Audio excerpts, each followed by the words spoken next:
Baron and Faker are in similar positions where the laning is a bit weaker. It's just not quite at the top level. But the value in team fights is insane. Can they hold out the lanes though? It's hard to know where to look at when it comes to this. Ready from BLG. Owner's Nocturne definitely deserving of that respect.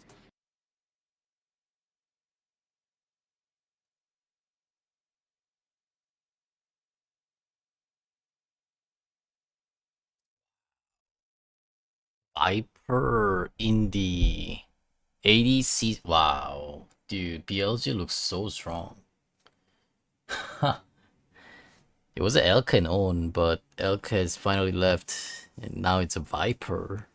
And of course, both Carrier and On here, of course, with Knight. He will be getting a bot lane that can get ahead. Immediately. Yeah, he Start for them. roles in this Elden system. Pays Not one flexible. taker who supports Towards this split. final. And Through their Karma for the bottom. The main go buttons that even exist in the On gets very active.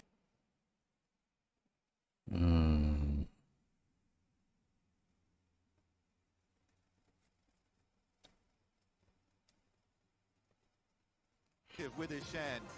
Mid lane has to be aware of these taunt flashes and the possible ganks.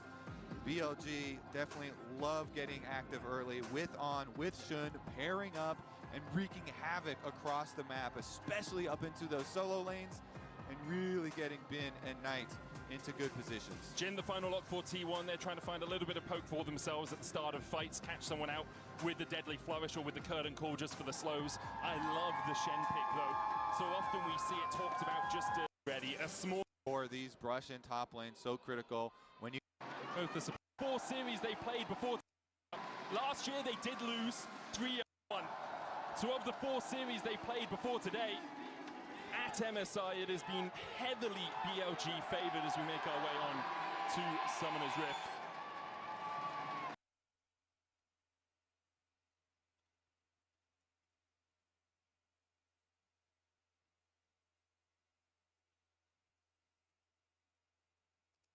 Both the supports going up towards the top side to kick things off. Wards placed in the bush, but it's going to be much ado about nothing as neither of the top laners are caught out.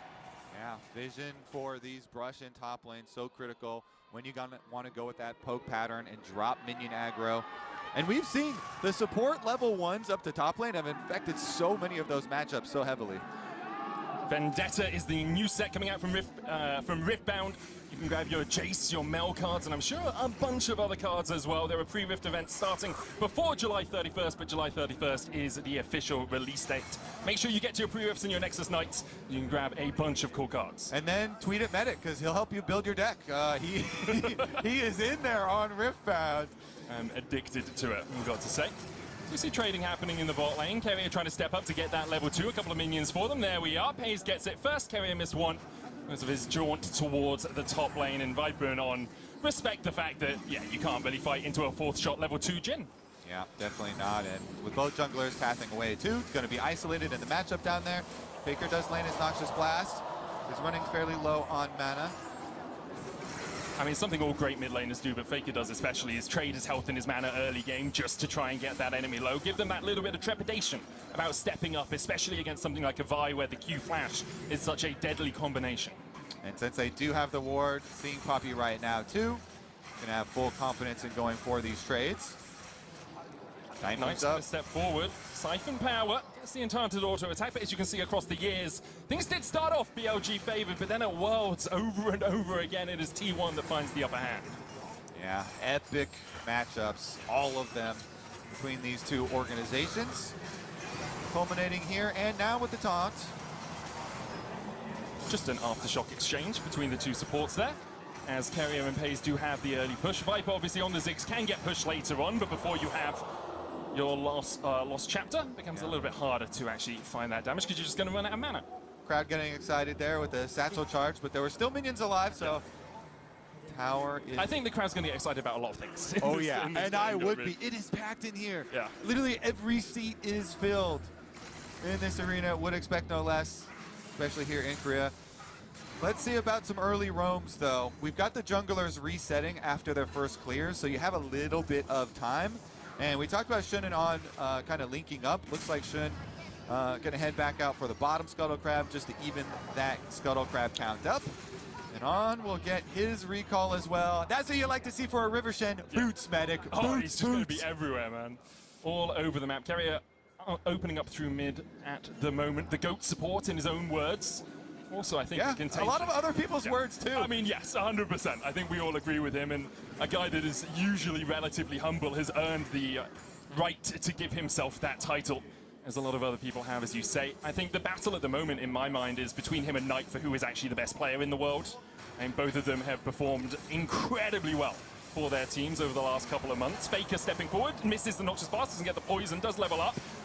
The hook's going to come out of Carrier as On tries to join the fray in the mid lane, but can't find any sort of connection. Yeah, I like it. They're keeping to their separate battles. Mid versus mid, support versus support. Honorable, you know? Yeah, Carrier's like, hey, get back here. We're just going to watch this. All right, Doran trying to get the extra CS here in front of tower. Been doing what he needs to do here on the Jason, getting that first turret plate, keeping his pressure up early on, trying to make the most of it here before Doran gets his ultimate, gets his wife onto the Summoner's Rift. Faker, though. On. Oh, Faker has to flash. The taunt flash, too much of a deterrent. Faker realizes if he was caught by that ninja, he would be down. Yeah, you have to respect it. So good play there from On. Just goes in, gets the flash. Very efficient stuff here. And the control ward up behind red buff is actually going to get it found pretty early. Shun's going to go find that one. Poppy walks over it. He actually had to backtrack because he was really looking to gank topside. But he gets that control ward. Meanwhile, both supports trying to help the mid laners on these waves. Faker, of course, has no flash. So he needs the extra safety of Owner and Carrier to finish out the push and get him the reset. He gets it. Should be able to back away pretty easily as a couple of pings come out towards where the junglers are likely to be. The Krogs respawning. T1 note that Shun is going up towards that top side, and with BOG also aware that Owner will be going towards his Gromp and clearing down towards bot. Not really seeing any sort of dragon play, but we do see both the supports have abandoned the bottom lane. You do get slightly less golden experience from your World Atlas when you're not in bot lane as a support. It's about 25%, but it's nothing too substantial. I actually think support is the least punished role for not being in their lane for those role quests. Yeah, and we've seen it this tournament start to become fairly prevalent. Support spending a lot of time around mid. They're not much for the quests. Yeah, you get it anyway. You order a few minions, they die, it's fine. But speaking of a quest, been on a quest to garner himself quite a sizable advantage in the top lane. Already 600 gold ahead. So we might see a battle over the Scuttle Crab. Crab quest is Vin is going to help it out. Goes in, Shun lands the smite, gets level 6 off it, has that keeper's verdict. Dredgeline still manages to knock back one as he is able to walk away. Faker gaze out from Faker, he finds a solo kill in the 1v2. I mean, there's not going to be any rebuttal. I mean, there's no flash used here by On. Nicely done from Faker. Miasma against the wall and just burns him down. Yes, BLG did get the crab. They got the crab quest, but they lose the first blood in their efforts. And it's one of the weaknesses of these engaged supports is you are really squishy early game. Especially into something like a Cassio that can just spam and spam and spam those Twin Fangs. It looks like On is just trying to connect with Shun and Bin, but as he steps forward, Faker's having none of it. And it looks like he has his heal and ready right now.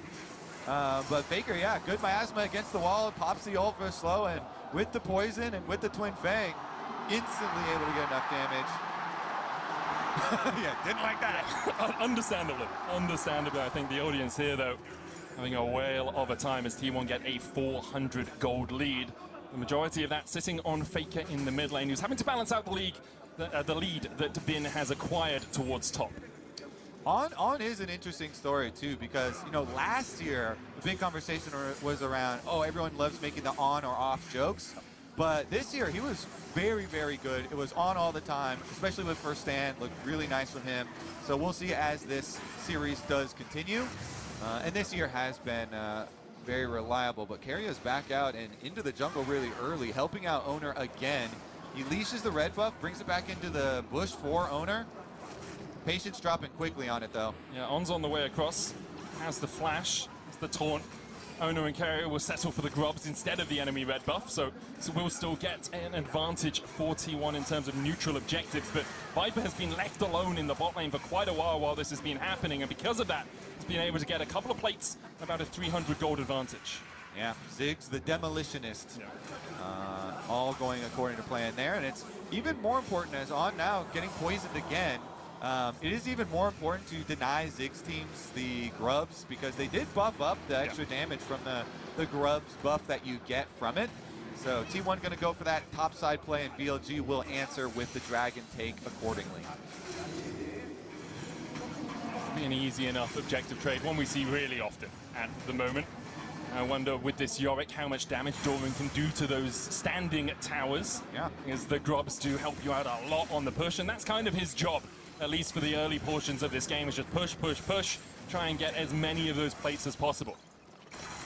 Meanwhile, we have a focus on top side. Vi has ultimate, Owner's heading up to the top side, so they very well could go for a dive. Carrier's not 6 yet for Nautilus, but it doesn't matter. They've got the Vi ult. Feels a little dangerous, especially with the Spirit's Refuge available.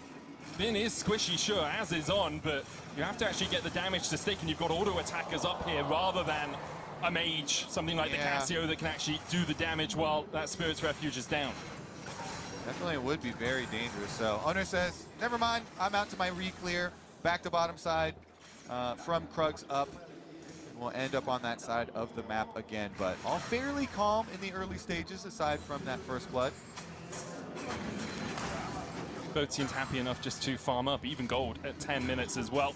Next objective still about 4 minutes away, with the Hextech Drake being the main one that is about to spawn, but starting to see the builds towards those first items. Faker going for the double stacking with the Rod of Ages and the Tear already in his inventory, almost halfway stacked as well on the Tear. Got that very early on in the lane.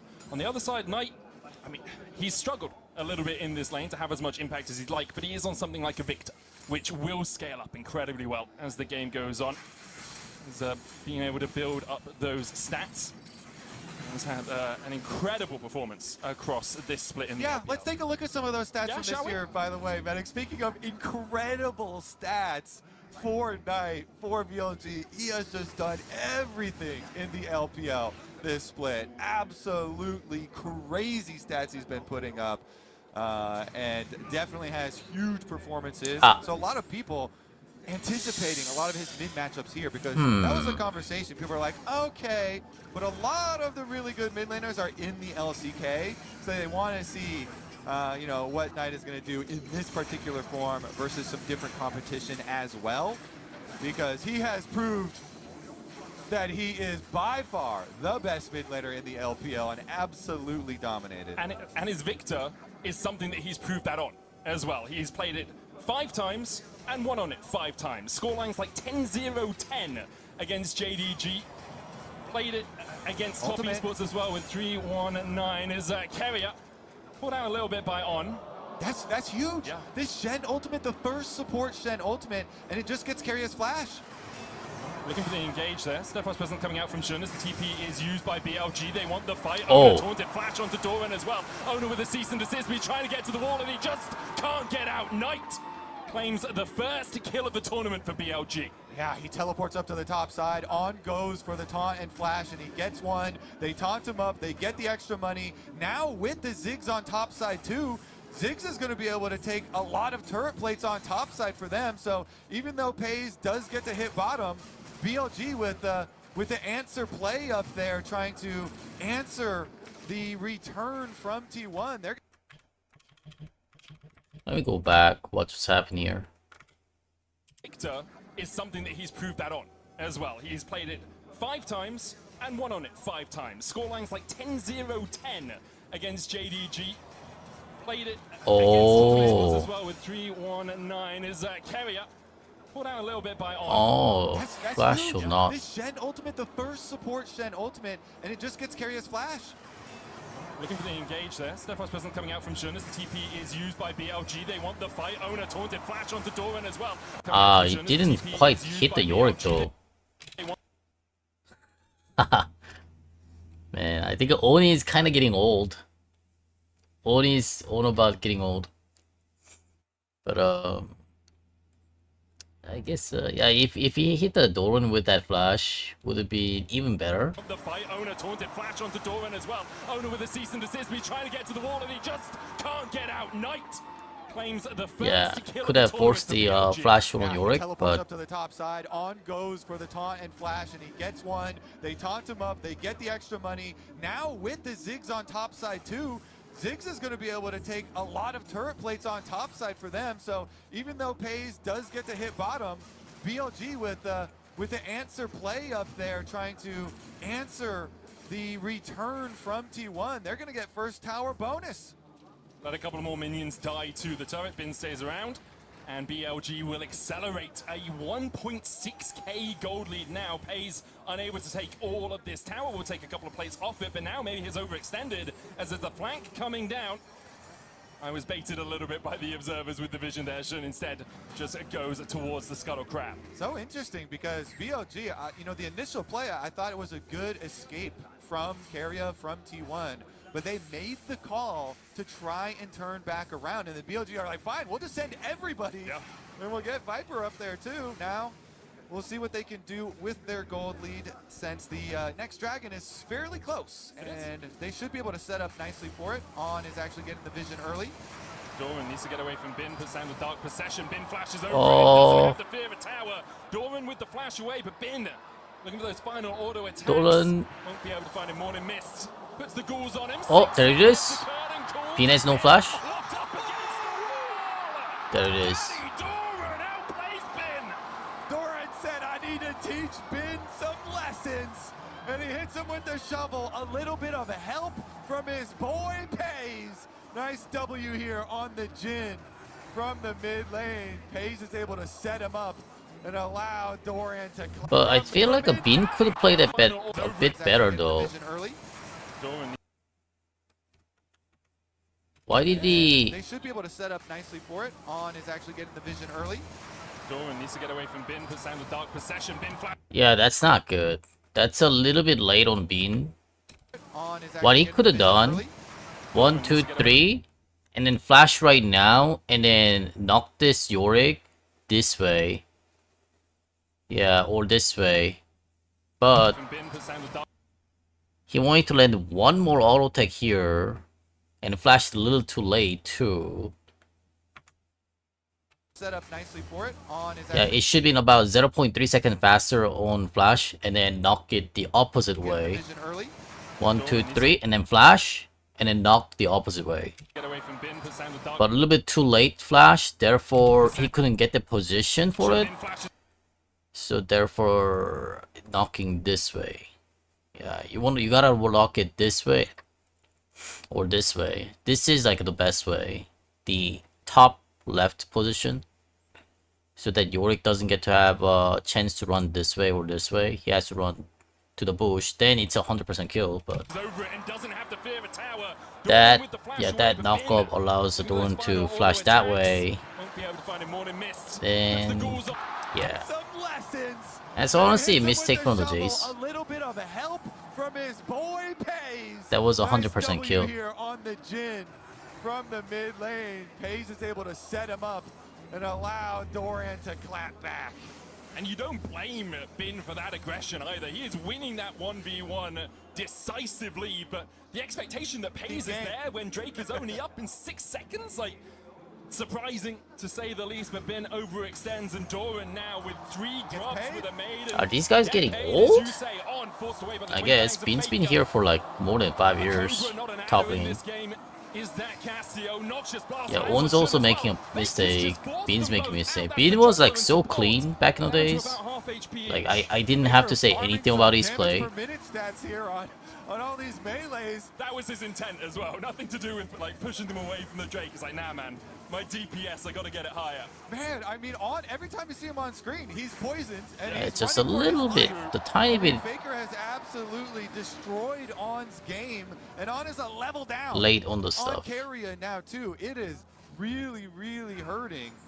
Dragon stacking for BLG not even going to be an issue as T1 immediately gain control. Yeah, often we see that fight around the third Drake when BLG have got the first 2, T1 have played towards the top side, got the grubs, got some tower plates, got some extra gold in their pockets here.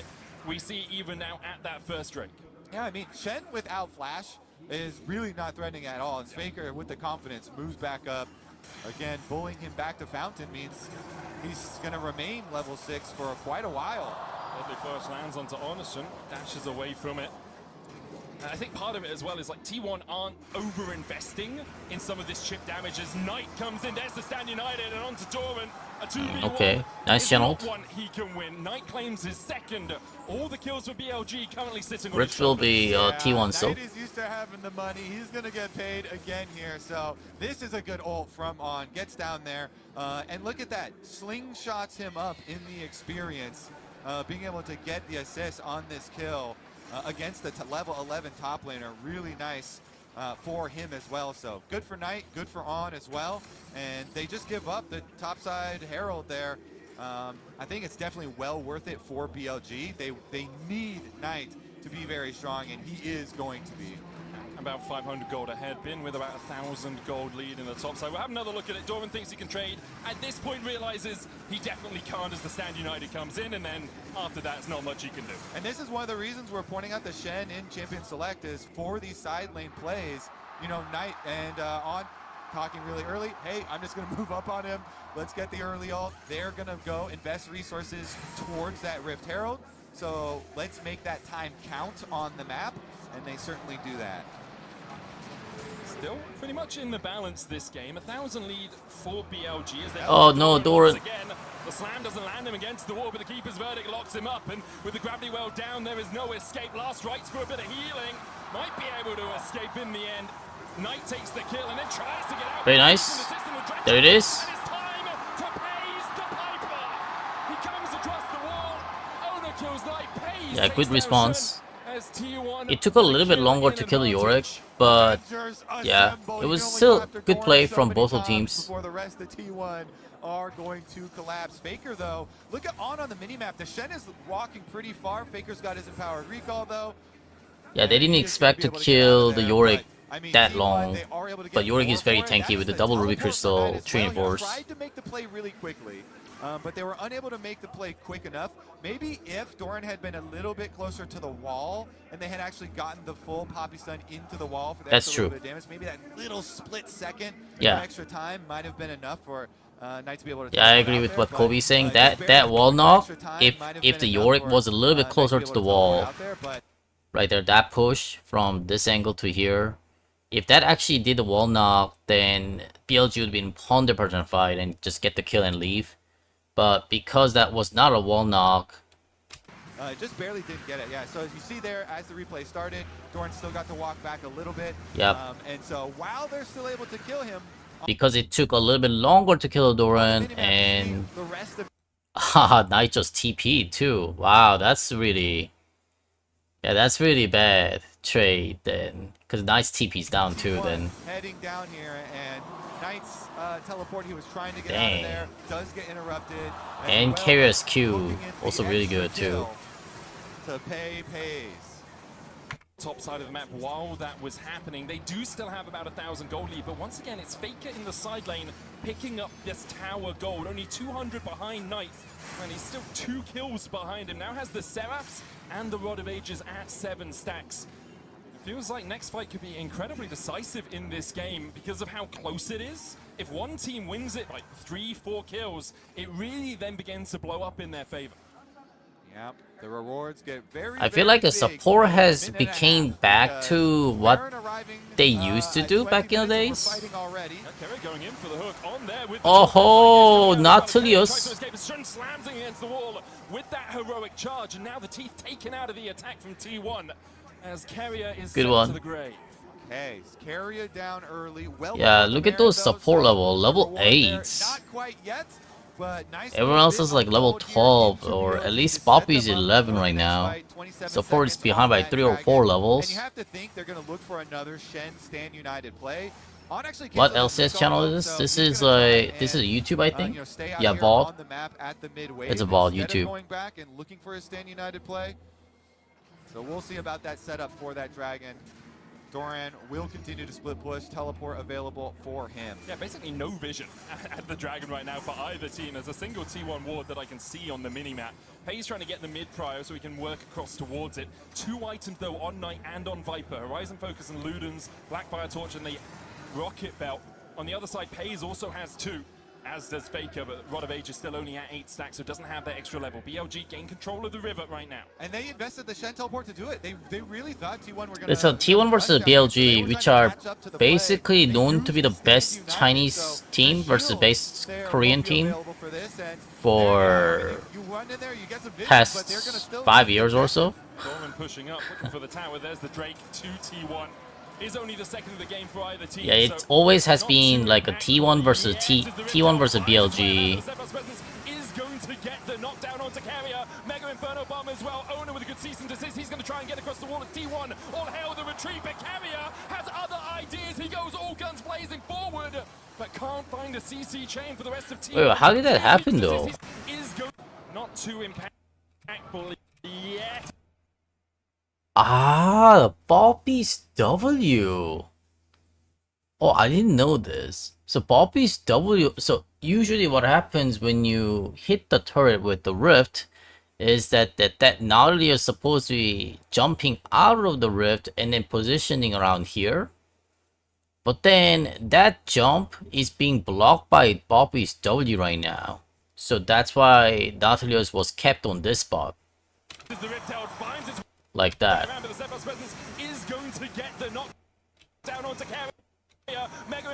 He's being crowd control a lot. Ah, but then Carrier goes in again. Now that's what's gonna kill himself. Unfortunate, very unfortunate. He was out, but call to go back in, but he just immediately goes down. BLG on the attack again. Rocket Belt. Forward from Knight, just looking for poke onto Pei's here. Isn't going to have too much more. Wants him low so that BLG can try and open up the mid lane by taking down this tier 1. Yeah, the siege definitely scary here. Again, they have so much range, so much poke with the Jace and the Zig available. The Baker on the side from Baker. Oh! Oh! What the? Wait. What? What, that went through? On the side from Baker. Knocks him back.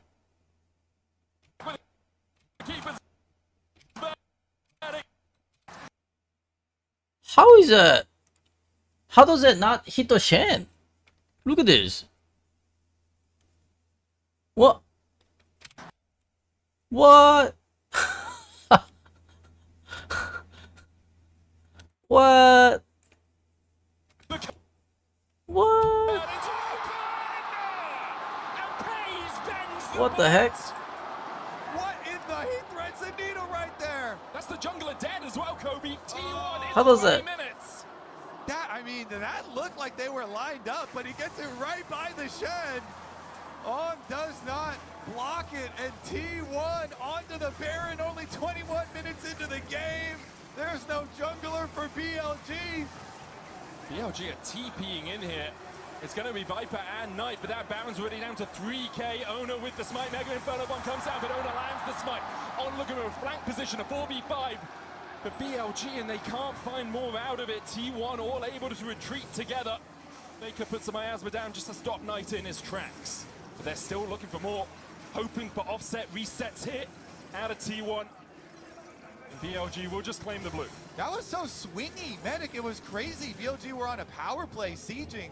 Thought they were just going to use the advantage of their Ziggs and their Jace at the tower. I mean, it all starts with this, though. We're going back to the origins, and you're driving Herald versus Poppy. So look at Shun right now. Shun is like, okay, where are you going to come out? He blocks him. He's able to get the interrupt, and they get a decent amount of damage done. Carrier does use his flash to escape initially, but then they make the call. T1 make the call to go back in, and Carrier does die anyway. So I thought that with the extra advantage of the siege here with the Ziggs and the Jace, wow, the Faker, what Faker. the heck? The snake. He was just waiting for that moment, the Faker. So I thought that with the right? He knew that someone like Poppy is gonna go through here. He just knew it. extra advantage of the Okay, after our turret's gonna down, you know, Poppy's gonna be showing up here. He doesn't... Ah, he does have vision on Poppy because of this ward. I see, I see. He saw it slightly through here. The siege here. Wow. As soon as Poppy scanned to see if there's anyone inside here, and then Faker just caught it. With the Ziggs and the Jace, they were going to find something. It's just Faker. That's so the good. Snake around the fog of war. And then here, it looks like they're really trying to keep it stable. Shun That was so even good. had S-keyed, but then he starts moving again a little bit just around the edge It's there. an elevation diff. Yeah. It's an elevation diff. And Pays finds the exact millimeter that he needed. I actually blame Shun more than on that one, because Yep. he walked up a little bit crooked instead of just continuing to walk straight the other angle out. But I mean, the ramifications of that were huge. Yeah, That is it's a Baron to T1. A Red Bull Baron power play for the next 90 seconds. They haven't been able to get too much off it as of yet. Only 600 gold their advantage, but they can still manage to push in these lanes. You have a good split push in Doran. Like, he is 1,000 gold behind, but he's got his Triforce complete. He's doing everything he needs to do with that Maid in the Mist. Owner caught a little bit here by Shun, as he tries to step into this jungle. Steadfast presence holding him in place, but Owner's still able to walk away, and T1 as a three-man squad can step forward. Shun trying to get a little bit of vision, but there's nothing really for him to garner, as now because of this, Bin has to step back. T1 will take a tier 2 in the top side. Meanwhile, in the mid lane, it is Faker who has jumped on. Petrifying Gaze is dodged by Knight, but Faker with the flash. Knight flashes over, he's going to go for Can it. probably pick up the Knight from that too. Oh, no damage. On, trying to block the shots. This time, Knight doesn't fall. And T1 lose their mid laner, lose their talisman, and lose any chance to push further with this Baron buff. I mean, that is critical. Yeah, putting a stop to the pushing here. BLG, I mean, On just gets his revenge on Faker finally. He does have Good flash pick. this time, so he's able to get his Tom Flash onto Faker in the mid lane. They get their kill, and they put a stop to the pushing. It does not completely swing the game or anything, but, I mean, this one incredibly close still. It really is. 800 gold between the two teams in 24 minutes. 2 Drakes to 1. Baron about to expire. T1 unable to break through the inhibitor line, which is really what you want to see from that first Baron, or at least all of the tier 2s, because of the movement of BLG, because of the decisiveness of BLG, which is something they're so often praised for. T1 were only able to find a single tier 2 out of the push. Now, though, you're going to have to team fight with Knight having no flash and Faker having no flash. Both these mid laners have to be very, very careful with their positioning. now BLG And on the side of basically T1, they have has 2 point and like click, very easy target abilities here really with the good knowledge members to this buy. time. Hayes, though, Step up, Arcane Storm immediately. Has to just walk away, but that's half his health. 9 seconds. Yeah, on the because chem BLG's T1 can do bottom this. was not It's only the second of like the game for BLG, it is and world T1 class, should just but back away. Hayes does how heal should I up a say? It ton, wasn't though. really the best Shun looks support for the and engage. best That was ADC in the one world side. kind of Owner stuff. down, Jungler down, and Dorman on the wrong side of dodge. Whereas BLG T1 had needs to like collapse onto him, and there's no escape. kind of best mid and best support. But this time, the Viper coming in, which is known to be a best ADC in the world. yeah, BLG were more cohesive. And then They're Beanie's grouped having a together, title ready of for the best play title, at the best tri-brush. best top While lane, T1 were split, they at had least in Dorn on China. bottom, Wave Almost still, in the world and too. Faker in mid-wave, so Pace. Oh, good play for BLG. Oh, the taunt doesn't land it because of that. Pace is able to walk away. Did still have cleanse. Dredge going in. Depth charge onto the back line as well. On takes a big chunk out of Pace, but now he's got no bullets left in his gun. And Shun looks to chase him down. Rocket belt forward from Knight won't be enough. Pace, only 2 left in the magazine. Won't be able to defend against 3 of BLG. Reloads, takes a second, looks to see if his team will back him up. And in the end, the minion wave doesn't die quickly enough for the satchel charge not to do its work. Another good grouping there from BLG, having everybody stick around in mid lane. Pays and Carrier trying to get that mid wave, and they are punished again. BLG, they grow their gold lead so quickly, Medic, in addition to the extra dragon. You can see in the Coinbase gold grind, Knight getting all of that extra gold from the couple of extra kills is really the difference between these 2 mid laners. Faker's done a really good job of being in the side lanes, getting extra gold from the CS, but here I thought Pays was just done for. On goes in for the taunt and is just a millimeter wide. But then Carrier also, again, he goes in here when BLG have 4 people coming over to the area. I mean, they didn't know because Viper was walking down lane and they had Shun moving up through jungle. Yeah. But hooking back in and then flashing out again, this Nautilus very well could be another kill target. Definitely Yeah, I think horrible Carrier things is going just down. too Even on the used sidelines here, to Doran had face play very the cautiously now. And like the lower damage tier from players. BLG is just gonna get Yeah, they've been insane. just You've kind got of facing Muramana on like transformation for Bin. Viper LCS and is 3-item power spike himself, and the LEC. extra little half item of They were Light Jewel for unstoppable, pet being magic 3-0 for like penetration. 3 games in a So row. huge poke damage is So available. Carrier playing like that we was were worried fine about against from LCS or BLG now, with LEC, multiple but members on their 3-item spikes. against We haven't seen Faker have the chance to LPL, really sink in multiple twin fangs in a fight either. it's not really Pace does working have out. some damage on his side. A 3-item Jhin is nothing to be sniffed Yeah, at, BLG especially the full shot, knows but the Spirit's Refuge negates how all the of carrier that. is gonna Faker play is out. the one that you're looking to actually have that consistent DPS throughout the fight. And T1 really, it feels like they haven't picked a fight on their terms recently either. And he did just get his actualizer for the Cassiopeia. So, yeah, you're looking for a miasma follow-up. Ah, again. Against the wall, miasma down as well. That's Faker and Oda try and dash forward, knock up onto On and Sun, but look at the health bars. Yeah, that's not good. The carrier has to change his playstyle. He can't play that aggressive. Shield is all he can be, and a satchel charge will be his epitaph as Yeah, the T1 is all falling down because of Carrier's mistake right now. Well, he's been doing that for too many games. Too many times in this game. BLG find 3 and T1 have no purchase on this game. A deadly flourish will land the 1-to-1 as Faker finds the miasma to answer. Yeah, Carrier made way too many mistakes in this game. But then it was not a mistake against the other teams, once again. Like, that used to work versus LCS and LPL. I mean, not LPL, the LEC. Wow, the pace is 4-shot on Jhin is just... Christ Lord, man. Just looking for that smite, should be able to secure it, will get it. Now in the back of the pit, Steadfast Presence lands the slam. Oh man, the clean's timing. BLG want to live with this Baron to fight another day. Oh, the pace. What the? Knight tries to trade back onto him, and the Arcane Sword will find one. Faker needs to run away from it as well. Knight low on Oh, Faker. Headfire Gaze will find him, and Knight is going. Oh, wow, he survived. T1 somehow from somewhere. Wow, that was just Faker and Pace 2v5 pretty much. Wow, that was so good.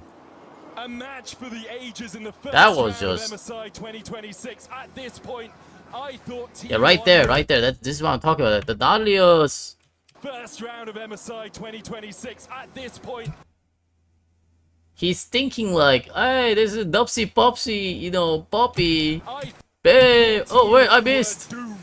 Help! Yeah, I mean, it starts Team! out, and BLG Help! are going to get so much damage into Owner. He gets annihilated there by Bin. So the Vi has to pay for that. With the Chaos Storm ticking, Doran uses Yeah, the Doran coming a little late and has to pay for that too. Viper satchel charge back into the team, and so he gets killed very quickly too. And then you're in a situation where And then this was really good. the Baron pace. Poppy dying was like okay, but that the other two dying was not okay. This up where he already sniped out one member, and they're going to be able. Dang. Yeah, Knight was almost out of mana. That's being problem. They should have just left. They should have just let the Poppy die. Take down 2 more. He keeps his But because they stayed around. Wow, the cheat. Wow. He knows. Because he had the vision on that ward with that ward. Just kill the Viper first because the Viper has a mana and Victor doesn't. Faker can handle the other kill. I'm gonna go kill Viper. What is that though? It's not just auto tag. He Q auto was it? Can handle the other kill. Oh, Down 2 more. He keeps. was his it Q auto or just auto tag? Faker can handle the other. What was that? What is this red line? Is that a Q? The red line. That's not an auto tag, is it? The Viper already received the damage, and that's not an auto tag. Does that mean that's a Q?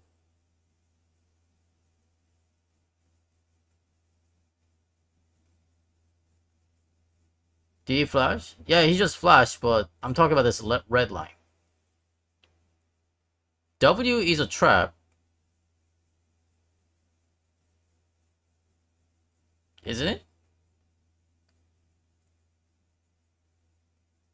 Yeah, E is a snare.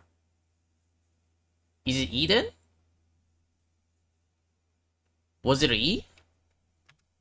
Be able to take down 2 more. He keeps his 4th shot. He knows Faker can handle the It's his E animation. W is a root? E is a trap? Oh, really? Then that's his W, right? other. Snare? Whatever it is. It's a snare? Snare? He pressed a snare and then flashed. Yeah, it was a snare and then flash Kill. and then auto tag.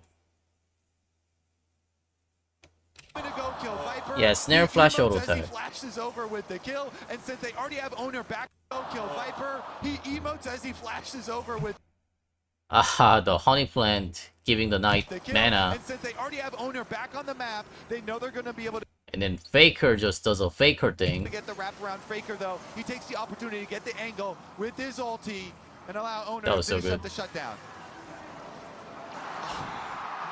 Sometimes T1 do something that is just magical.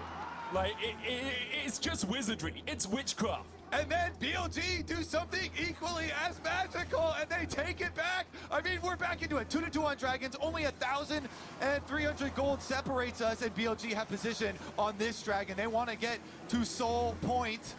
Pays a long way away. Deadly Flourish coming out won't land. I think BLG will just back away Rain? before the fight. The mid lane push All right. for T1. They can try and take that tier 2 down. Get a little bit of gold back in their pockets. Basically, at this point, the gold is even. 1,000 here, G2 1,000 versus there. TES? Nothing too substantial. Verdant Barrier finished for Faker. No, I didn't watch it. Guardian Angel on Owner doesn't have that extra Should I? life in the next fight yet. This is why we're so excited for this matchup. Oh, Two God, heavyweights going at it here. A slugfest at MSI.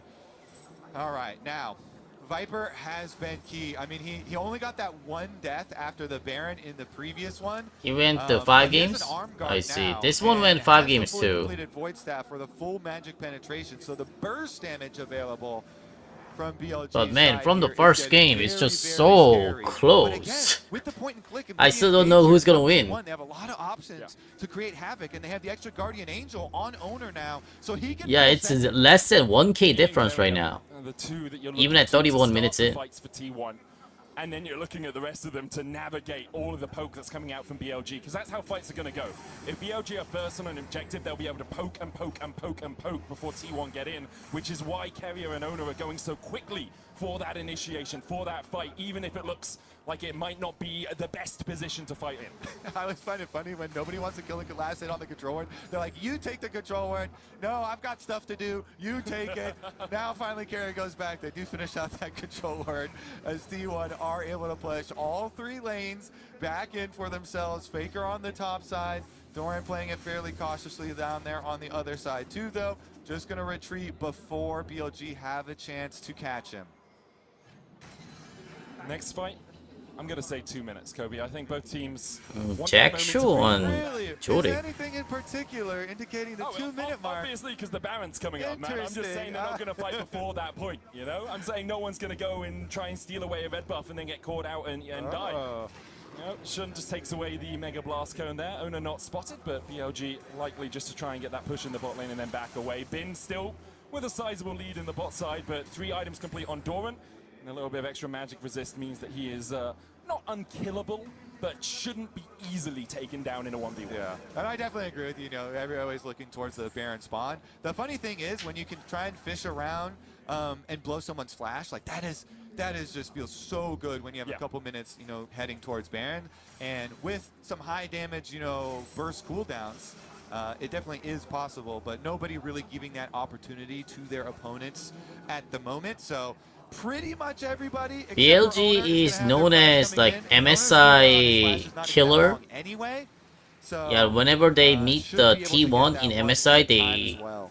almost all That's actually the time happened 30 seconds, so all the we'll be time before that end up battle. winning Perfect. against T1. For BLG, But in the Worlds they lose. Yeah, in the Worlds they lose, but MSI they win. Whereas T1 are just looking at Soul Point. Owner trying to play towards the bottom The side BLG here. has always been that way Seemingly oversteps, but in the what MSI to do about against nothing as T1. no one goes too far forward. Doran though staying around. Shun on the chase. Will heroic slam him into the wall. Mega Inferno Bomb coming down as well. There's Doran's flash. The blast cone. He will get Nice out, blast cone. uses it. But that's a big summoner down for T1 in exchange for 3 ultimates from BLG. I gotta tell you, I would struggle hitting that blast cone. Yeah, there was so much on top of it. And they're spending everything to keep him from hitting it. I mean, they use everything here with the Stand United, the Victor ultimate, the Ziggs ultimate, the Poppy ultimate. I mean, Jace transforms too, so do we count 5 ultimates, you're right, Kobe. My mistake. Count that one, but I mean, they invest everything, and Doran, he's able to clutch out the escape on the blast cone. He has to use his flash though, so we did say cooldowns for flashes. Now, at the Baron though, the arrival, and the poke damage is here from BLG. Can they get it to land? That's the thing. A lot of their poke damage doesn't need their ultimates to be effective. So if T1 are stealing the Baron, it's like shooting fish in a barrel. You can just bouncing bomb, you can chuck the accelerated shock blast over there, you can chuck out a few chaos rays, and because of that, T1 have to back away, which is why BLG were okay with the fact they used all of their ultimates to get just the flash out of Doran. Yeah, and all the other As you see in pro scene, the junglers are not that broken. Yeah, junglers are not like really winning decider fact. They're just being part of it. So let's see, as they're going to be able to teleport right back out for this dragon. The main damage dealer being both the mid lane and the ADCs. And then the top lane is just generally being a split push. And jungler is just being another support, pretty much. Support with a little bit more damage. For T1, you can just give it up, or you can try and take the fight. Something BLG love to do. They'll step forward, looking for a little bit of poke. Second on the objective, they do land the shock blast onto Faker. The Drake, though, could easily be being done by Owner while all of this is happening. And in fact, that is the state of affairs as the Drake is already down to 2k. Keeper's verdict doesn't land. Carrier tries to dive. Vi takes it. Carrier's Nautilus goes down. He distracted BLG. That's not a bad trade, as long as this doesn't lead them to take the Baron, the BLG. That's the inhibitor tower down just to the now, if BLG does take the Baron out of this, then it's a lost trade for the T1. Of a TP behind. Faker actually TPing to the top side by sprinting. Holy moly, he's so fast on that Casio. With the home guards coming out and the extra move. Faker cutting them off! Oh! Bin's gonna face check. Mega blast cone from Faker. Straight in the face of Bin and just rejoins with his team. Oh my goodness. Well, I thought he was gonna flank it. That finished off the tower. Those things were threatening the inhibitor, and Faker ran I thought Faker would just completely like Cassie ulted and flank it. Does not want that heat. Carrier was still responding. Oh, Jay's coming from behind. Shouldn't get caught out though. Look at the damage coming out from base of the floor shot. Bin does have the flank as Faker is caught out by Knight towards the Faker top got side of the fight. Arcane Storm down on the Faker Sarah shield. Enough to keep him alive. Owner having to flash away from the Super Mega Inferno bomb as Carrier rejoins the fight on the top side. Faker forced away. Curtains open. Knight keeps Doran at bay. But it looks like all of T1 have managed to extricate themselves. Quite chaotic. Sticky situation. I can't believe it. I mean, we're fighting on 3 fronts here. Knight and Faker on the right side. Shun getting beat down by the Raptors, and the teleport from Bin in the back, and yet nobody goes down. Just flashes will be expended here, and we still have eyes on this Baron. The vision setup is so critical here. When you have poke comp versus so much point and click hard engage, you need to have that safe approach angle. What is this game, dude? This is T1 versus BLG. This is the pinnacle of League of Legends. It truly is. 2 of the tournament favorites. Yeah, it is. Butting heads in I agree with Kobe. This is like we could see again the closest fight that I've seen this year. Between them and yeah, the 2 teams are just so close. So clutchy. On the weekend, don't really know what day it is, I'll be honest. Starting from the first game. It's a work day or not a work day. That's how it works at these internationals. It's almost like a final or something. 6 stacks. Shun trying to step forward. Faker, Petrifying Gaze. This time, Shin does not get popped by Cassiult. A big ultimate to be down, but already only 40 seconds before it is back up for T1. Oh, Pace! No! He got out. Deadly Flourish lands the root curtains open. And who is going home? On almost taking out the Guardian Angel onto Oh, what was the last shot? Miasma down again onto Sun, but the heroic charge finds Ono in the dark. Got the Possession Poppy, locked in the cage. Shun, another almost. deadly Yup, flash. Dorman through the finds channels. kill. Both junglers down as BLG and T1. I think it was actually planned. Yeah, the pace doing that was actually planned. He wanted to be the bait. Because there's no other reason. I think that was a planned play from the pace. Hey, I'm gonna cleanse and back out, so here I am. I'll be the target. But to be honest, I don't know if it was really planned or not. Because there wasn't many of the T1 member that was ready for T1 pace getting caught here. I feel like it was not planned. Right? Cassie and Honor are sitting inside this bushy. I mean, yeah, Cassie and V. Only Keria is somewhat ready for the pace's play. Yori is taking the base from the top side. So, yeah, T1 was definitely not ready for this play. That was not, yeah. You know, in solo queue, if any ADC does that, that's a reportable at this state. Cleans flash, gets out, shielded by Nautilus. Yeah, okay. It was definitely not planned because Yorick, instead of basing, he ran all the way up here. Now Yorick is here. And then both jungler goes down. Yeah, it was definitely not a planned play. I think that was a mistake from Pace. Continue to land haymakers. Positioning, and it ends up as a 1-for-1 with both junglers, Medic, which means you get to breathe for a bit because no smites for any Baron fights here. So now, Jhin without a flash cleans is gonna be so crucial for the next team fight. Yeah, that's gonna be so crucial. Hits the W on Bin to keep the fight going, then On takes it for him, and it gets crazy as the taunt pulls him over. That's the Guardian Angel down. Shun's still going to be able to knock him against the wall for it. And in the end, it is a pretty big win to be able to get the But dang, one thing that I can also tell is that the Chase pick, yeah, in the team fight, is not so much of a threat. On dashing across the wall, T1 just calling the bluff of BLG. They're going to start the Baron immediately. Faker will melt through this alongside Paze. They're burning it. They're burning it. As you say, Shun not there yet. T1 takes it. The play, the Mega Inferno is going to do a lot of damage, but there's the Baron already over to T1. BLG will look for the fight afterwards. Can they find anything? Can they find a crack in the armor of T1 who are grouped up? Faker starting his recall. Deadly Flourish doesn't land. The Maiden doing a bit of Poppy? Oh, she missed. Knight. Oh! Full shot. And a TP. I think this is a game. Yeah, that's game. GG.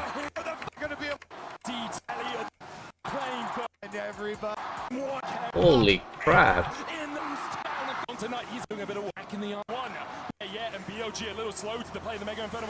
How did this fight even start? Right now, Nautilus half HP, and everyone else pretty much full HP. Can they find anything? Can they find a crack in the armor of T1 who are grouped up? Faker starting his recall. Deadly Flourish doesn't land. Bobby not hitting anyone with the ultimate was probably the biggest mistake. Yeah, she wanted to hit the Jhin, looks like. Not the Nautilus or anyone else. But if it aimed at the where Nautilus and Vi is at, she has a chance to knock up 2 champions. Yeah, this lineup could have been better. Instead of trying to get the Jhin out. And then right here, is that Cassie ultimate? I think it was a Cassie ult. Cassie ult, bam. So Shen gets stunned, but Beanie's fine. Yeah, while this thing is happening, Knight's getting ulted by a V. Shun is trying to help that situation. Shen is dying. Shen is dead by Cassie. And then this situation happening. And then Viper doesn't really have much to do. And then Yori coming from behind with TP, catches a Knight. And then lastly Viper. Bam.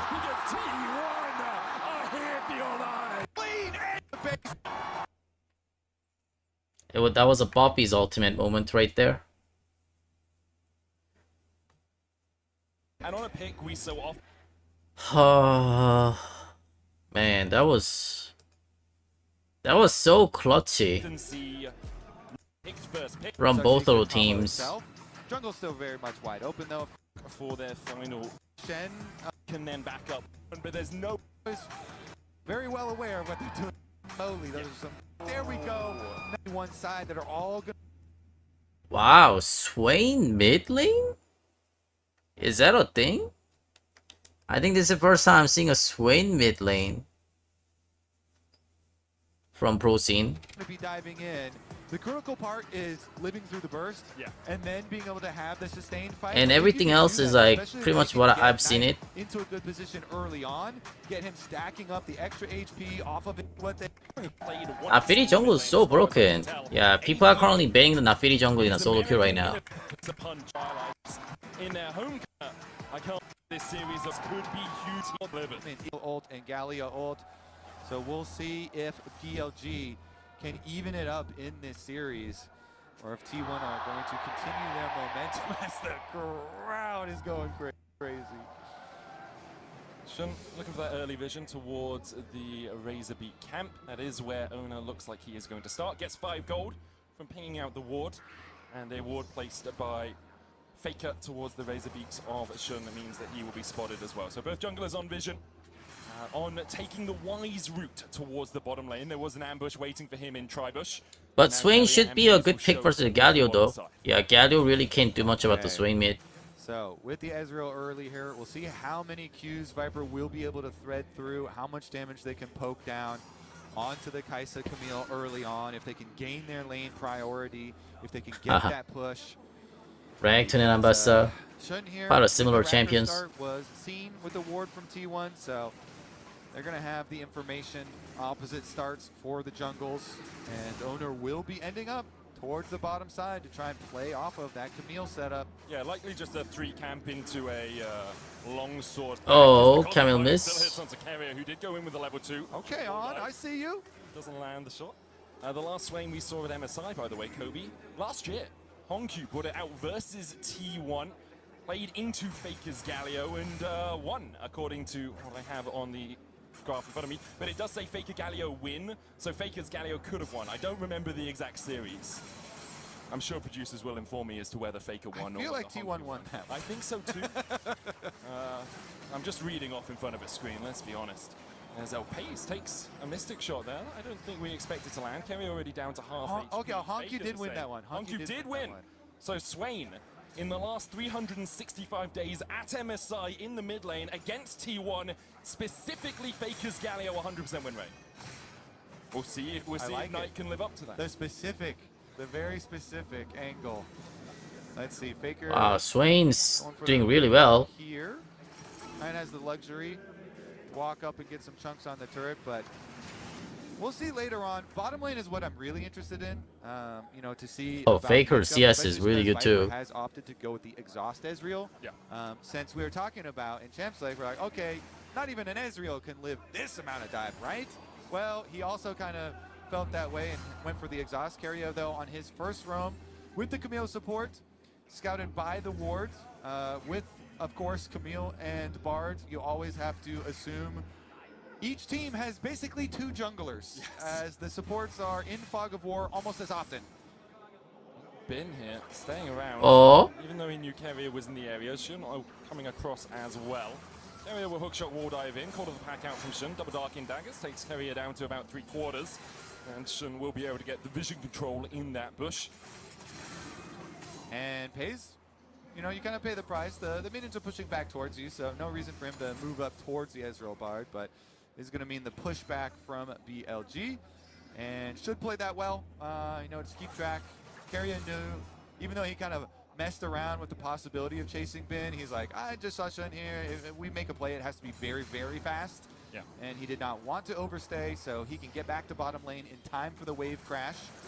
And that is important, especially with Paze being such short range on the Kai'Sa. After you've used your Cathian Rain and your Void Seeker, don't really have any tools to clear out that wave. It's not something like a Caitlyn that can just poke and prod with the extra range. Bin here, Owner? overextended as Owner is looking for They see it. PLG sees it. 400 HP though. Bin continues to trade onto him. Bin not quite yet level 6, only has half the level to go as he flashes away from the Tempest Cripple. Tries to turn back onto Jordan and Dice, but flash away from the T1 top. And now Owner and Doran can just pinch a movement here onto Bin. Aha. For the Croc first blood T1. It's a team game, Medic. Doran again playing with his teammates in order to get the better of Bin. Lure him in. They get 1v2 the kill. top. First blood into Lee Sin is also very nice for the early stages of the game. Owner on this champion can be an absolute terror. He's got his flash ready. And Carrier's back on I feel the bean. as well. Yeah, So when you can win about their link up, the they first do have trade, some deep vision. Camille Five comes Raptors out. and the When you can Tri-Buds win by the bottom second lane. trade, Lee Sin comes out. With, but Owner's got a couple camps he needs to And you go take like, care of. oh man, team diff. Nice little never move from Jungle 19 diff, range. support diff. Faker as he justice punches away. CC out of that swing can be pretty difficult to deal with later on in the game. Carrier and On fighting over vision once again. Both of them have so many tools in that toolkit to escape and to get themselves out of a predicament that you don't really worry too much unless you see their health bars start to blink. And even then, they're both very good at escaping from tricky situations. All right, here comes Owner. Finished his camp sub. Come over for the dragon. They have good damage on it. Faker has his ulti, so even though Faker's on a reset right now, once Galio gets back out to range of basically their tier 2 towers, he's in all range. He could join the fight, and T1 can burn. Actually, a really nice timer call there from T1. The topside scuttle was just coming up, and Shun went across for it as the match. Oh, double stun. Double cosmic binding. Paze needs to back up his teammates. The hero Lee Sin down. from Faker, but with a demonic ascension, Knight begins to go big. Faker will be able to justice. Good catch from BLG. BLG get one out of the fight, but do lose the dragon.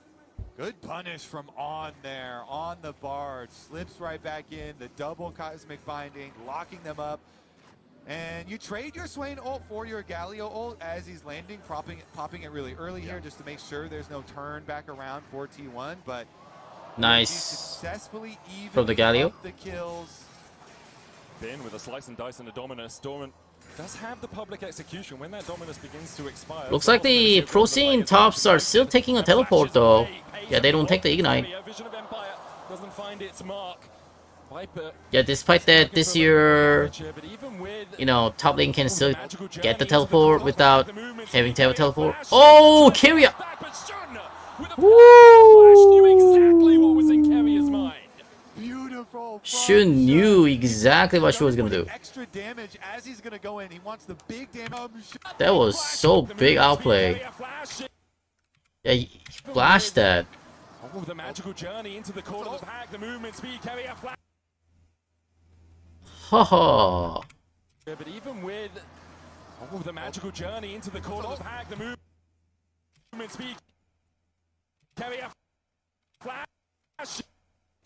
Tries to dash back, but Shun with a perfect flash. Oh man. What was in Carrier's mind. Flash for flash. He wants to have his Very good. ability. I'll just turn it back around on him. But then Shun also follows that line of logic and flashes Medic.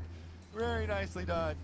You love it. You're always predicting the next step of your opponent and trying to play off of what they know you have available. And Shun is often overlooked as part of this team, but his early game, his ability to understand when he can make a play and when he's sacrificing too much in his own jungle is so top tier. As we see here, it was Carrier and Paze who tried to play on the front foot, and as soon as they get the poke onto Carrier, On moves across the magical journey for Shun, and the dogs have been truly let out. Yeah, so he's gonna get the extra damage, and Carrier knows, all right, he doesn't have his untarget ability, I'll just punish him.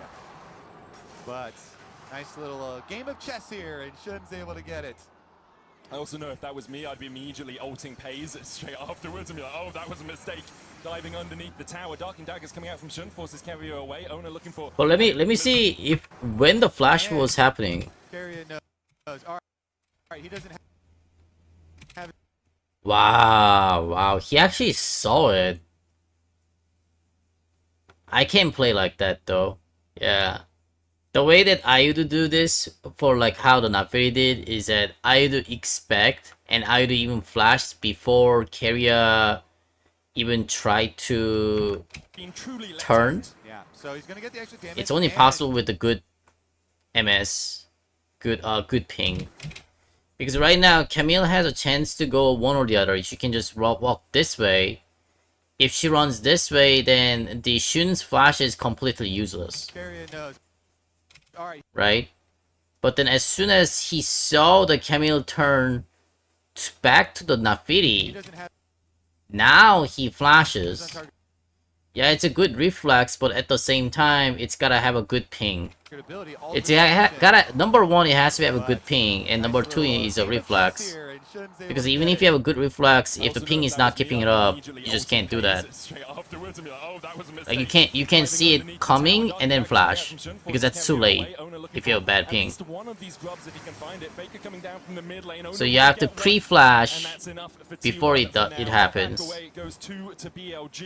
No one's going to have those mites to bolster their attack on the towers. All right, so 2 grubs to 1. Yeah, it's the extra dragon as well for T1, but Yeah, that's what the like KR solo queue or Chinese solo queue, they can do it with the better pings. Unfortunately, NA servers, well, for me at least, with the 50 pings, is going to become more and more impactful, obviously, as that play's not possible. level 6s, and we really have to see if they can pull off that combo play. Doran and Bin constantly trading. The Dominus is getting a little bit of extra damage down for Bin. Calder Meek, Slice and Dice, looks forward. Doesn't have the Ruthless Predator back up in time to stop Doran from fully retreating.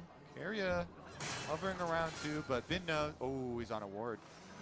Does he even? I mean, you've got to be public Doran has execution. ult, yeah.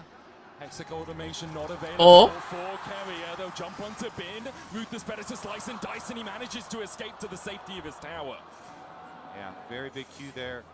Nice heal from Bin off of it. And it's still going to be costly, though. He's low health, wants to stick around for the cannon wave. Carry going to wrap around to try and punish, but look, they know this is coming. Swain also running over. Can Bin... There's 4 members of T1 on the top side of the map right now.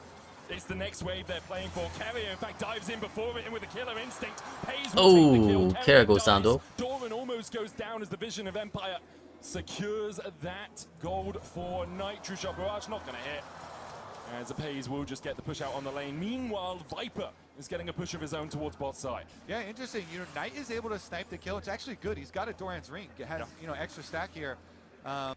Rings. Whoa. Carrier here, he wants to make the play really quick as the rotation over is coming. So Carrier says, fine, I'll sacrifice myself. And fairly well for BF operate. You know, as far as allies too, in the end. His first item here. They're trying to put Bin in Again. the trash, and they're doing it over and over again. Carrier goes in, Bin with a big Calder Meek. TP out from Knight seems to be enough for T1 as Bin looks for a bit more engage. On has the Temper Fate, Faker comes across to try and help out. He's 3 on top. Shun was able to take a tower. Oh! Temper Fate lands on 2. On looking for the Cosmic Bind and gets it just in time, but the cleanse away from Pays is enough. And the safeguard out from Owner. True Shot Barrage. Flash away from the public execution from Viper. It's Fake. Oh, Doran! Finds it with a flash repudiation. The Hound's pursuit onto Doran should be enough to secure the 1-for-1. Meanwhile, on the top side, T1 able to extract themselves from what could have been a losing fight. I mean, yeah, BLG 3v4 on the top side. Able Yeah, to what was that 3v4 on top? Push, and because they got the kill answer on bottom on the Themselves for 1-for-1. They won the 3v4. Because they got the kill answer on bottom side, they get to push bottom too. So BLG pushing both sides of the map after that one. Didn't like the initial play from Doran, though, to take down Viper. He answers the flash there and goes in. But Shun was wrapping around, and so he's able to answer and push the wave at tower both on the top on this game. Let's take another look. So this is the more exciting part of it, the bottom side of the map. And look at the mini-map right now. That's where the dog is at the very beginning. Viper's trying to start this one out. He's like, all right, my jungler's coming. He flashes to the side, but then Doran says, you're not getting away, buddy. Really nice play, and then there's no escape from the dogs at this point. The way. Now, as Doran manages to get a solo kill. Carrier able to dodge the PS4 as it is. Last game we saw them about the 14-minute mark because of how much roaming they are doing. That support quest not yet there, but it's kind of reminiscent of game one. BLG finding a good few skirmishes in the early game, getting a small lead here, minuscule, really about 100 gold or so, but across the history of T1 versus the LPL, it hasn't been as even, we can say, as T1 79 to 38 all time against the LPL. You think back to Dracos' famous line, it's not T1 versus, I can't remember who the line was, T1 versus the LPL, and they like those odds was the end of it. But yeah, incredible stuff from T1. They are the Chinese killers in international tournaments. Sorry, LPL fans, you know, they'll like refer to Faker as the tallest mountain, the longest river, always putting a stop to their hopes and dreams. Well, not always, but frequently. Yeah. Not 100% of the time. More often than not. I think a 66% win rate or thereabouts is pretty substantial. Regardless, I think what you're super worried about in this game is pace. If you're looking at T1 right now, pace is was a pretty tall mountain in the previous game as Keria goes in. Nice automation onto On able to magical journey across, but Owner looking for the chase, flash away by the Bard. Mystic shot from Viper is hitting, but the never move does not, and because of that BLG will just held for now. Everyone, apart from Keria, who is a little short of that sundered sky. Yeah, and Doran doing pretty well for himself. He actually wants to chase Bin because we saw on the minimap, you know, Paze is moving down. And again, this Kaisa can follow so many plays. Yeah. And if he gets paid any more, it's going to become really, really dangerous. The Kaisa with Cleanse Flash in this setup has a lot of room to operate. Owner fighting around him in mid lane as well. But they just need to keep, you know, Paze's income steady here.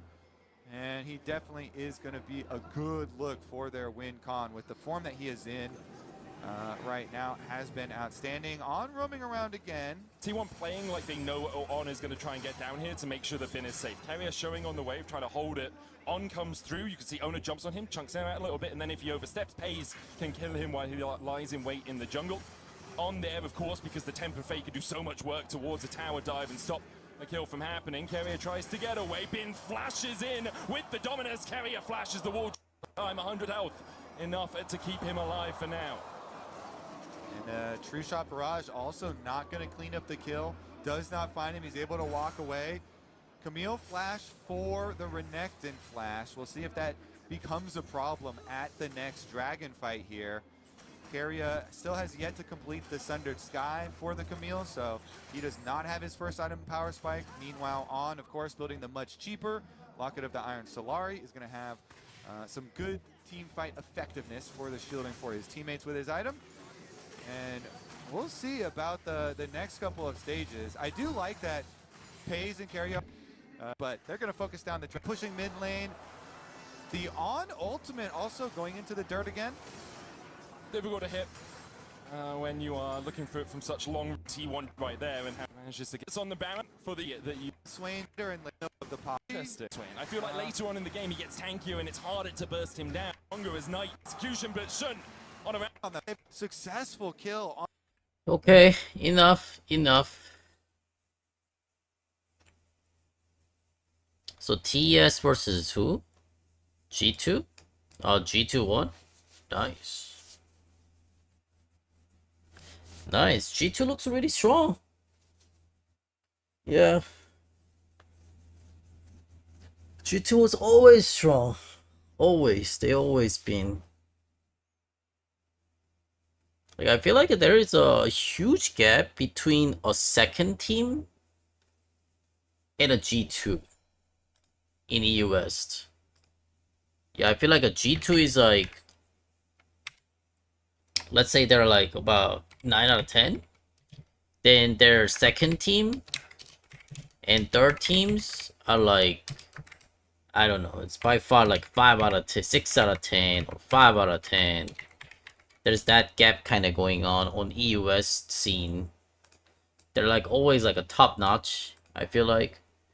What is for the Chinese scenes? Honestly, Chinese scenes kind of similar to BLG is like pretty much 9 out of 10 or 10 out of 10, let's say. Then the second team and third teams are usually a little bit a little bit far off to, yeah, 7 out of 10 and 6 out of 10. But for KR scene, I think it's a little bit different. Currently, it's not even T1. T1 is a second. That is, like, they're about 9 out of 10 because they just lost to BLG. Then the first is like, who is it? HLE? Yeah. They're 10 out of 10. And then Genji, which is third. No, wait, is Genji even third?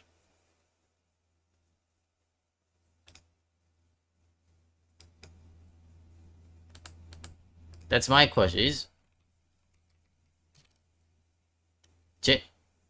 yeah, Genji is third. Genji is third, right? Genji is like about 9 out of 10 too. Or like, let's say 8.5 out of 10.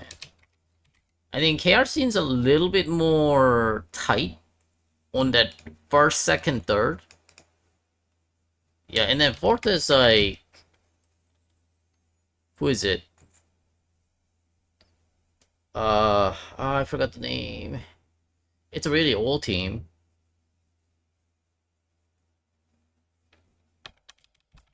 Hold on, let me think. Man, I forgot the name. Hold on, let me find it. LCK standing. KT roster. Yeah, KT roster.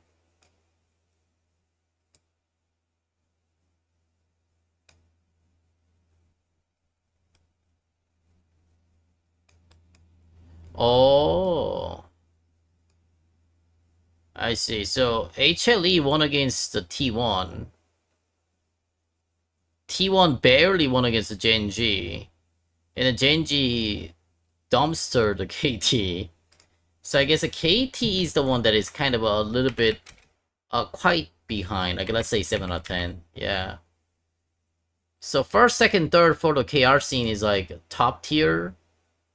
Like, they are like basically evening with almost a BLG and G2 style. And then the second, third for the both Chinese and LEC scene are the even with the KT. Yeah.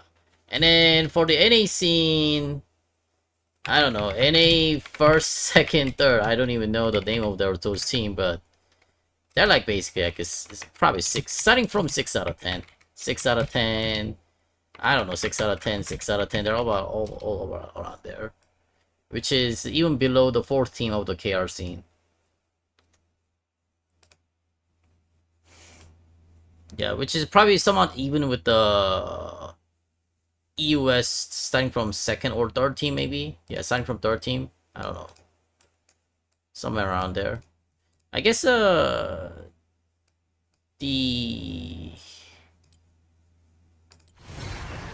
oh my god, what is this? Okay, they're trying to sell a skin. This one was the NA team versus this is NA #1 team, isn't it? T-Law. Hold on, let me see if that was NA #1 team. And then we're done. Investing in This month. Oh, it was #2 seed from the NA versus the #2 seed from the LEC. So they're almost evened out. I see. Although NA was better. NA was better, but they're about the same. Yeah. So I guess the second, third is probably the same as NA. And who is the NA #1 then? I don't even know.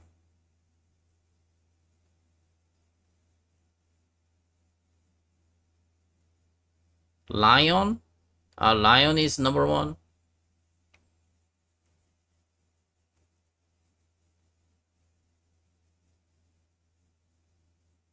TSW LCP? LCP is... Wait a second, what?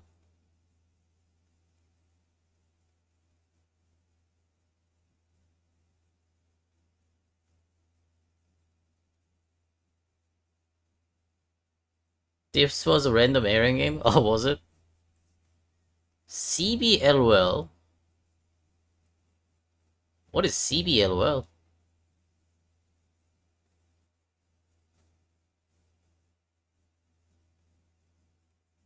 I think this will be fun to watch. July 5th.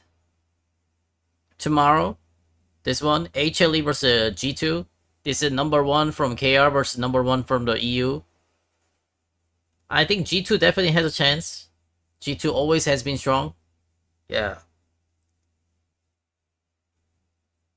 BLG seems to be they barely won against T1. Can you co-stream? No, I can't. Not Riot partnered. I think it's not even about the Riot partner. It's gotta be like really chosen one. Have to be like 10,000 viewership. 10,000 viewers all time. Streaming. That kind of stuff. Kinda gotta be a big stream.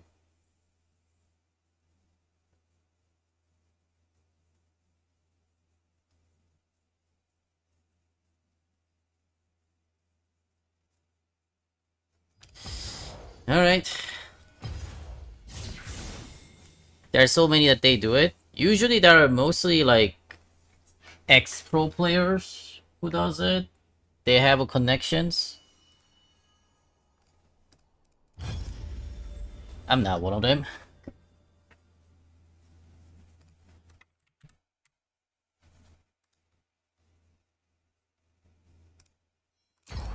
Give me a moment. Let's play some Teemo game then. Grab some water, be right back.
Alright, I'm back.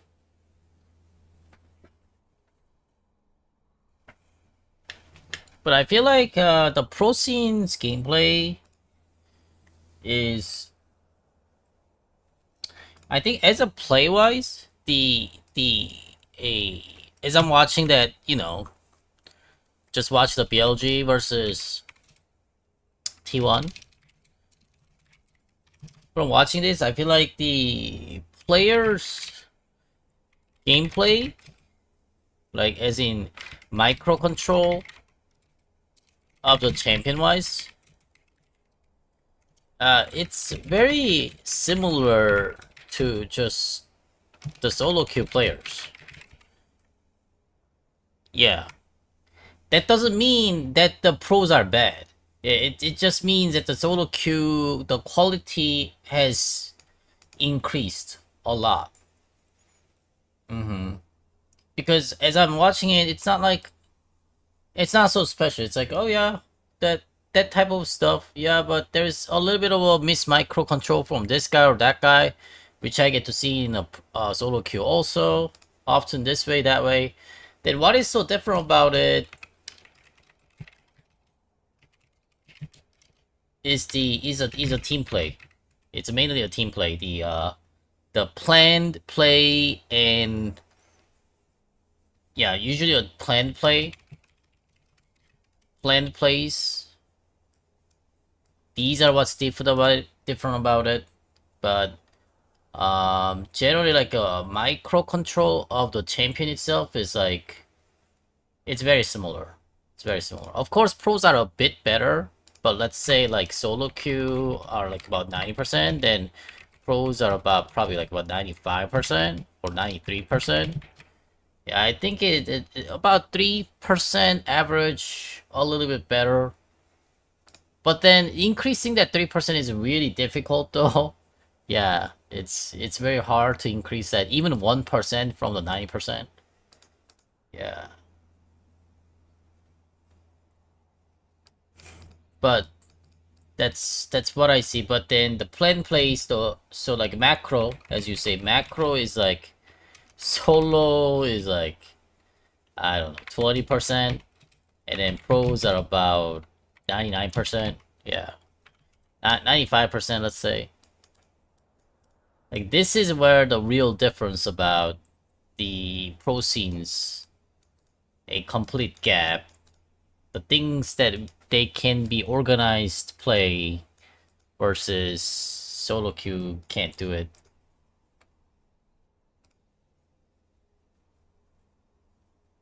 Yeah, well, this is as a micro.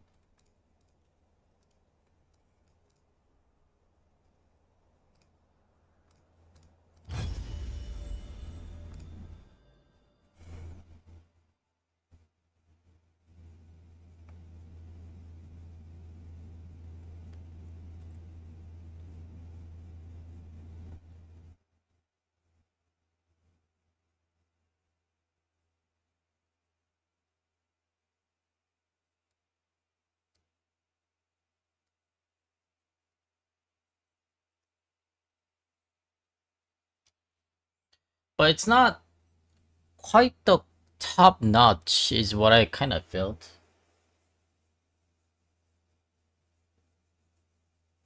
They seems to catch most of the waves even when they die sometimes. Yeah, because they're dying at the right time, and not only that, even if they die at the wrong time, someone else is there to catch the wave for them, like a jungler or support. Usually jungler catches the wave.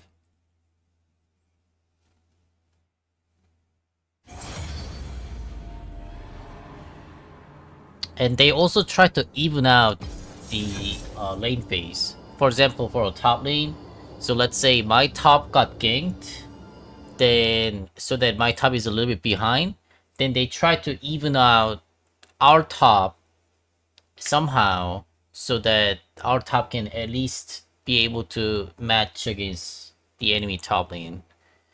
Those kind of plays are usually not being guaranteed in solo queue. So like, let's say I received about 5 ganks from the enemy team. I'm not still being guaranteed that, okay, so now I'm super behind against enemy top, so I cannot even farm on the turret. So can I get some help? Nope. Like, that's basically solo queue. Yeah, but pro scenes, that doesn't happen. In pro scenes, they at least allow your top to be able to farm under a turret. So give some a little bit of care so that your top can still play out the game. Like that kind of stuff.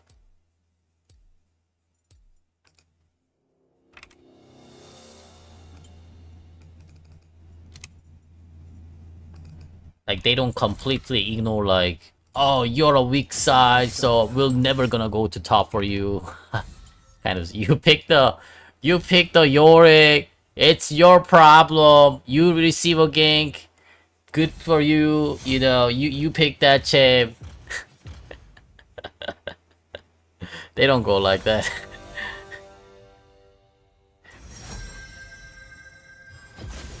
Vandal Scout Timo reporting for duty.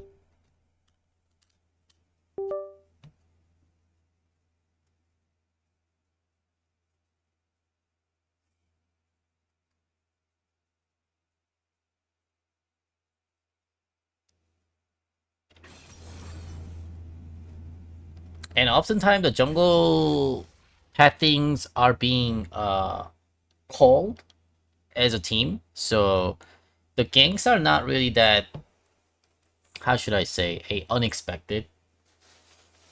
Compared to solo queue, the reason why junglers are so broken is because most of their pathings are unexpected, because nobody really calls it out. Where's their jungler? I don't know. Just ward it up. It's your job. Just ward it up, man. I don't know where their jungler is. Just ward it up. And I go like, oh my god. Because even warding process takes risk. If the enemy jungler is actually sitting in that bush where I'm trying to ward, then I end up dying kind of stuff. But usually the ally junglers don't really care about where enemy jungler is.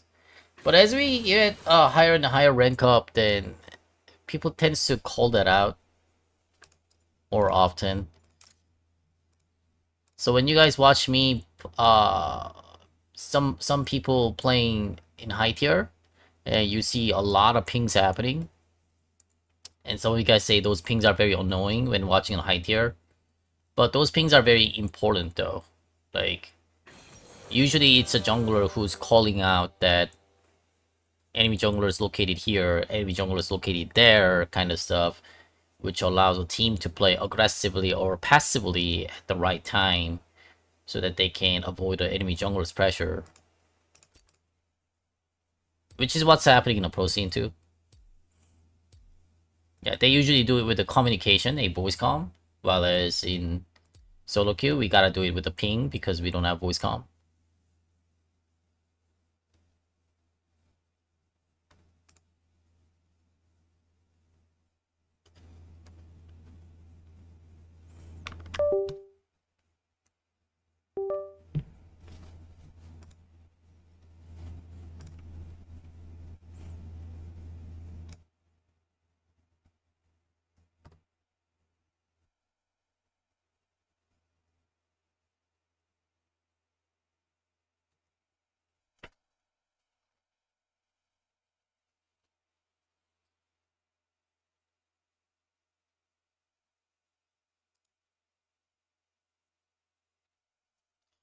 Especially this tier, low master is all about the jungle right now. Yeah, whoever that has a better jungler tends to take the win.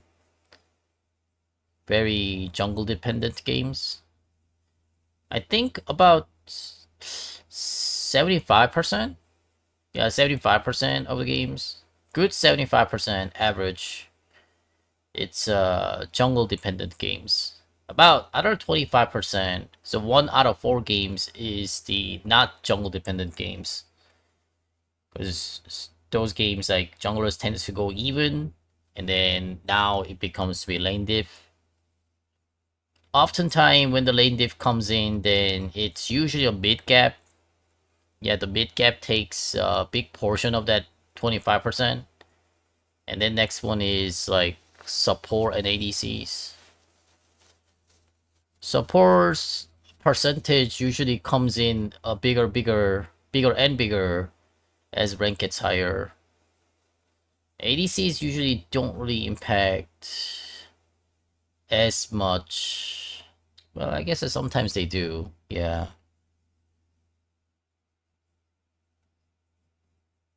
Usually the autofill is probably the second most impact. Yeah, jungle impact, and then autofill impact, and then mid impact.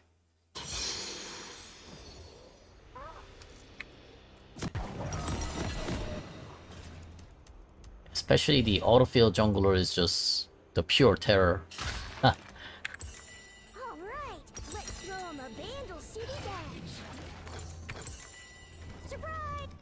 Welcome to Summoner's Rift.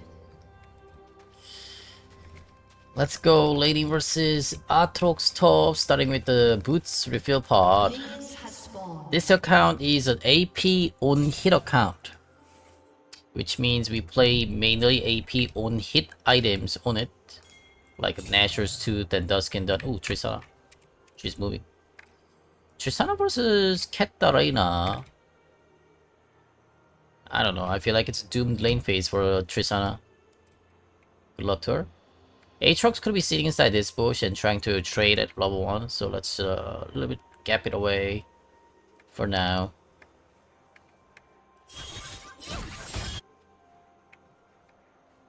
All roads lead to Vandal City.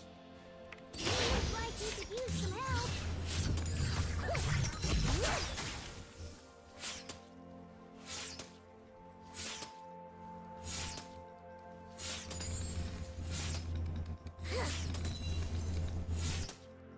Ah, bisaid. Stay hydrated.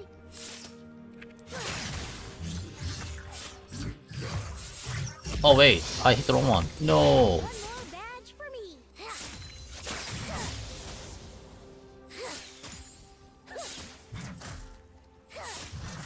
Another miss.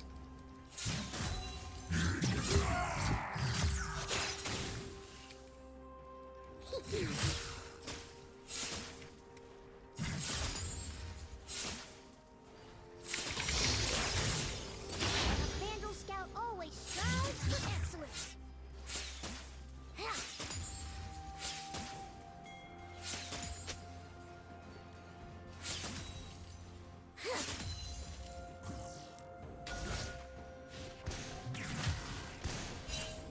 Rule number 154. Never fear the unknown. Lighten the blinkers.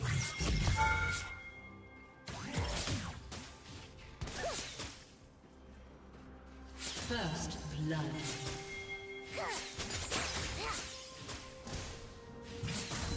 Gotcha! An ally has been slain.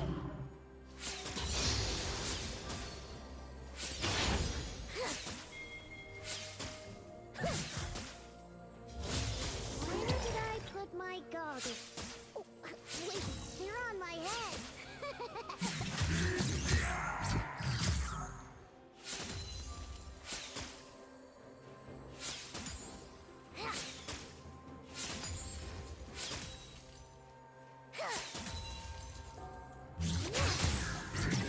Two, three, four.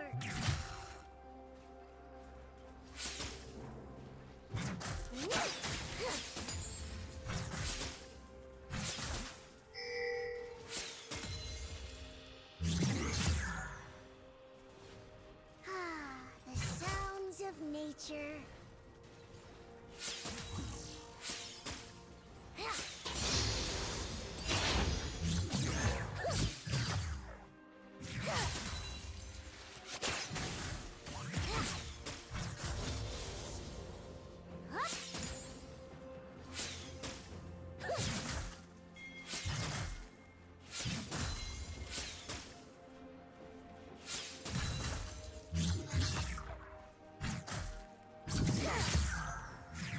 If there's trouble, I'm there. An enemy has been slain. An ally has been slain. An ally has been slain. Sometimes it's good to retrace your steps. Okay, let's take the base. Vandal Scout biscuits, marveled in 100 flavors. Here I am.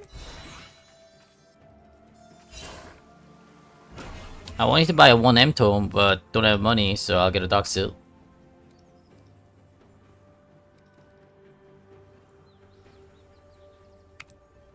Yordles are never alone. Every river is our friend. Every pebble our bestest buddy.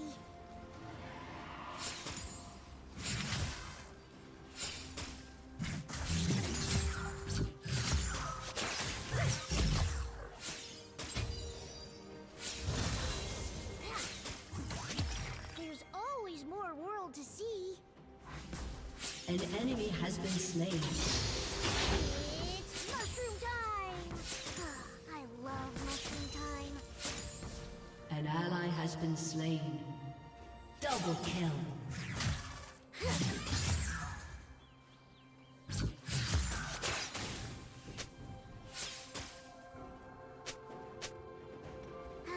I've got a good feeling about today.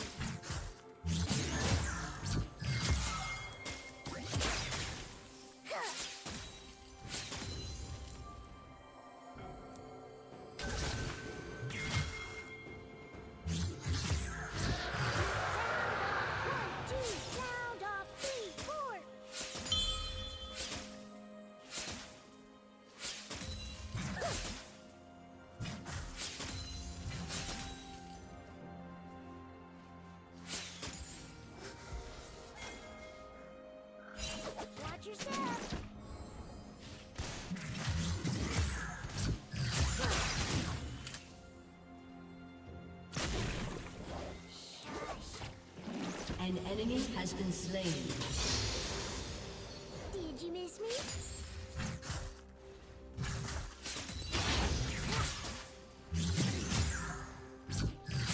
Got something on your face.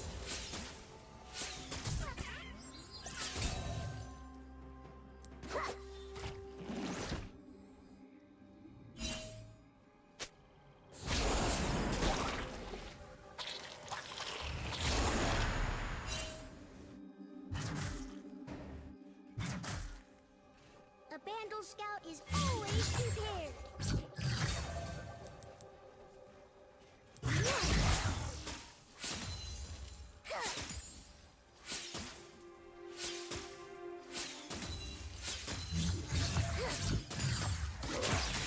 Scout and observe.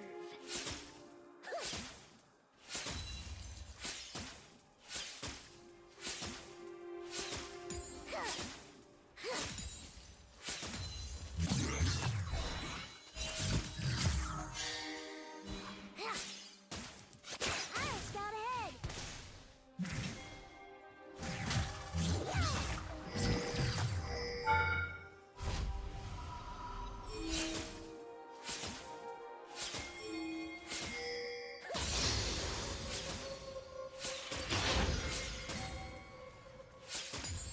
Another day out in the field.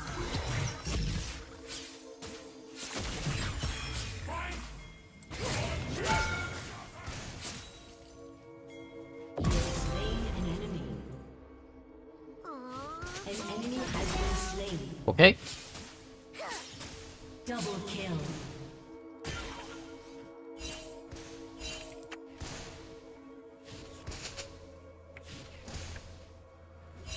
First, with this purchase, I'll get my responsible consumer badge.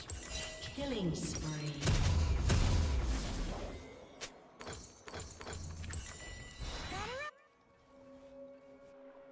This can do it first.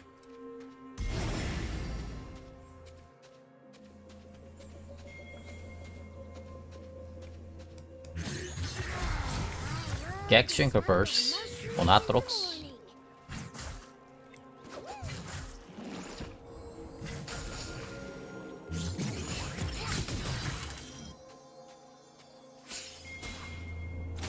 That's gotta sting.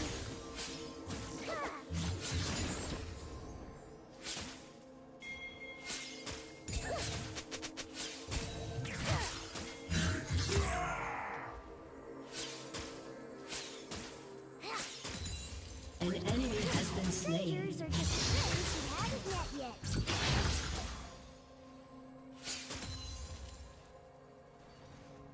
Gonna leave this right here.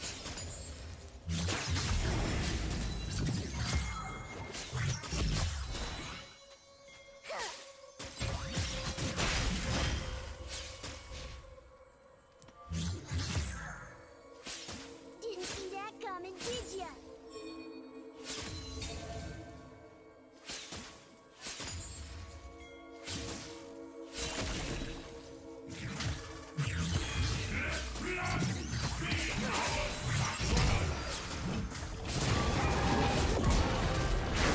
Ah! Rampage. Darn. I didn't dodge his last Q, the Aatrox. I thought I did with Flash, but...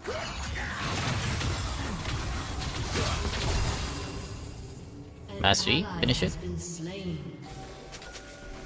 Q. Could've just came this way, but... Stop it, Shiveda! Yikes!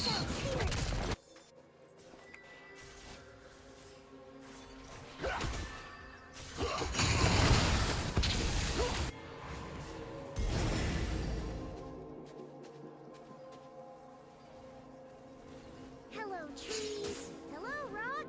Hello, grass.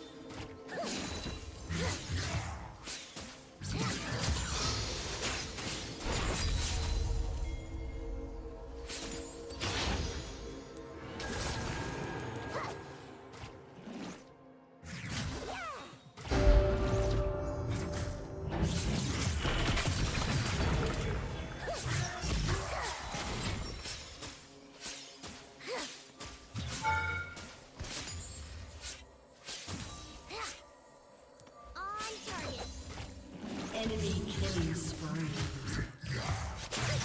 Killing spree. Double kill. Hello, shopkeep. What's the latest?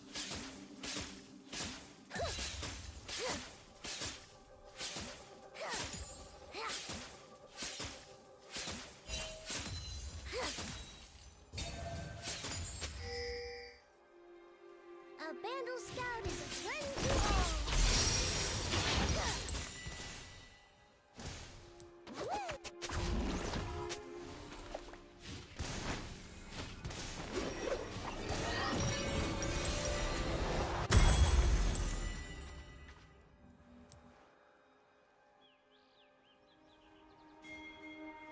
Rule number 13. Treat every day like it's an adventure.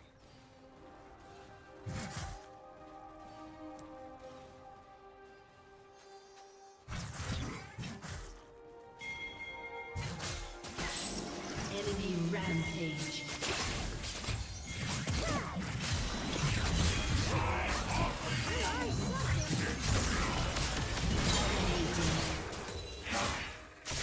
Happy to lend a hand.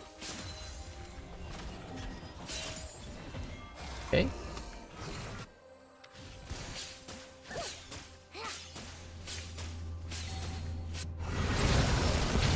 Unstoppable. Our Shivena is stronger.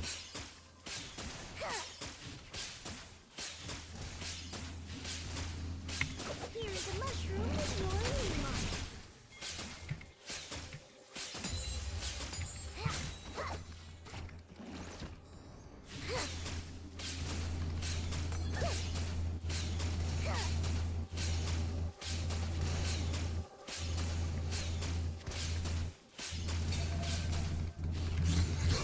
I love the great outdoors.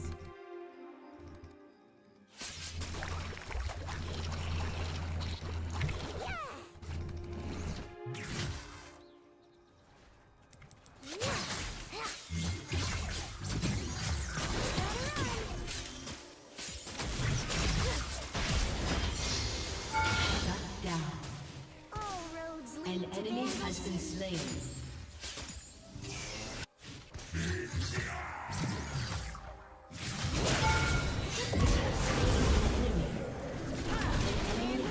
Ah.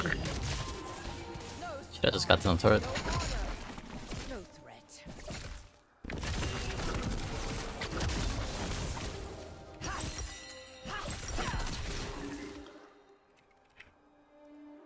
Your team has destroyed a turret. Your Nice turret team mid-side. has destroyed a turret. Your team has destroyed a turret. Your turret has been destroyed.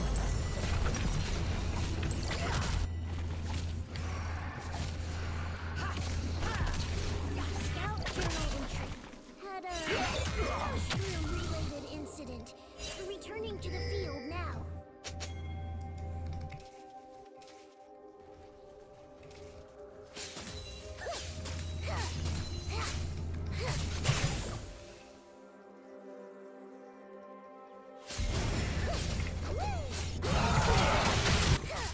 Godlike. Poor Aatrox.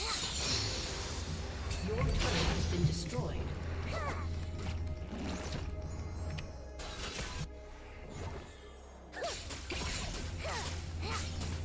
Aatrox hasn't touched the turret. It was all Shivena getting a turret play pulled. Take aim and... Your team has destroyed a turret. I'll clean that up later. Everything is better than mushrooms.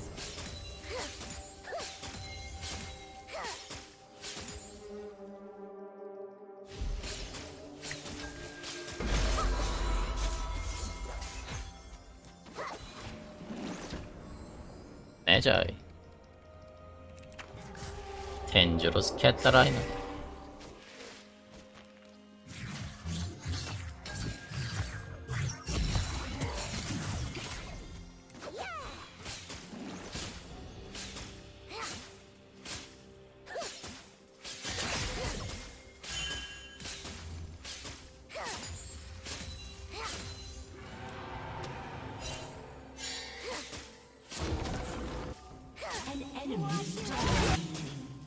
Killing spree. Shut down.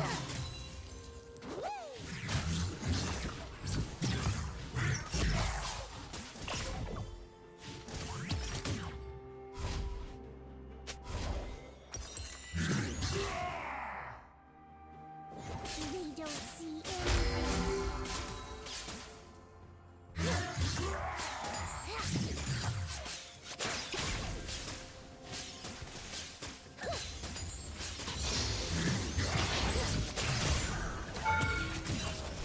Rule number 154. Never fear the unknown.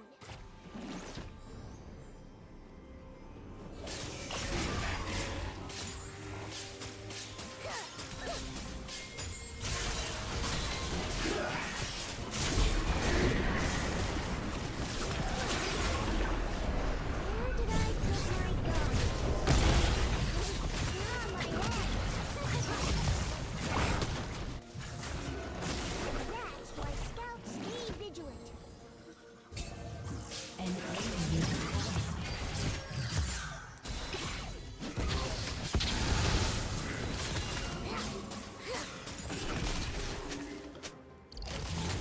They really should slow down.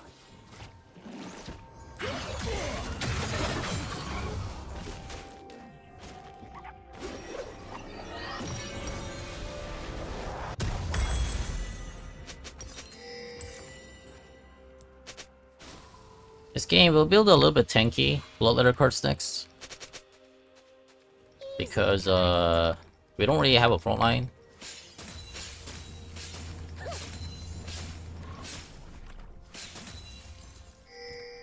And Cat's getting huge. I think she's gonna kill me if she jumps onto me right now. Direct hit. 26 Magi. Lighten the blinkers.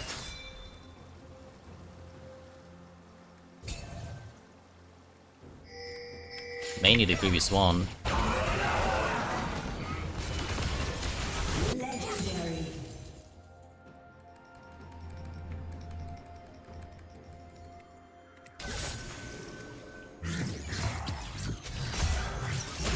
Two, three, four.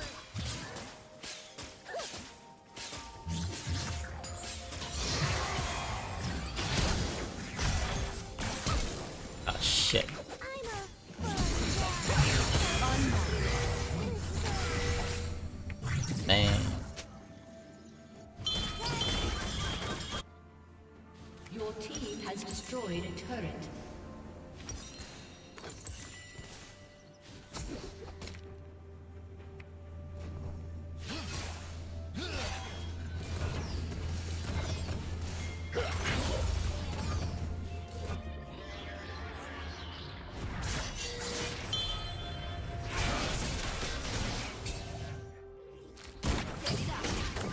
Cannot follow the teleport, looks like.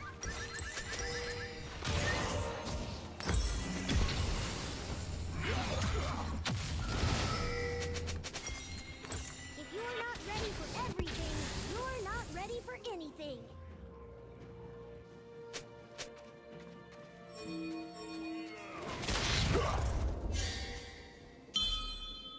An enemy has been slain.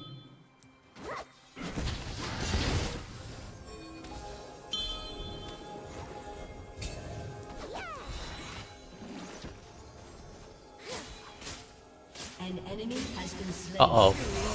Shut down.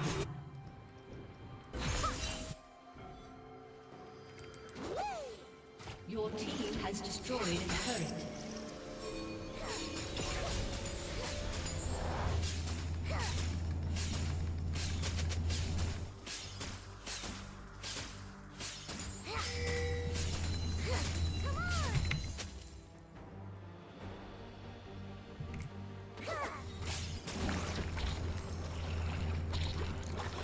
Gonna leave this right here.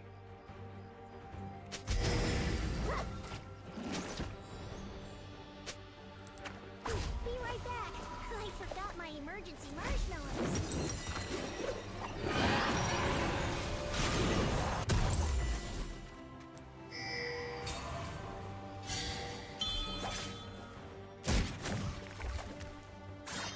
25 stacks, full stack Magi, Cat Arena. Sounds of nature.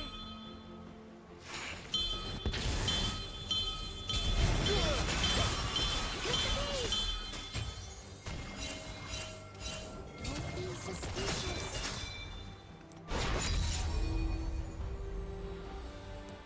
Yeah!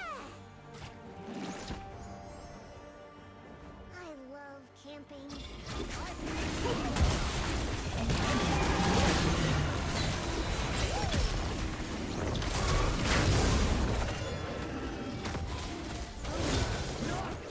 그렇지.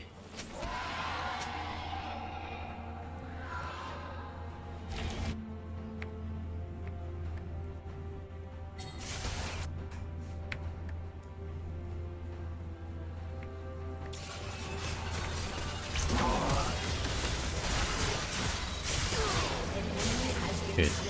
He's 2 and 8. Not worth flashing.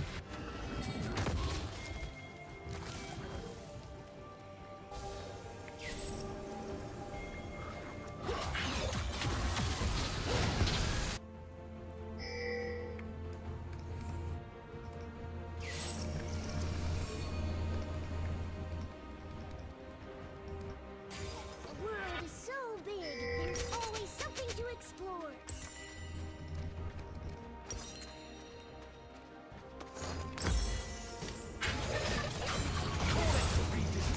How do we deal with that cat that I know?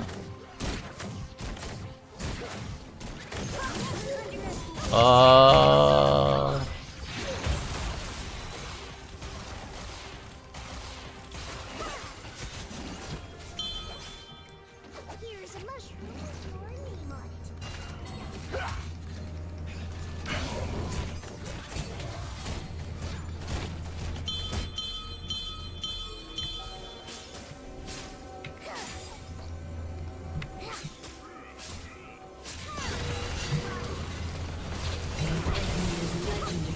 Not exactly where we want to be at.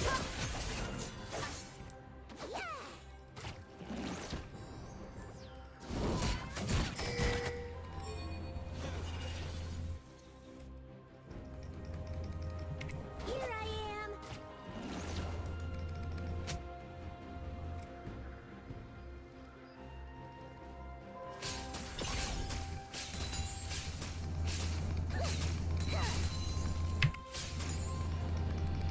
If there's trouble, I'm there.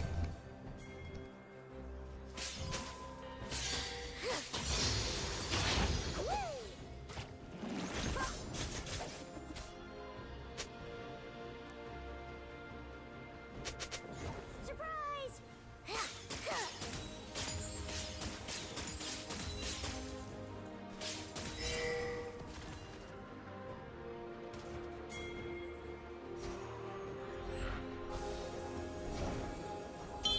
There's always more world to see.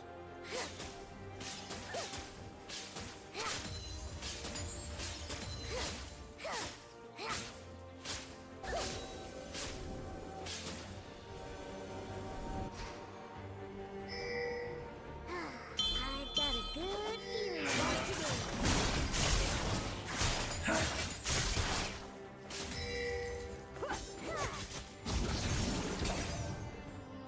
Now we're cooking.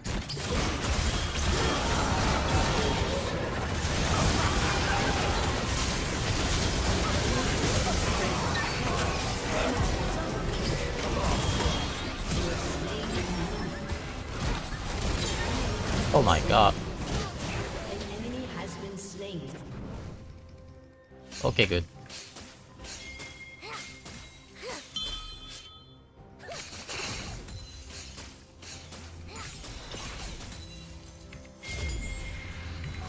Sound off 1, 2, sound off 3, 4.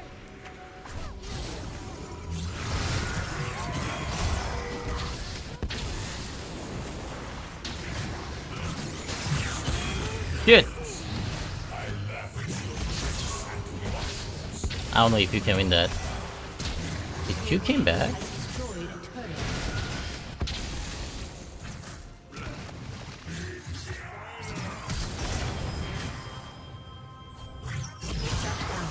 Well, that sucks.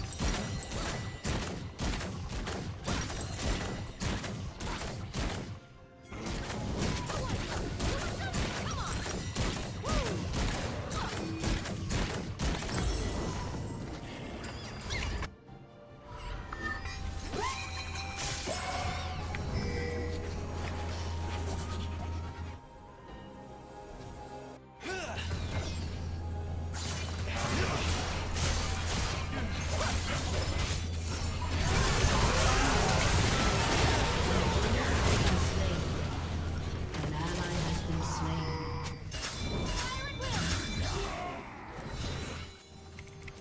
Watch your step.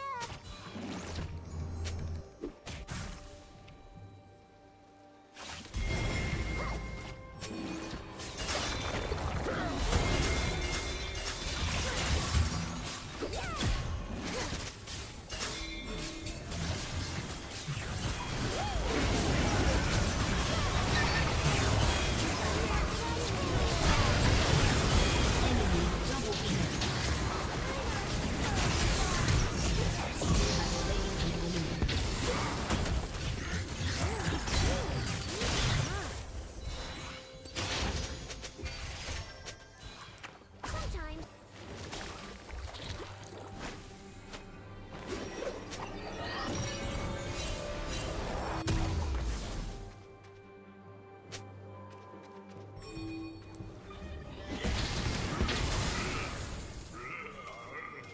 I pledge to uphold the Vandal Star way and serve Yordle kind each and every day.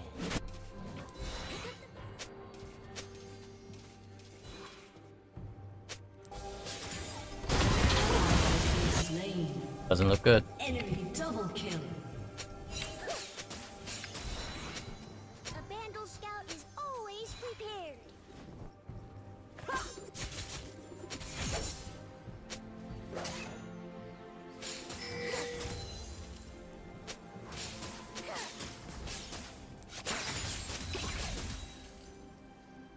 Stay vigilant.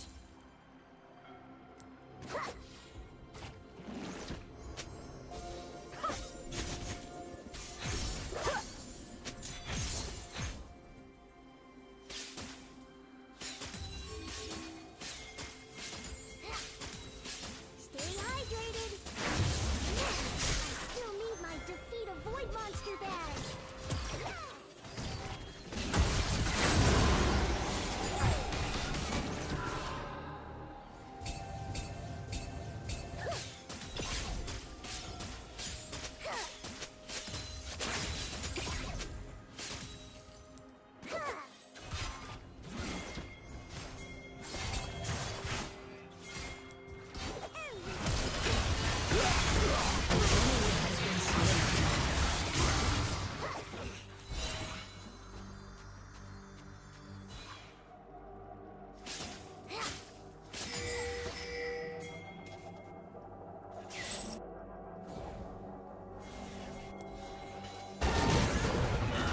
Scout and observe. An ally has been slain. An ally has been slain. Enemy double kill. Your team has destroyed a turret.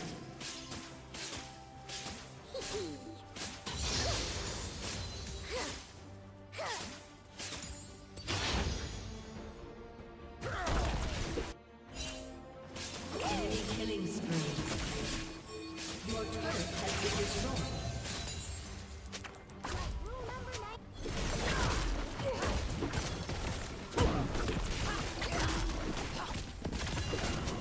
Your turret has been destroyed.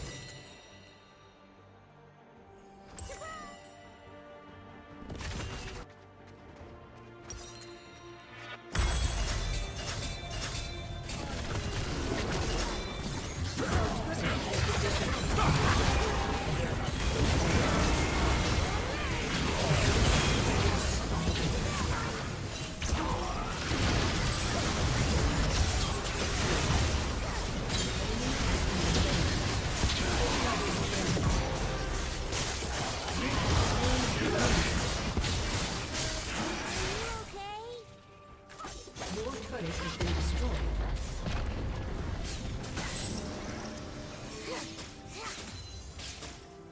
Killing spree. Gotcha!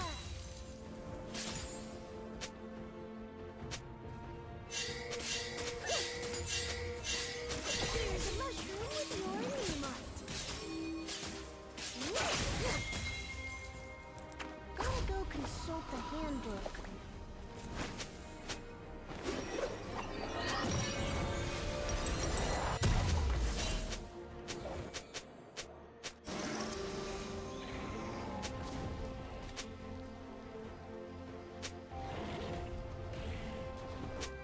I'll scout ahead.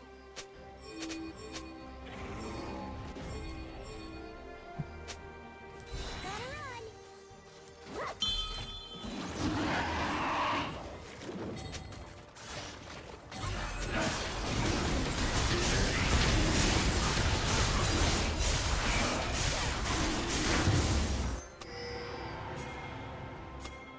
Another day out in the field. An ally has been slain. Yeah! Pick up the pace.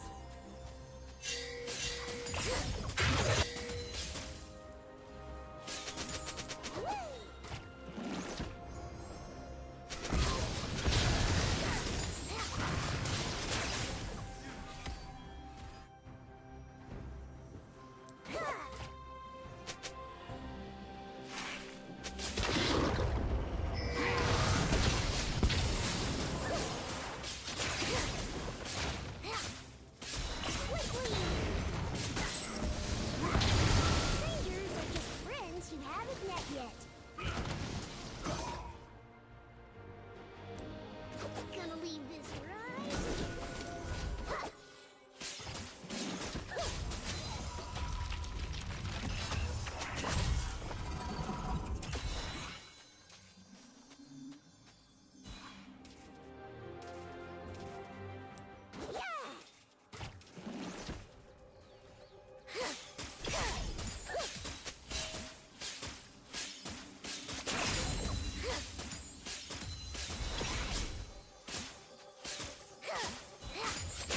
Nothing like a good walk.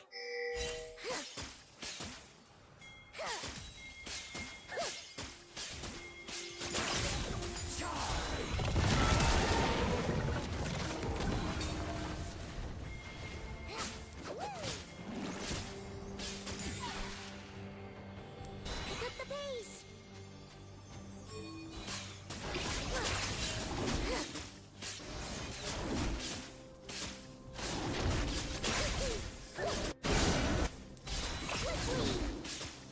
Enemy rampage. Rampage. I'm a fun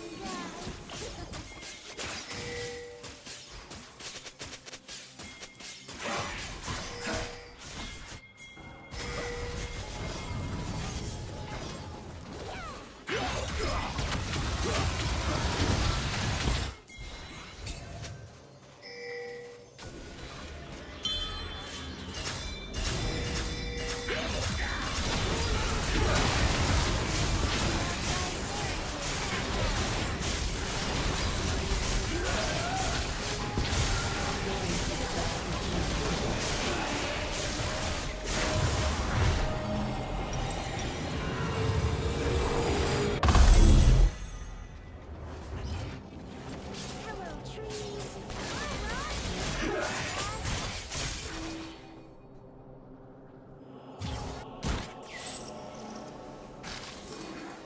An enemy is unstoppable.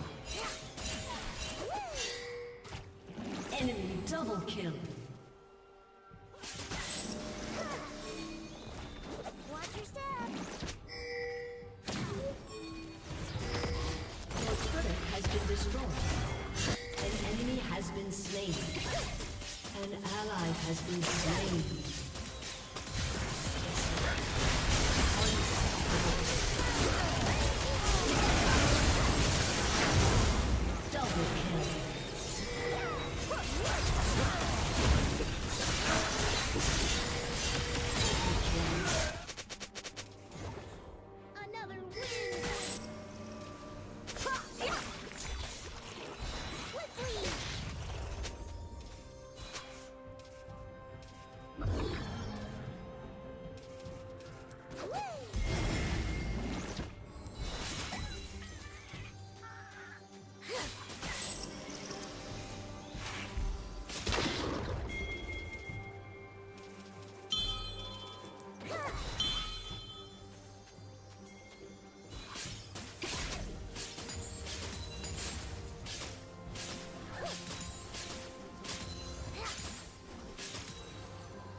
What was that An damage? enemy has been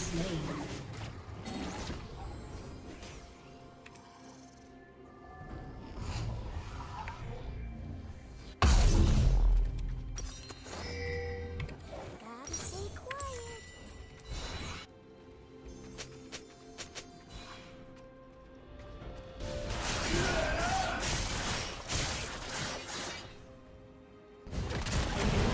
Oh, Triss. She finally did it.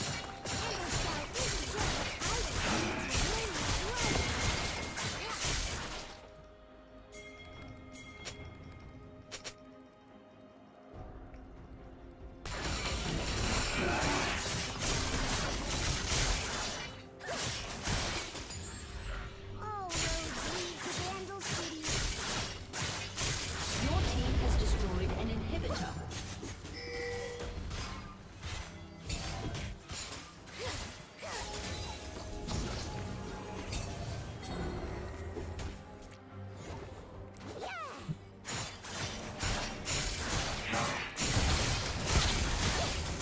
Killing spree.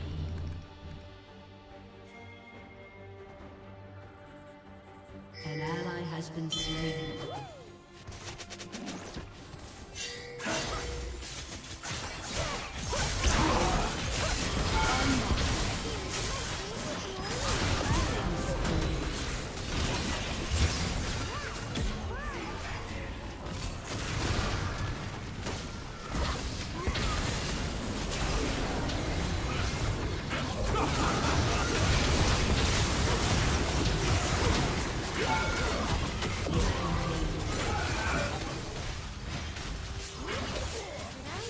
Your team has destroyed a turret.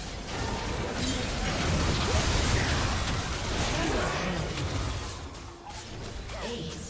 Good. Your team has destroyed an inhibitor. Your team has destroyed a turret.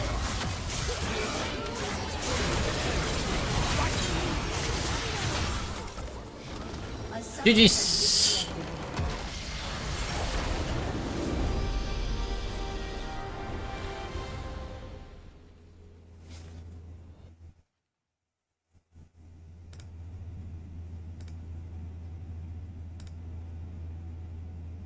Whew.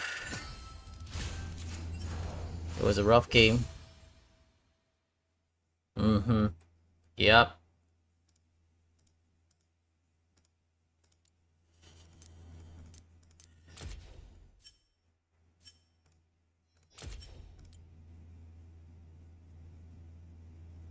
Team did okay damage.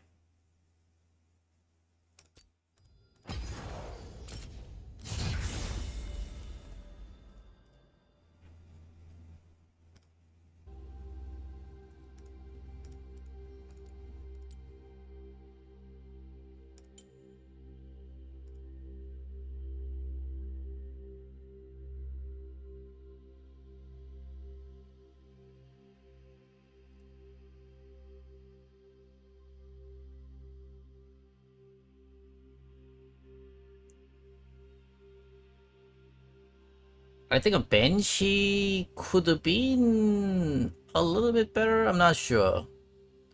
Felt like I needed Rukon due to Carry not being that fat.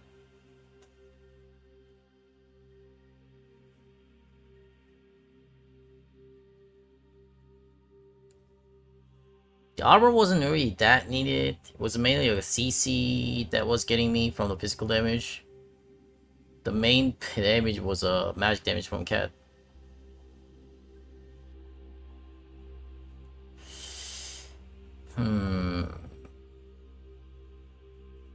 But this kinda game,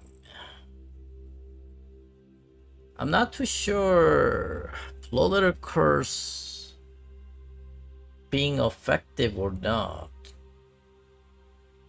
But we did have a 2 magic damage from the bots. They didn't have any percent magic pens. That it was better for me to grab the percent magic pen for them to deal damage. Yeah. I guess a Banshee would have been the only choice, only different choice that I could have made. But when I was getting the Rukon, Cat was really something though. Cat was the only threat, pretty much.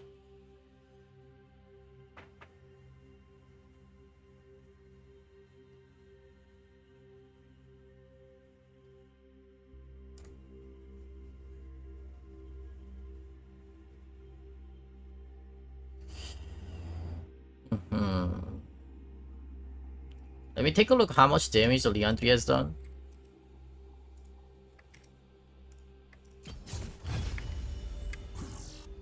I don't know, this build is a kind of a mixed up with the trap build with the on hit. It's not completely trap build, but it's not completely on hit build either.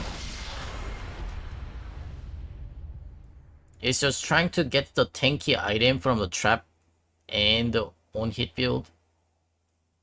So Leandri plus Bloodletter Curse is where the trap build comes in, and the Dusk and Dawn is where the on hit build comes in.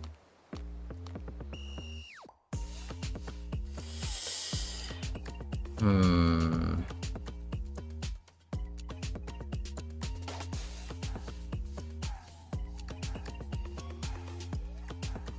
6,800 is not bad. That's pretty decent, to be honest.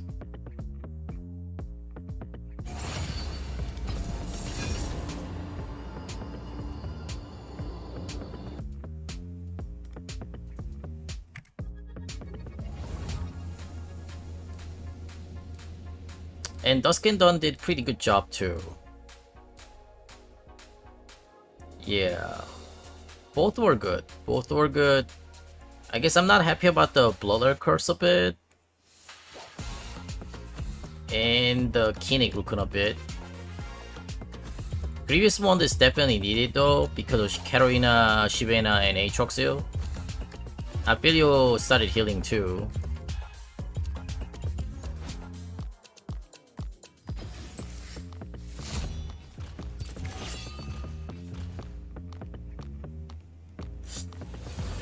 Haha. No, actually, Bloodletter Curse was needed because of bottom laners. Sylas did a pretty good amount of previous one also. Yeah, I got pretty much all the right items. Banshee to the Kinnick would not make that much of a difference anyway, damage wise. Yeah, 100 extra AP doesn't change that much for Teemo.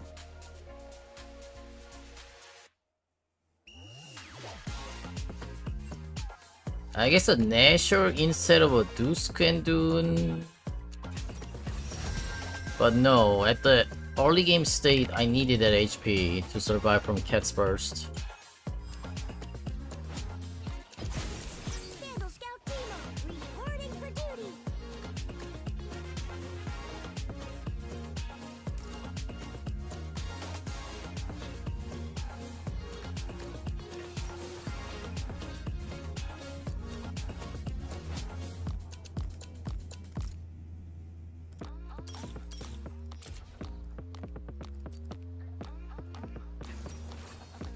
Santi match.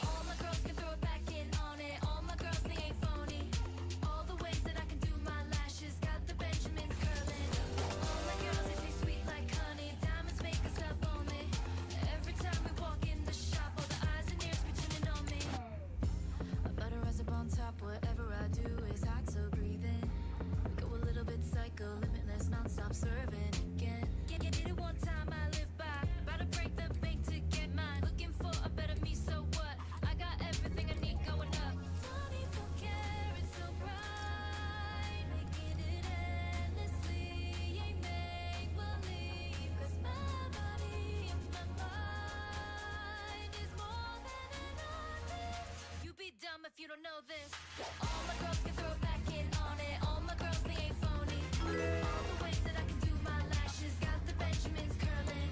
All my girls, they taste sweet like honey. Diamonds. Goggles, check. Hat, check. Mushrooms, check. Okay, armed and ready.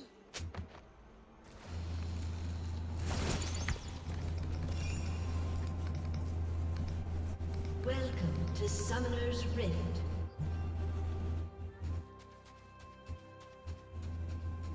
Where did I put like my goggles. Minions have spawned. They're on my head.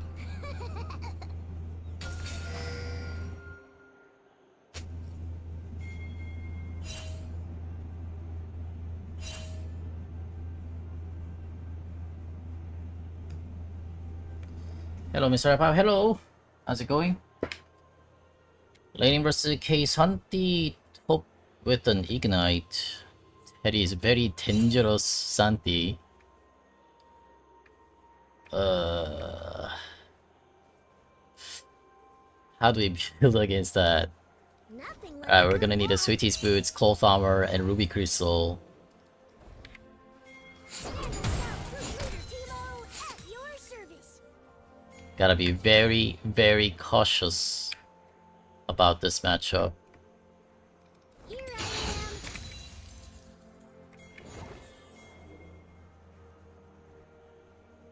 His level 6 is very strong.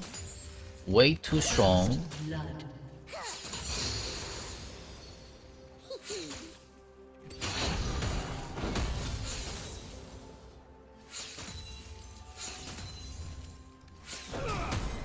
I think that Cosmic Drive can be a good option for this game.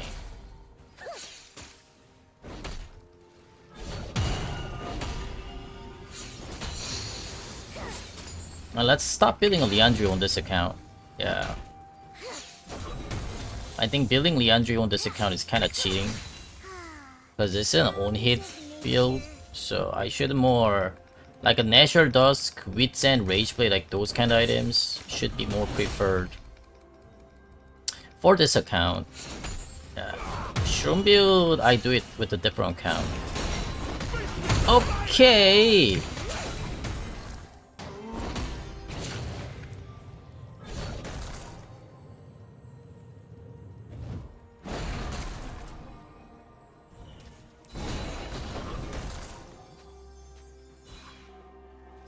Oh. Friends you haven't met yet.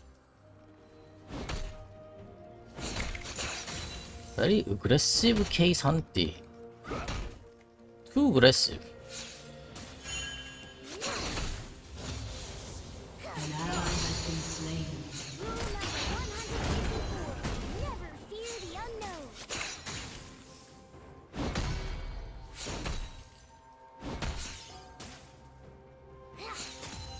As you can see, some people do not know about this. When you get ignited, you can still go invisible.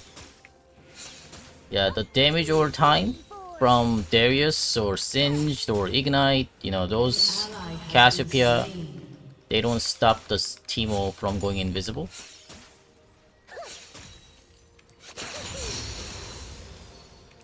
Gotta go consult the hand. Looks like the Santi has taken a base.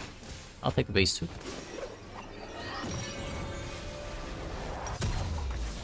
I'll set the potion for the booties. He's got another potion.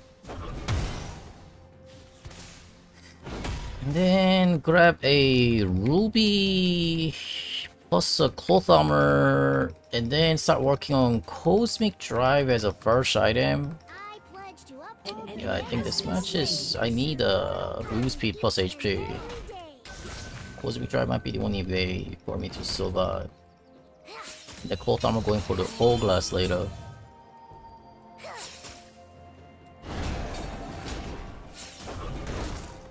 Santi, please. Another day out in the field.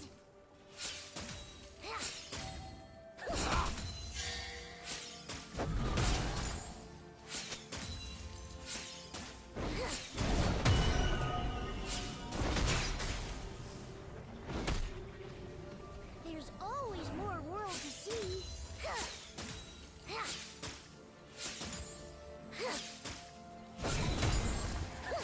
Once again, this is an AP on-hit account. We mainly build AP on-hit items such as a Nashor and a Deuce can do. But recently I've been building a bit of Leandry just for the HP thing. But once again, I should stop doing that. Yeah. Even last game we went Leandry, but I should stop doing that. Abandoned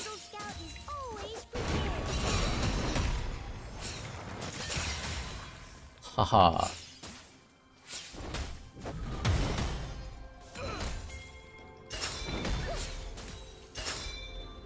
I think you just crossed the wall. Oh no, that's not good.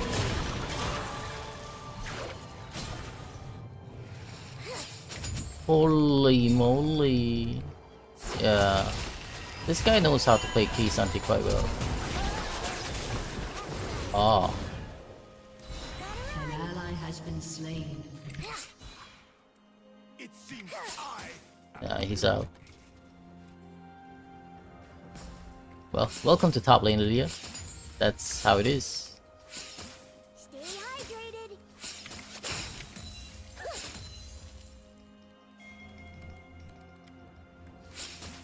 A lot of people still don't know what Keysanti can do. His angle to transport you to on the turret.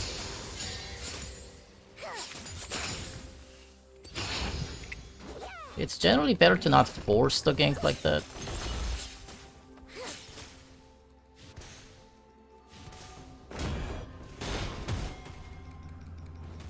An ally has been slain.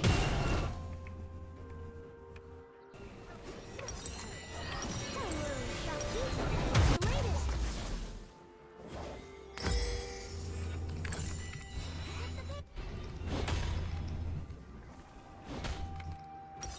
An ally has been slain. Yordles are never alone. Every river is our friend. Every pebble our bestest buddy.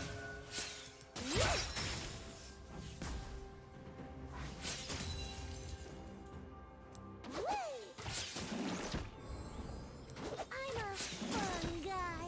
An ally has been slain.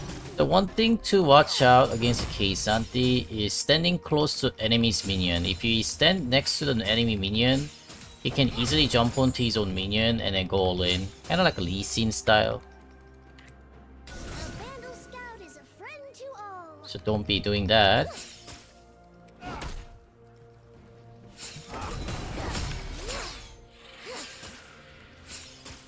So even when we're taking this melee minion, as you see, I'm keeping the distance away from that melee minion. If there's trouble, I'm there. Trying to deny my cannon take.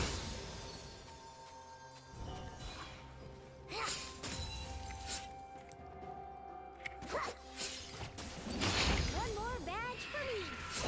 Now Nunu's gonna be here. Let's back out for a bit. Did you miss me?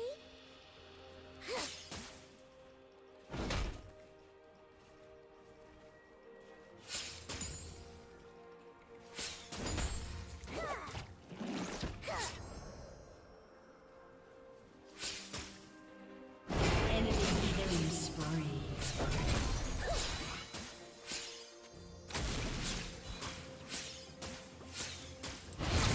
Lighten the blinkers. Sound Slain an If he makes a mistake like that, just let him take the base. He's being way too aggressive. Not really respecting what Timo can do. Vandal Scout always strives for yeah. Rule number 151.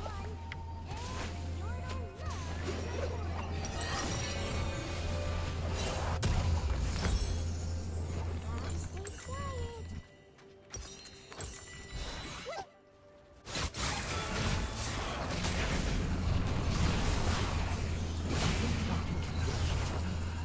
Oh, Loki versus Illaoi match. The rare match to be seen. Looks like Illaoi is doing very well against Loki so far.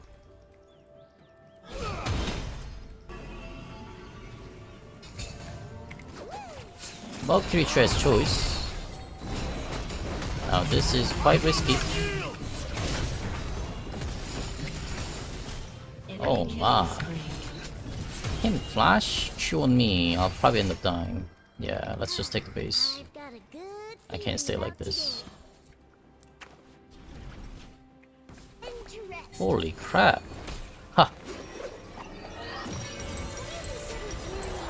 What is that damage? I even got a Kindle Gem. enemy has has been If I didn't have a Kindle Gem, I was dead then. Your turret has been destroyed. He can burst the 1700 HP with that. Alright. Hello, trees. We go. Hello, We go. rock. Hello, grass.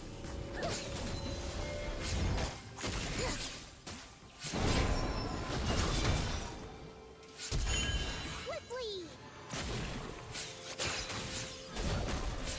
You have slain an enemy. Once again, not respecting what Timo can do. Play again sometime. The traps inside the bush. Right here. He's not expecting that at all.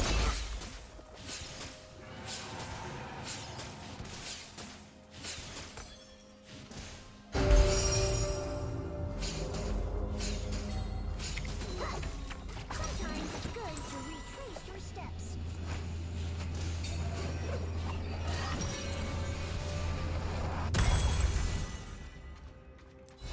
run.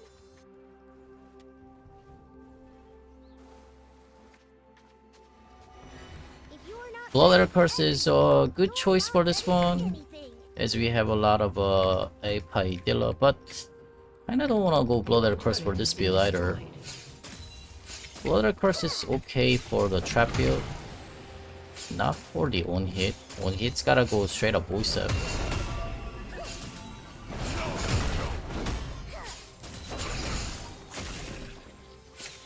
quickly. Where did I put my goggles? Oh, you're on my head.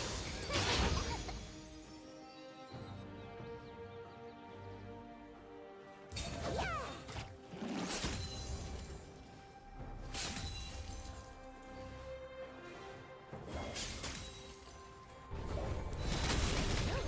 Caps sure are something.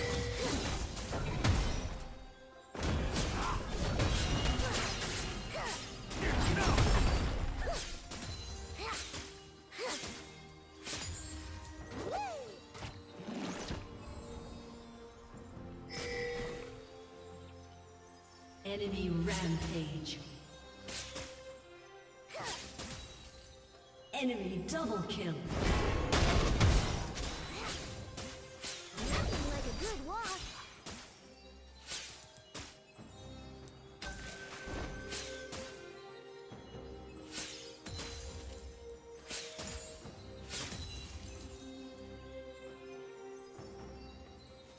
They really should slow down.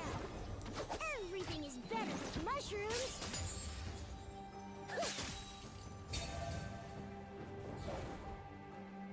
Get the pace. Your turret has been destroyed. The sounds of nature.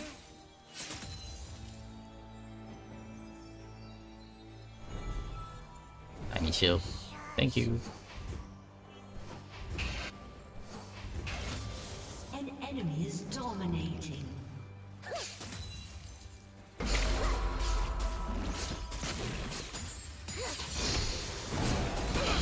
Down.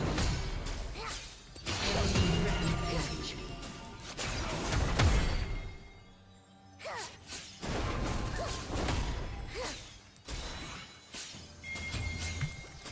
I was got ahead.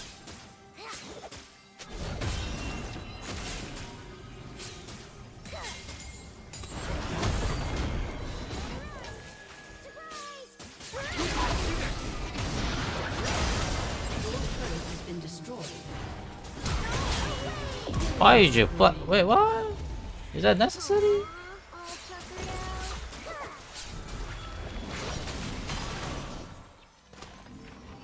Yeah. I love camping.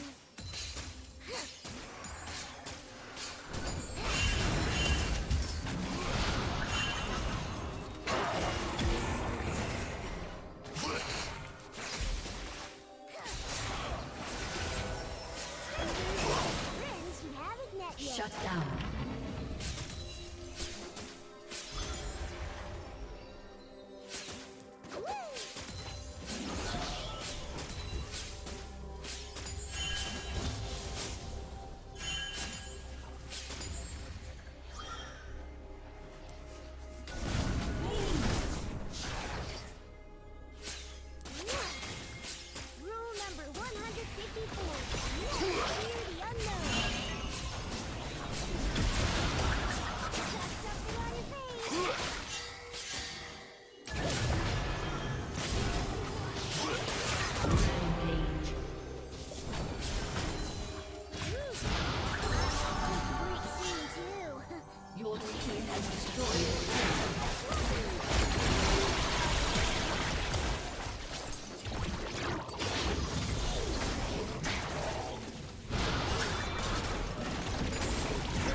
Oh god.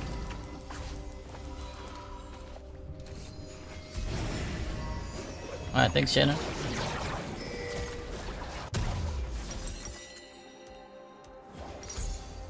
Up, 2, 3, 4.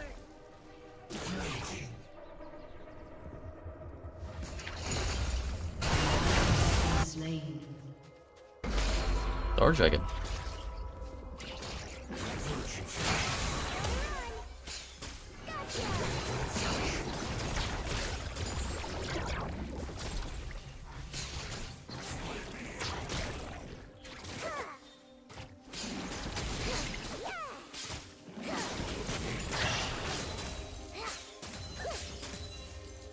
An ally has been slain.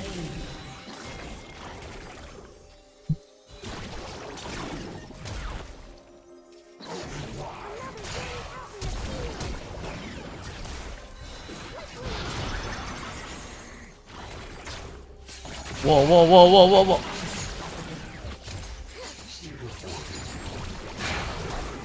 Oh man, this Buckles is good.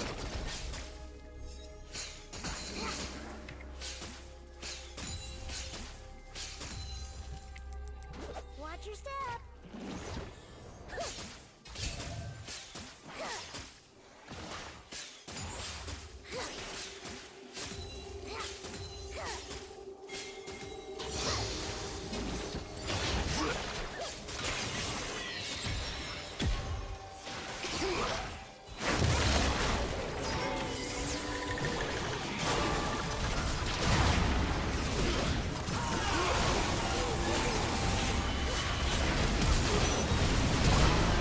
What the? An ally has been slain. Your turret has been destroyed.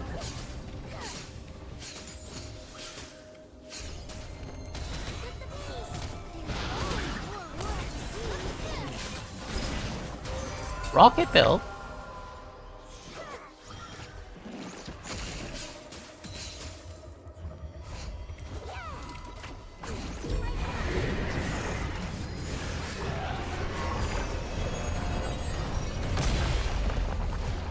With this purchase, I'll get my responsible consumer badge. 두 스캔 눈 캔치.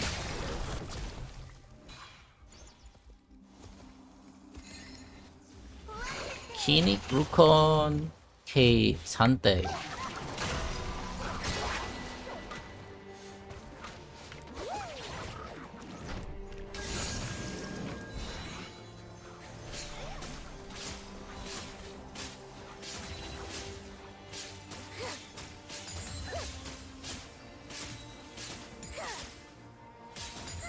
I love the great outdoors.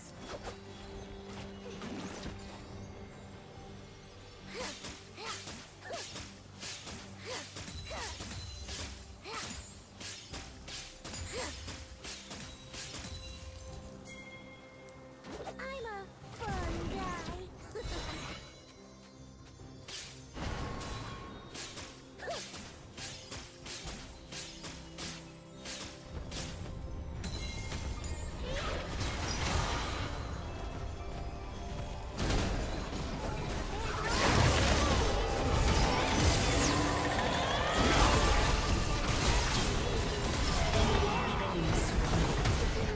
Your turret has been destroyed.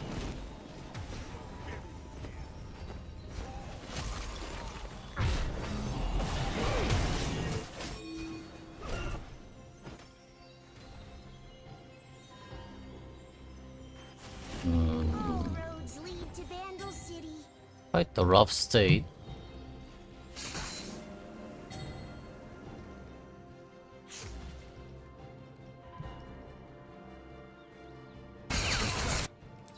Swiftly! A Vandal scout ready to arm. Ally has been slain. Uh-huh. Quite the rough state.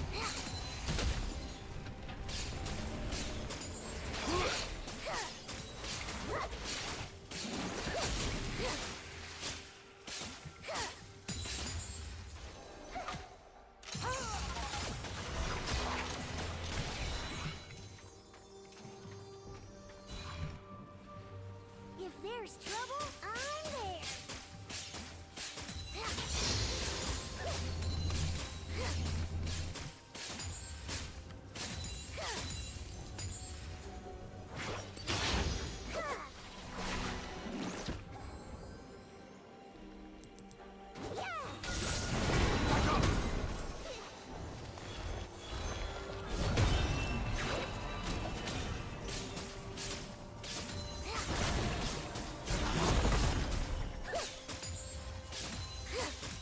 Sound off 1, 2, sound off 3, 4. Seize the blessing.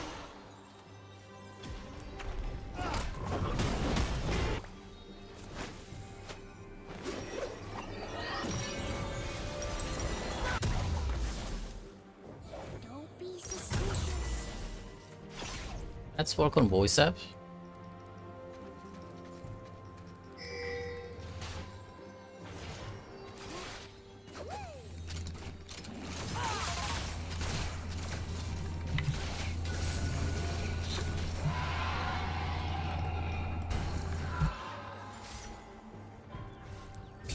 Gonna leave this right here.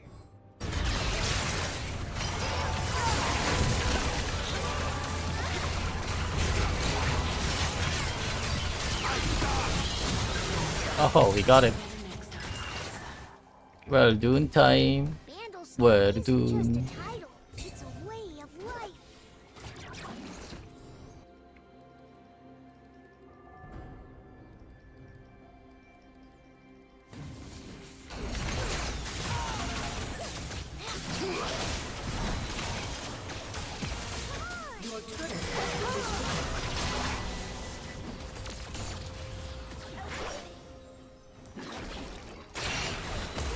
Oh my god, the damage.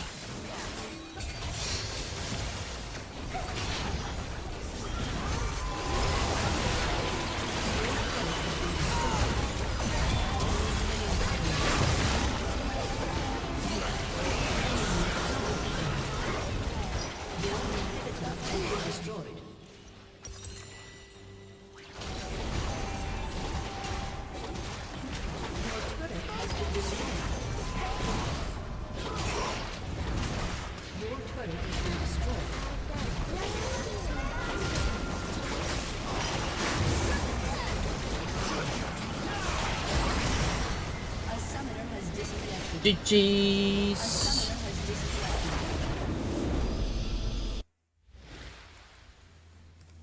Not much was available for me to do. Good job, team. You guys were great. But anyways, a Cosmic Drive seems to be a okay choice. Yeah, for that movement speed, extra movement speed.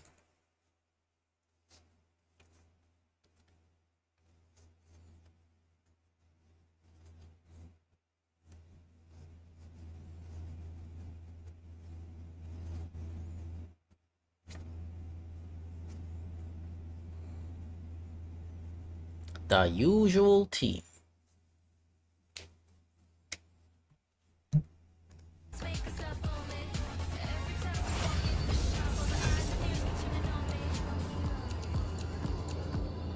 Walk with me, they wanna talk about me. Drip powder for my body, tea fresher than a breath mint. Wanna be where I've been, but I'm already gone. Now you see, keep up.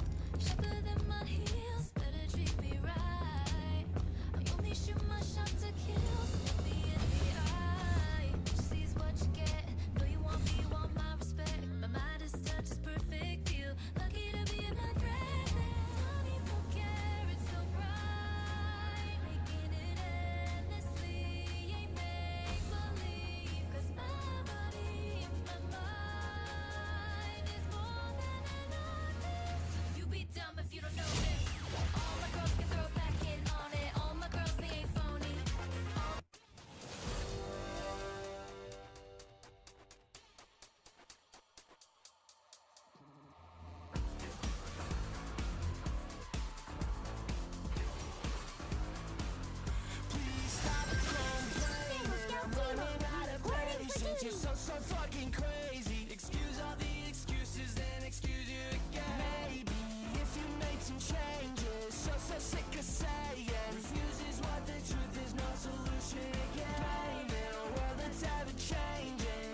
Alright, let's throw him a Vandal City Bash. Let's go. Welcome to Non-Toxic Title Main Sound Stream. Laning versus Xian. Up starting with the ring 2 pot. Welcome to Summoner's Rift. From playing the last game, I feel like I do need a Liandry Minions have spawned. 1, 2, and a Deuce can do. 3, 4. I think Crown Meta Teemo really can't go Nashor's Tooth build. So Nashor is good if you can continuously auto tech, but continuously auto tech situation doesn't really happen. That type of situation doesn't really happen for me to auto tech continuously. Hello, new friend. Hello, Xian.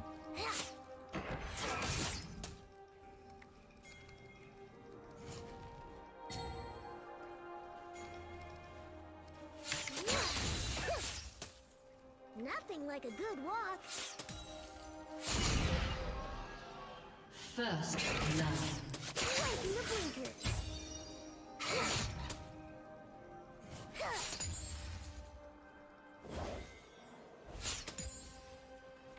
Don't be suspicious.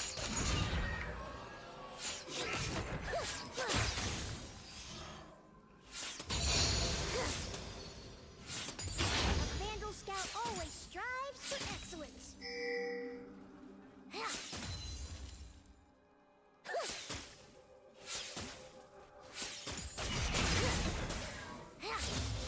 So I guess I gotta rely on Deuce can do plus the Leandry combo. Sounds of nature. One more badge for me. Ah! Dude!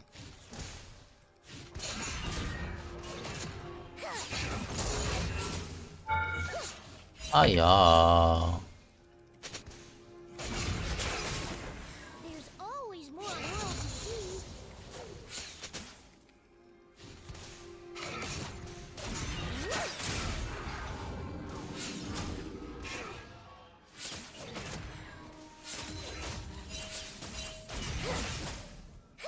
Strangers are just friends you haven't met yet.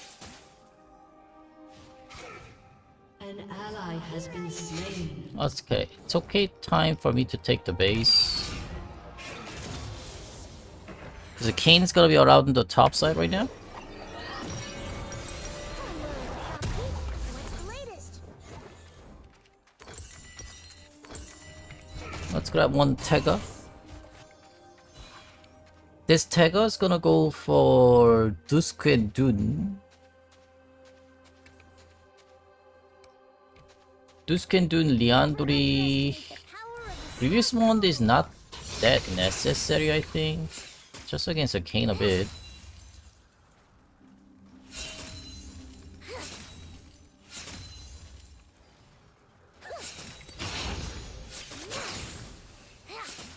Stay vigilant. And probably Bloodletter Curse, I guess. since we got a lot of AP. Unless if Swain takes it.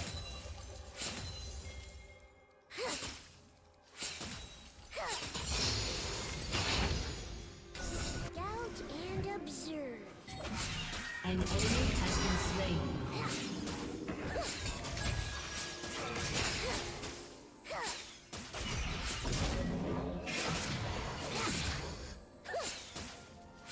You got something on your face. Rule number 13. An ally has been Treat slain. every day like Missed the one wave, but I think it was okay trade.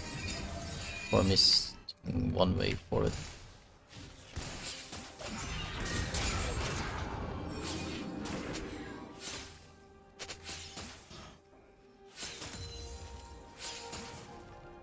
watch your head.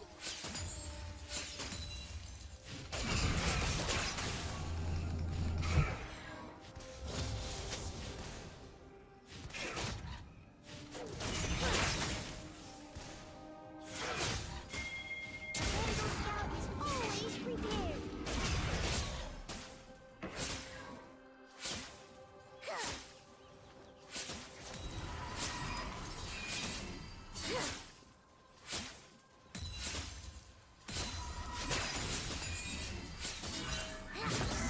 Take aim and it's mushroom An time. ally has been slain. Oh, you can finish it. Yasuo's coming.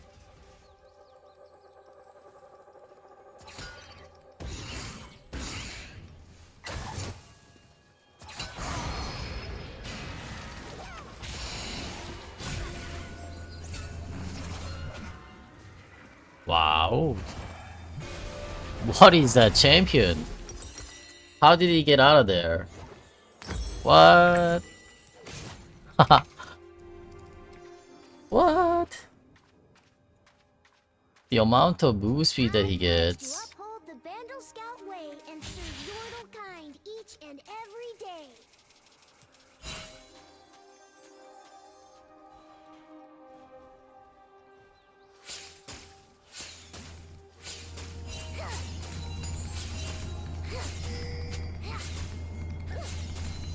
Up, 2, 3, 4.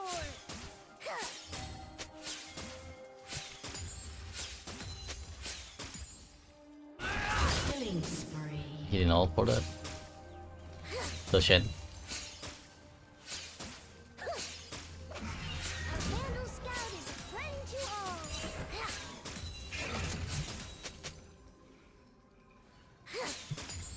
Gonna leave this right here. I guess that's a control.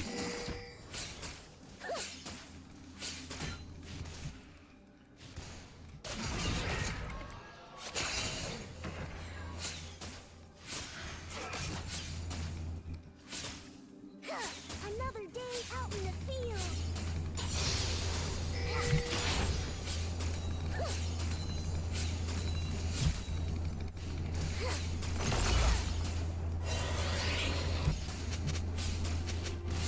Okay.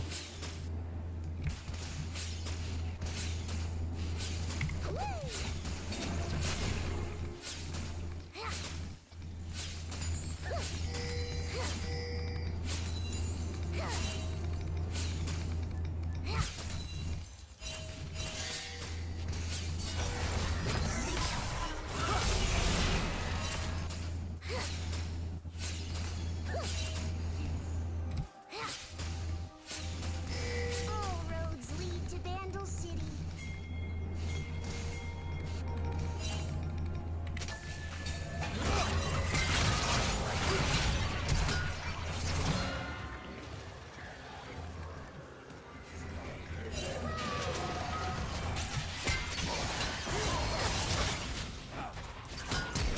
Slain an enemy.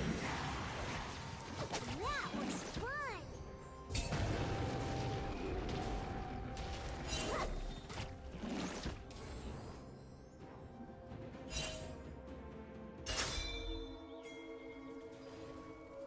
Oh, my cannon minion.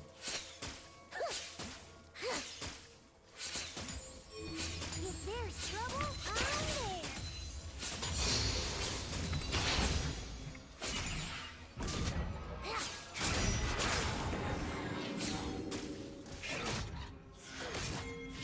down. Where did I put my goggles? An enemy has been On my slain. head.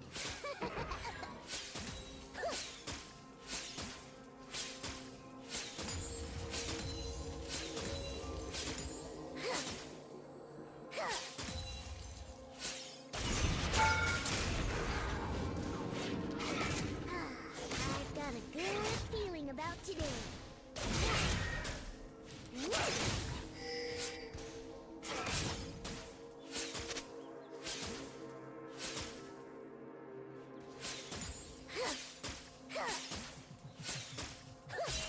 Direct hit.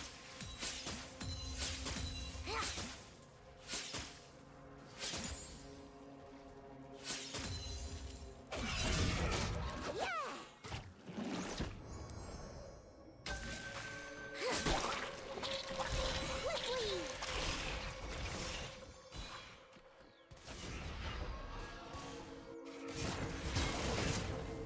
I love the great outdoors.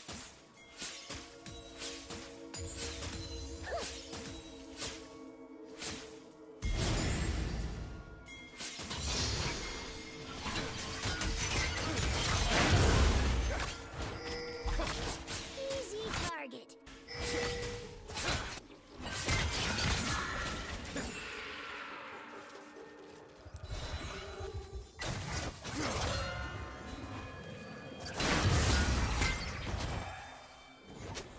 Hello, trees. Hello, rock. Hello, grass.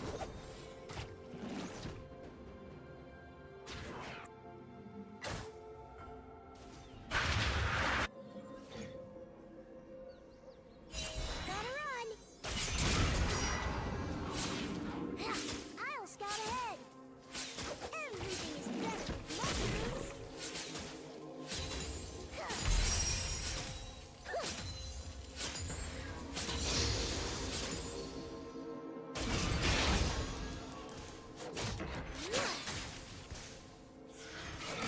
Every adventurer should know when to rest.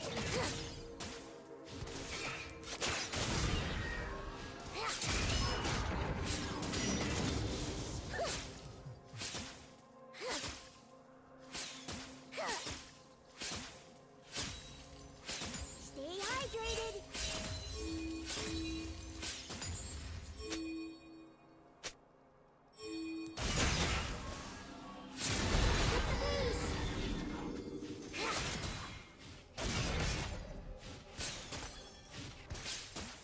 Rule number 154. Never fear the You know, Enemy has been slain. did you already use it? An enemy has been slain.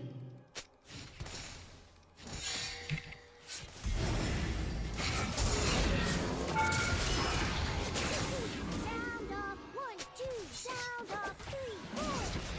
Here I am.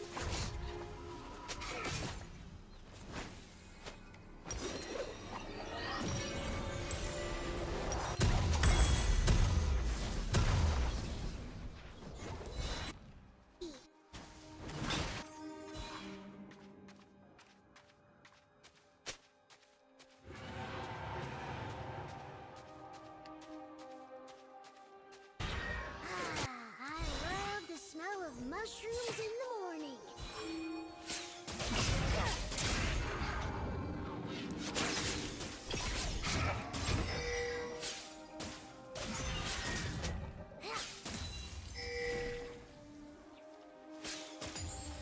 Nothing like a good walk.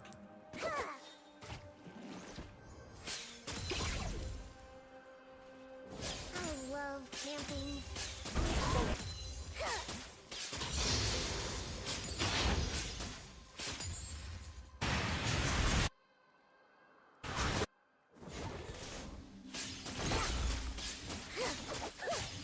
The sounds of nature.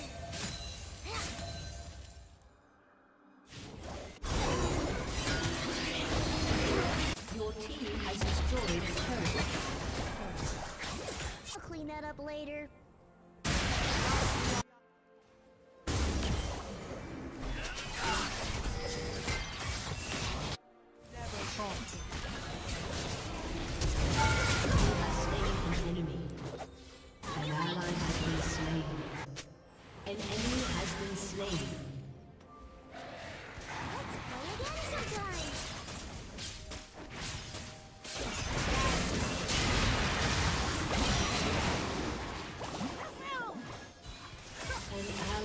been slain. There's always more world to see.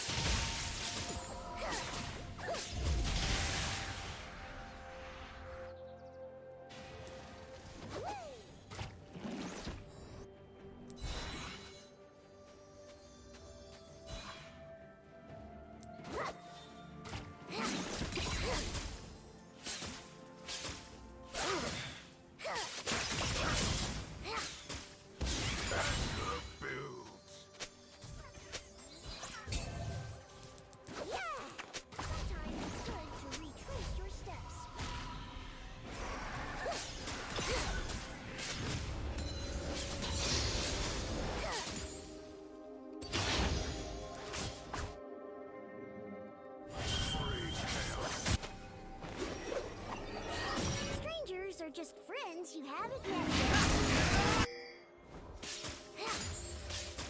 Shut down.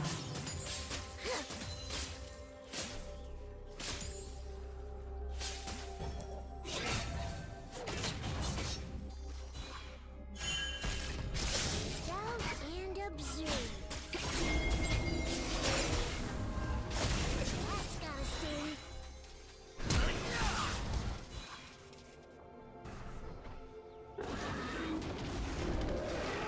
Your turret has been destroyed.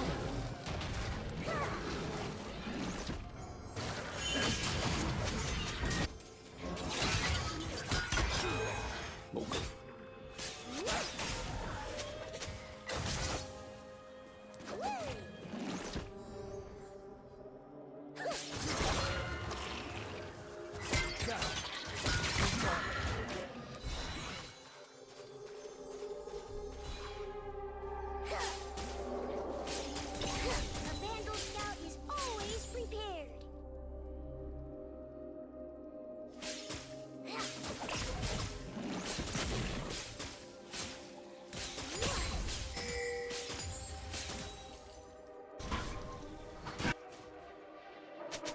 Up, 2, 3, 4.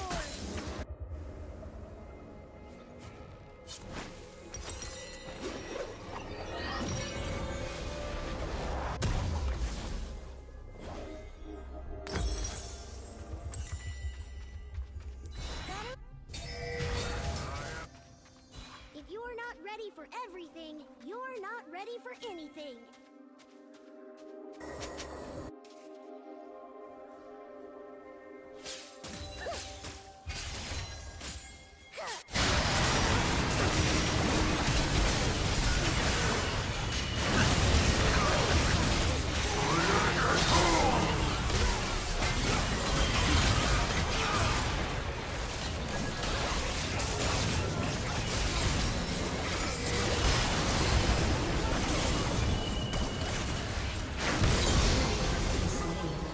Hearts beat together.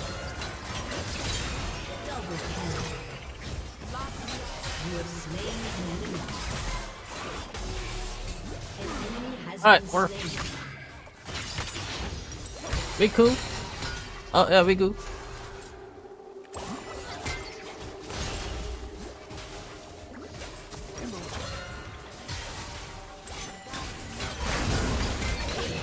Wow. The world is so big, there's always something to explore. Your team has destroyed a turret.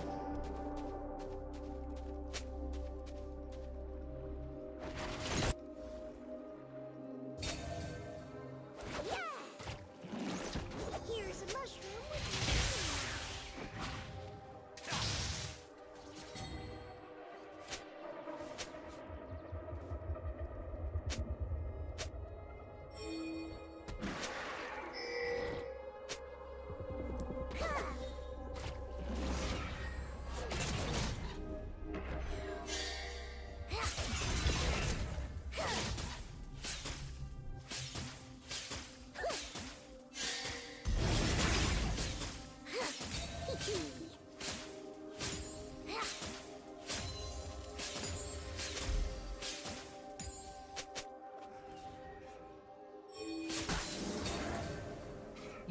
turret has been destroyed.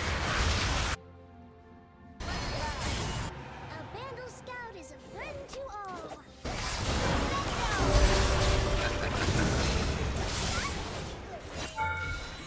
Oh shit, this turret is still up. An ally has been slain.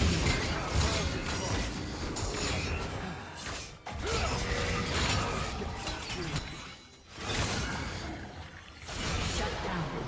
Dang. Gotcha!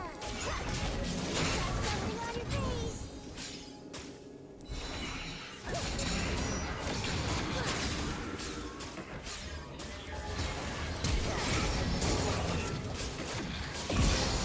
Oh, that was so close. Your team has destroyed a turret. My work here is done. Not even.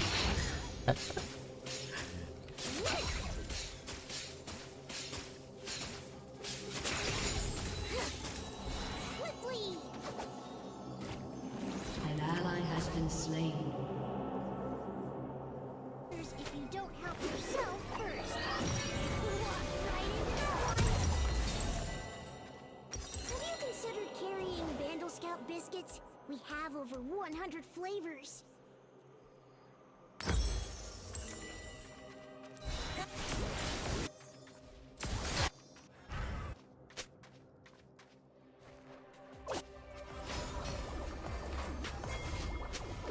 Another day out in the field.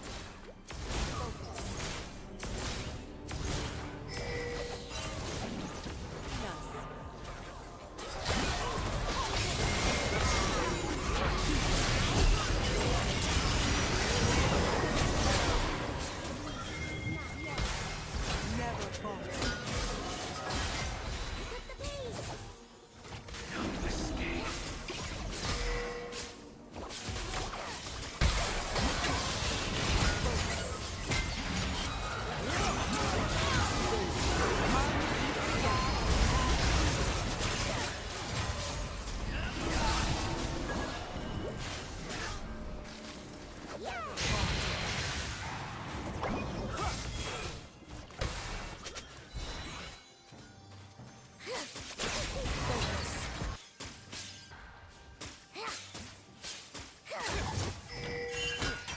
Didn't see that coming, did ya?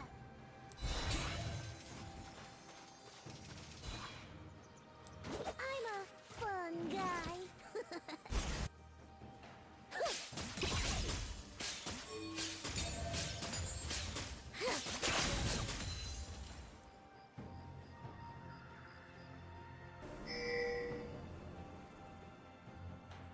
If there's trouble, I'm there. Ha! Did you miss me? Ha! Ha! Ha!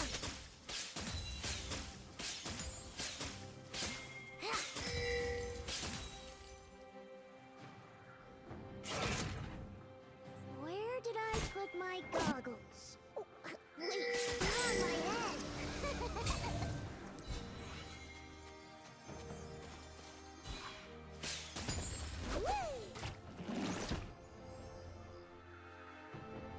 An enemy has been slain.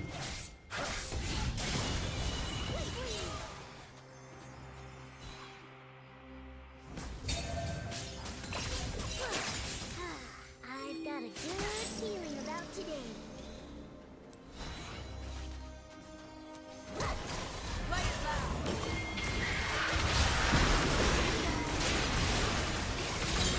Has been slain.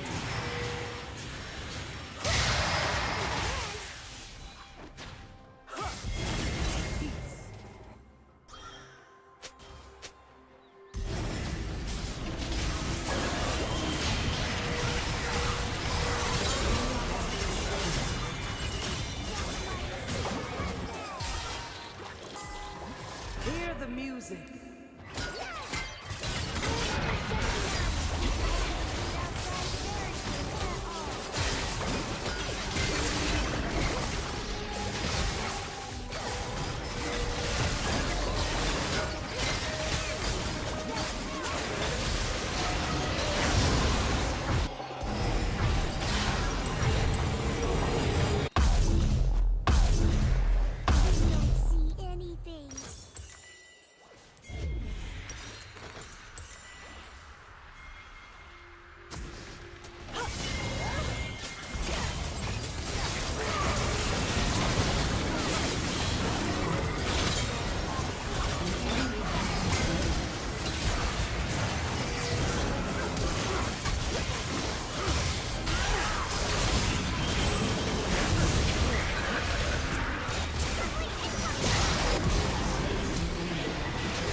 Ooh. Ally has been slain.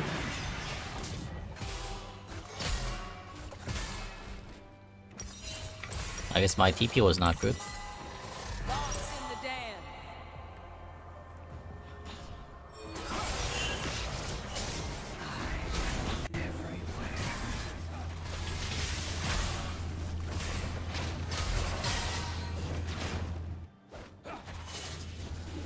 What a story. I gotta write that one down.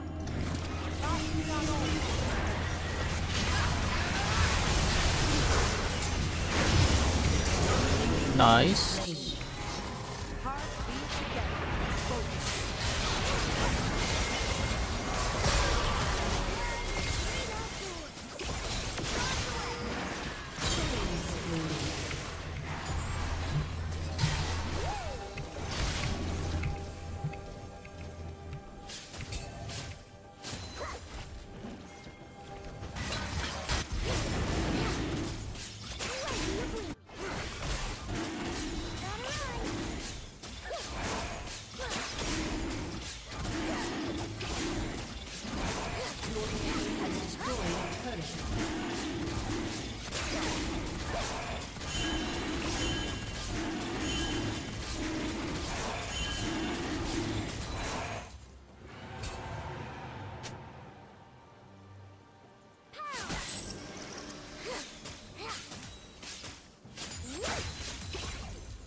Whee!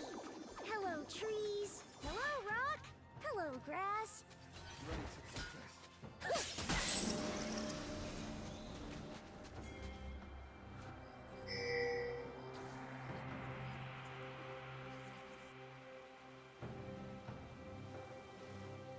I'll scout ahead.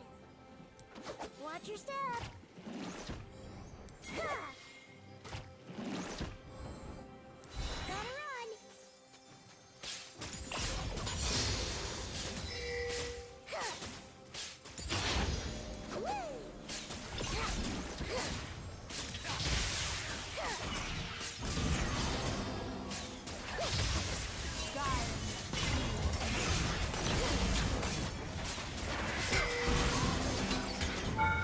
Rule number 154.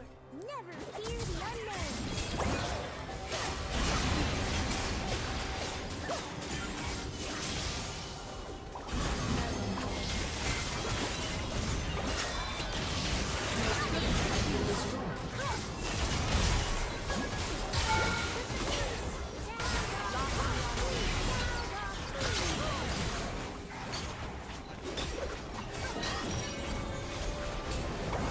With this purchase, I'll get my responsible consumer badge.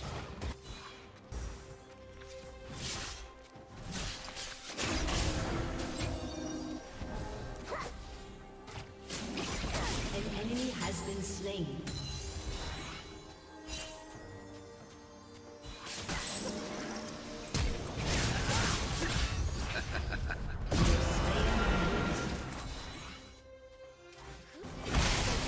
Should take a break soon, too. I wonder if Shen can ult the Kane when he's inside me. Probably click the icon on here.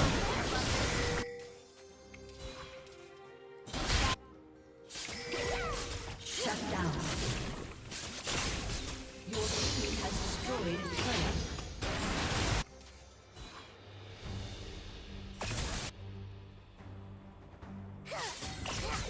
Gonna leave this right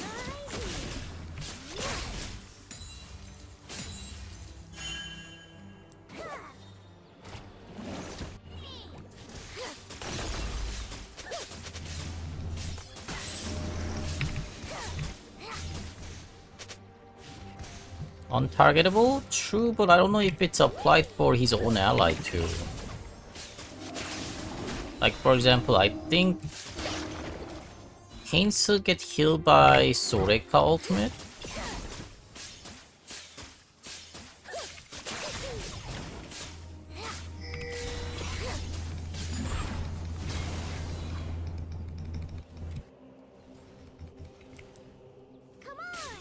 when he's inside someone else's ult. I mean, someone else's body with his ult.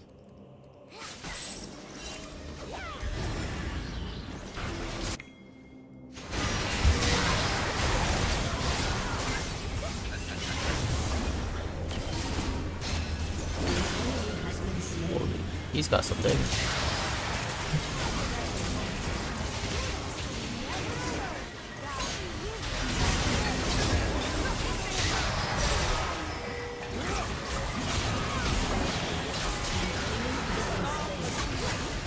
I didn't do anything.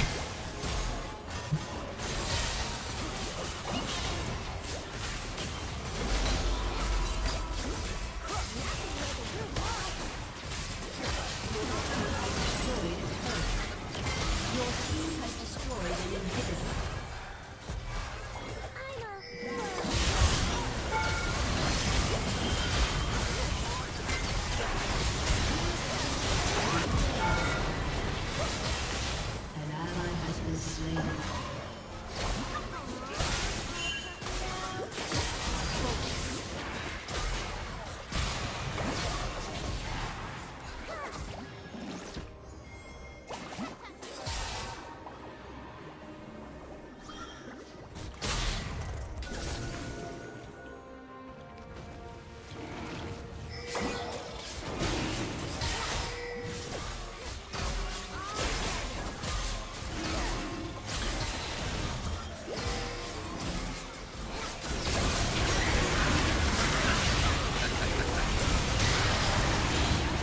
Oh.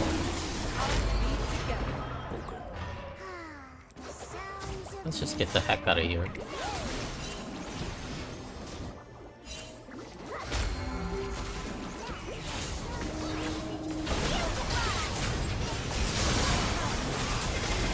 Oh! Ah, I didn't have mana. No.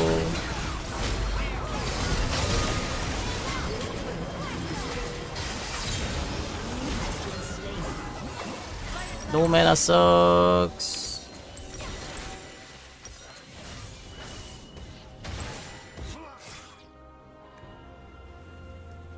Oh man. An ally has been slain.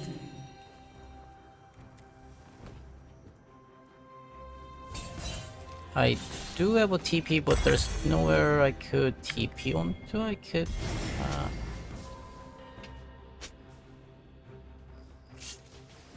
I think they got it.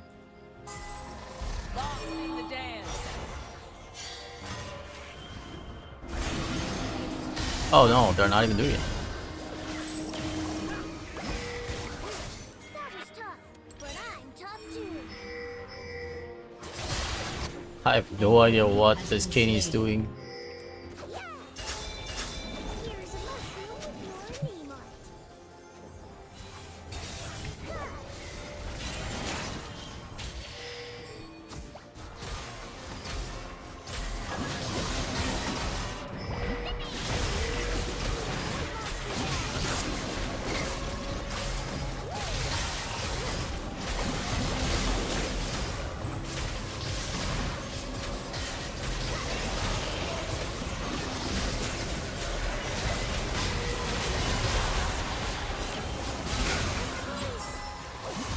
Beat together.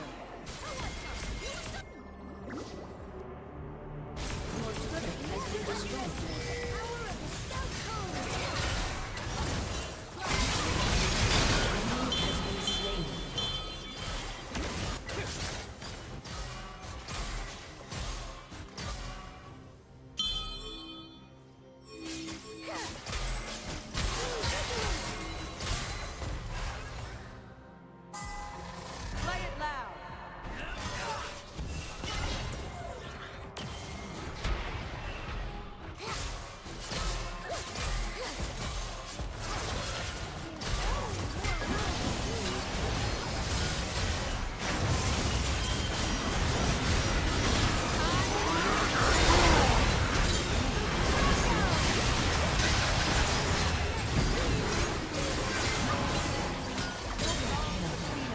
I was thinking about flashing there, but got it without having to use flash.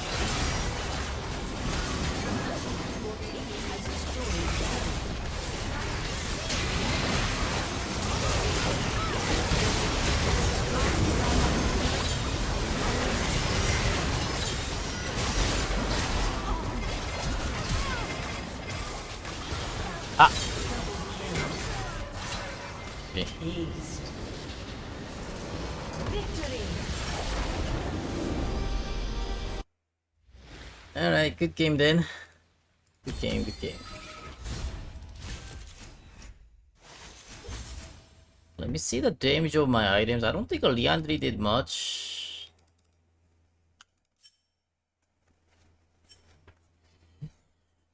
Let me see. I feel like a Nashor could have done better for this one.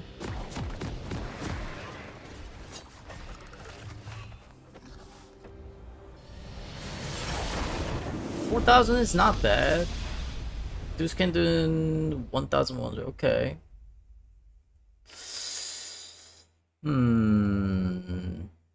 It's alright. It's alright amount. GG's.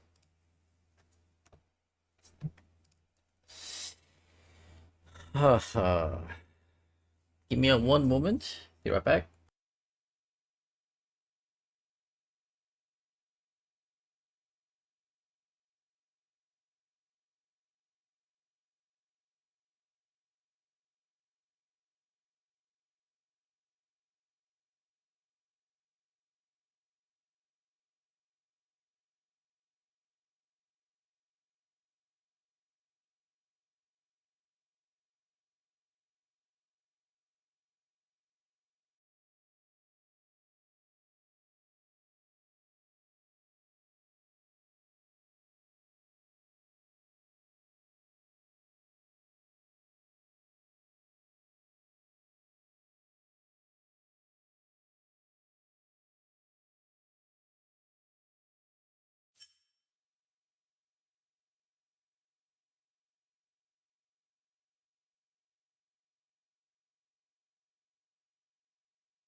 Alright, I'm back. Thanks for waiting.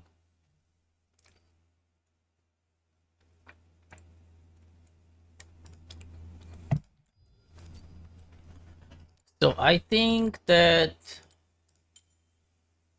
this is probably the most correct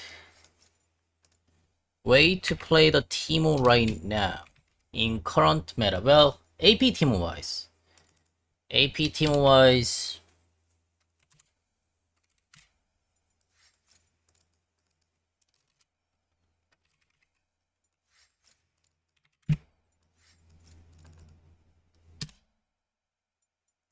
I think these are the standard 5 items that AP Teemo has to go for. And for the last item, we can grab a Natural Suit or a Malignance, depending on the situation. And also, Voice Staff and a Crypt Bloom can be an optional choice instead of a Bloodletter Curse. So how does it go? How does these choices go? So these are the core four, but I think a Banshee can be Rukondo, Sometimes it can be Rukon, or sometimes it can be QSS too, or sometimes we may need both of them. Yeah. Yeah, sometimes we may need both of them, like a Banshee QSS or Rukon QSS. But with all that given, like, okay, so the QSS is also choice, Rukon is choice, but Banshee is usually the thing. I think these three are then a must 3 item for the AP Timo. And then the optional choices are probably these guys then. So why and how is it? Timo currently as a top lane position, during the team fight, we can continuously auto tech the enemies. I can only deal like auto Q auto and then back out, auto Q back out. At the most, I can look to land the 2 auto tech and then back out, and then go in and land the 2 auto tech and then back out. And oftentimes, enemies going to aim to kill the Teemo first, because Teemo is a very easy target to be hit during the team fight.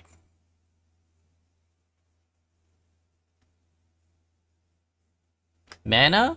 Honestly, we don't need a mana pool. Yeah. Even if I get an ultimate hunter, I don't think a mana pool is that necessary. It's just like it's not like ridiculous amount of mana, but it's not like really that needed. Usually after one team fight, I get out of mana, but after team fight, you don't really need a mana. But if you stay long period out of base, then yeah, sure, you get out of mana, but oftentimes we don't really need a mana. Yeah. And we don't go Ultimate Hunter for this one. So it's not complete trap Teemo build. So we are looking for a burst damage from the Dusk and Dun a bit to land the 2 press attack, 2 auto attack to pop the press attack, which gives us a burst. And then the Liandry for the trap damage and a Q damage. It helps a little bit of burst damage too, because Q applies to Liandry too. So in short period damage wise, auto Q auto is what I'm looking for, and that Q right there is applying the Liandry, so it kind of helps the burst damage a bit. A very short period damage wise. And not only that, the 600 HP pack is really good to build as a first 2 item. It allows us to survive from a lot of burst damage dealers during the mid game, or in early game too. Yeah, early game through mid game, like such as a Katarina, Akali, Riven, Evelyn, pretty much most of the champion that we can name off, they all have a ridiculous amount of burst damage, as we know. And as an having an ADC stat, a Teemo that is, and having a no pillar like a support champion, I think that getting a 2 HP item in the early game really helps out the not getting bursted down one shot. And then following up with the Hourglass would be good, but sometimes we can just rush on the Bloodletter Curse, which gives another 400 HP pack, but that's only if we have another AP dealer that I want to buff up his damage for. Oh, my other AP dealer does a pretty good damage. As long as I apply the Bloodletter Curse onto them, then he will deal even better damage, so let's buy this. Or games like last one where our Swain has built the Bloodletter Curse and I don't have to build it. We only needed 1 champion to build a Bloodletter Curse, especially as we have a Teemo top and a Loki for magic damage, Swain for magic damage. Is 3 magic damage dealers, Lulu also magic damage, actually 4 magic damage dealers. Swain has a Bloodletter Curse, then no one else has to have it. In that case, we have a choice to go Crypt Bloom, like I have, or a Voice Staff. Voice Staff gives a little bit more damage, but I think a Voice Staff is good if I plan to go Nashor's Tooth later stage. But if I don't have a plan to go Nashor's Tooth later stage, then Crypt Bloom is probably better. Crypt Bloom synergize well with going on Malignance later stage. So what it's gonna be looking like is that, okay, so whatever, so we can go Bloodletter Curse, but if we don't go Bloodletter Curse, then Crypt Bloom, and the Malignance comes together, and then one Magus inside him. So this will be the full build for like mostly Trap Team build. But let's say, hey, we have a really good front line. We have a solid front line that I can continuously auto tag, and we need someone who can continuously auto tag because they have a like a tanky bruiser champions. Like I'm given to land many auto tag. Then instead of a Cripplum Malignance, I rather go Voice Staff and a Nasher suit and go for that auto tag based damages, which is actually better if when we are hitting the front line to melt them down. Yeah. So when is it better to go Malignance and Cripplum? Is when we don't have much of a setup, no front line. So we gotta just, hey, they're coming in, I'm just gonna place a trap and run away. Place a trap and run away. Place 3 traps and run. You know. Let the traps to do the work. I can't land them in auto tag because we don't have much of a setup. That kind of situation, this is good. And also Bloodletter Curse is also good for that too. In the same sense, because it also provides us 15 ability haste, while Cripplum provides us 20 ability haste.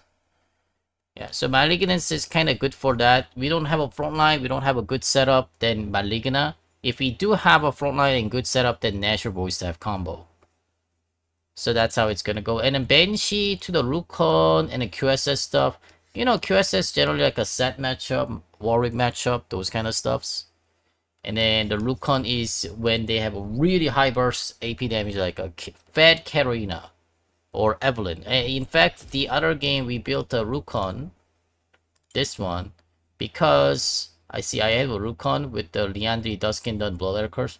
Their Katarina had a 20 kills. And she had a 25 stacks Magi at one point of the game.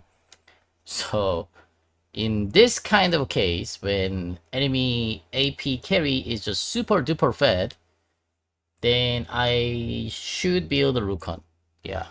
But if possible, Banshee is better. If possible. Because we already have a tons of HP from these 3 items. So getting another HP is like kind of overly tanky. But at the same time, we didn't have a good frontline champion. We already have 2 back from the Brand and Trisana. Master is not going to be that much of that frontline. Silas is also full AP too. So we really didn't have a tanky champion. While as enemy team has a pretty good 3 tanky champ like Aatrox, Shivana, and Alistar.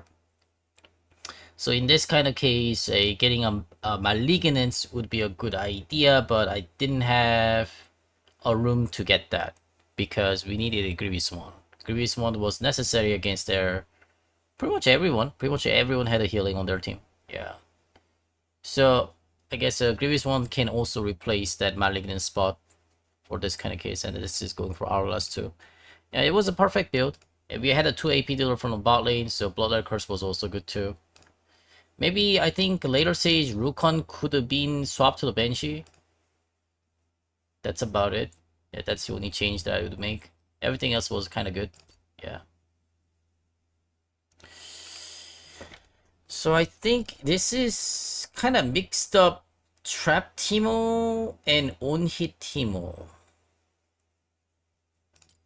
And in fact, the only change from Trap Teemo to this is instead of a static shift grabbing a Duskendon, so that I get a little bit more tankiness and a burst damage. And also not getting an Ultimate Hunter. So Ultimate Hunter to the Celerity. Or we can go Resolve Tree too, either one depending on the matchups. And then getting a Duskendon instead of a static shift. The wave clear becomes a little bit slow, but it's not like that problematic. Yeah, static shift does provide a faster wave clear, but faster wave clear, yet it's just too squishy and not so much of damage. While we get the Duskendon, then we get more damage and beefiness. But yeah, a little bit slower wave clear though. I think that's a better trade. Yeah. To have a worse wave clear and then just have a better damage and tankiness with the Duskendon is better than having a static shape which provides a faster clear but not so much of a tankiness nor burst damage. Yeah. So there is that trade-off from the Dusk and Dawn to the Static with Shibu. And also Static Shield provides me 20 ability haste, which is kind of nice for the Liandry Torment, placing a little bit more traps. I think that's it. That's the... Now I can't tell that this is a specifically just a trap T-Mobile or only T-Mobile. It's like in between there. We need both of them. I guess we need both the one hit burst and the trap damage and the tankiness. Tankiness is probably the main key of this build, because I really feel like the tankiness is being more and more important as I am getting to play in a higher tier. As I was smurfing in the normal queues, I was able to just go full AP build and then burst down the Nupsy Pupsies one shot with this kind of build, you know, natural decap. But starting to play in a higher rank games, yeah, the tankiness is actually more important because their burst is being quite ridiculous. So how are we gonna plan this out then? Hold on a second. So am I gonna give up the trap T-Mobile then? Let me quickly think about this.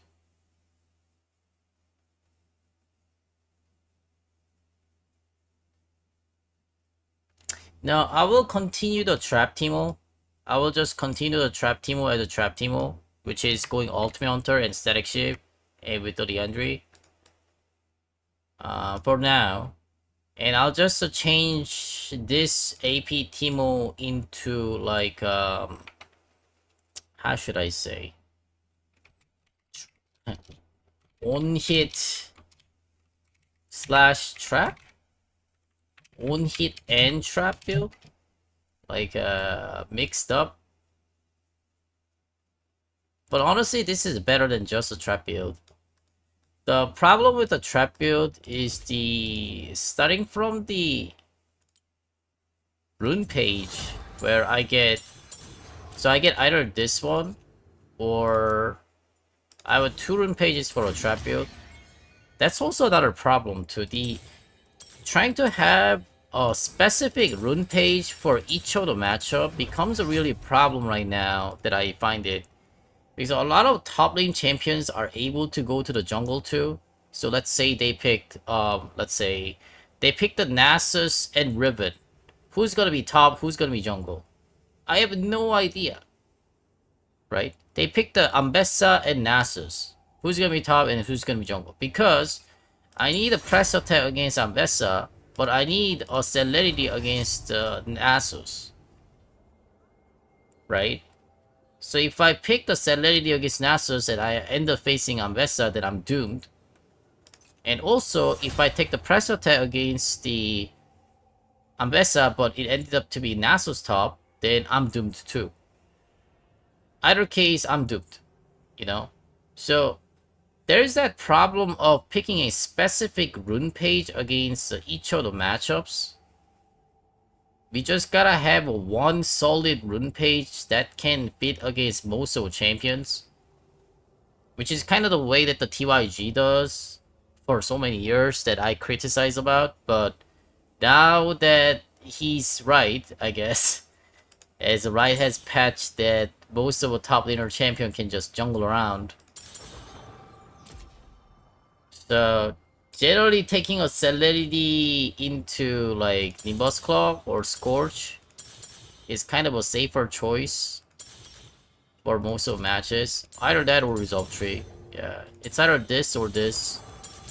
It's probably the best that we can do about most of matches, which means we can't go invest for the Ultimate Hunter. Ultimate Hunter is not possible. Yeah. Because of that, I think that the Trap T-Mobile should be dropped. So that means, you know what? Let's do it that way. Let's drop this account, put it to somewhere else.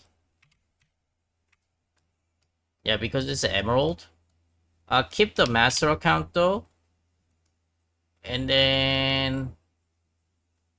from the AP unit build, I'll drop the other 3 and I will just connect these 2 with the AP unit build and then delete this part. So now AP on-hit account, we're gonna be having a 3 accounts be rotating around. So it's not gonna be a 3 different builds anymore. It's gonna be 2 different builds, which are gonna be AD build and AP build. That's it.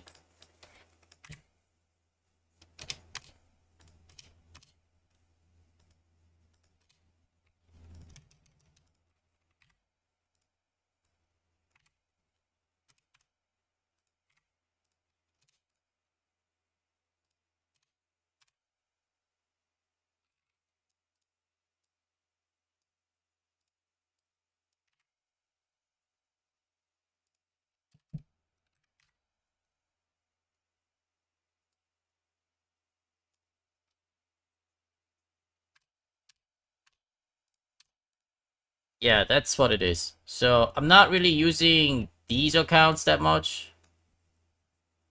I'll be mainly just using these. About how many are there? 1, 2, 3, 4, 5, 6, 7. I think a Bebovino, this guy, could probably go down there too. Yeah. Let's do it this way. Is there any other master account that I have? Then I'll put it up there. Emerald, emerald, emerald, emerald. Emerald, plat. No, I think we got all the master account up there.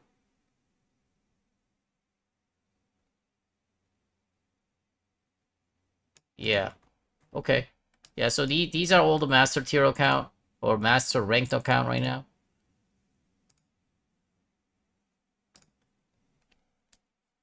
What if you do all of them except one? What is it, Mr. Yokbud? Tell me which ones that I should be skipping on.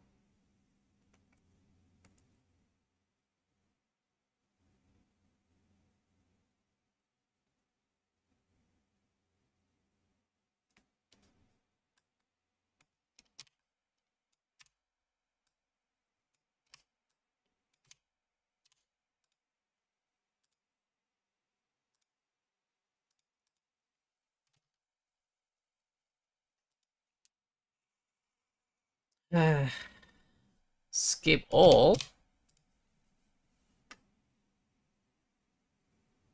Ah, just play only on one account? Is that what you're saying? I can't do that, sir. That is just impossible.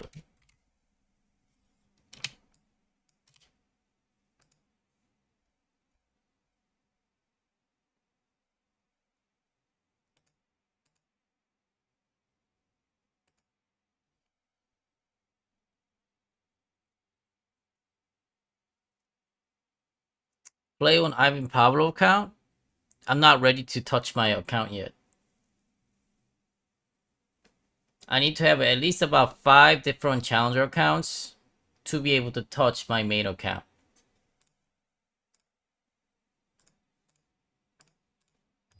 My hands are not ready to touch my main account.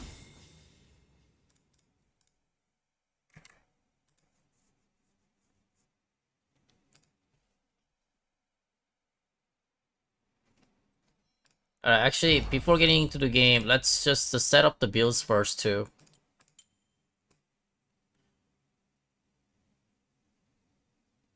Yeah, now the AP Teemo and AD Teemo, that's it. The Trap Teemo is gonna be with this party.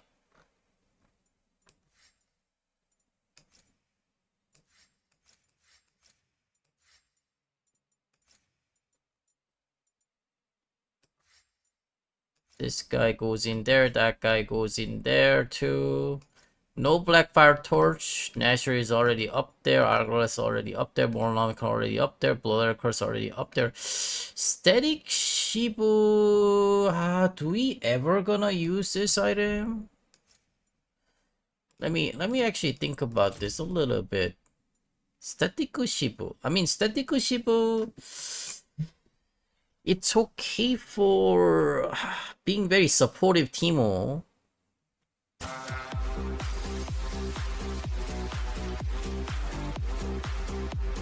I guess in certain matchups. Thanks for sub, Mr.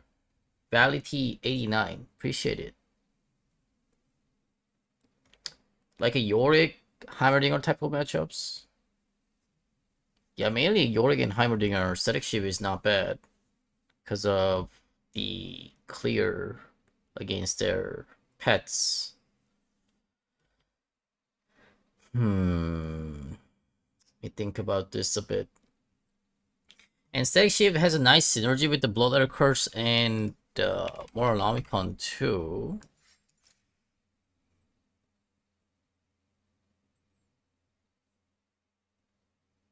Okay, we're probably never gonna grab a Death Cap. Neither Gunblade. Let's remove those two. Vitoso Endo against a Rice mainly. Cannon and Evia Rumble. But Vitoso Endo falls off drastically. It's only okay for the early game. Yeah, it falls off. Tenacity is still nice though, but let me think about this a bit.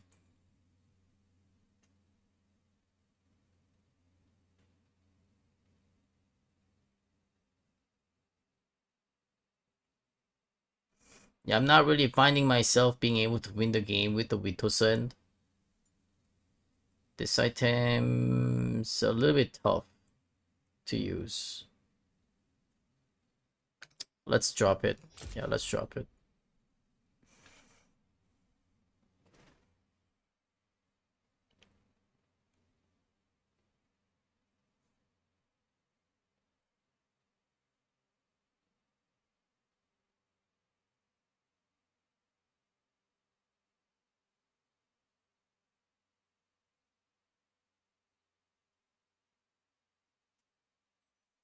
Possible to go Runen Hurricane against Yorick, or is Static Shift just too good? Static Shift is just too good. Yeah, Runen Hurricane unfortunately has been completely replaced by Static Shift.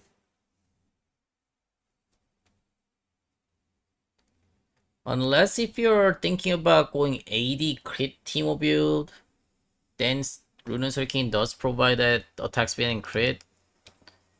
But I wouldn't use it. Yeah, I would not even touch that. Just rather go Yunta Wild Arrow with the Blade Rune King.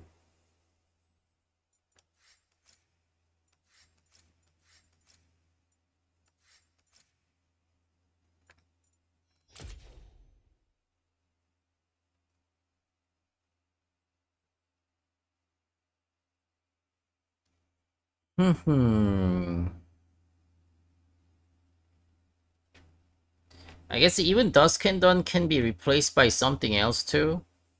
Like a Static Shiv or Cosmic Drive.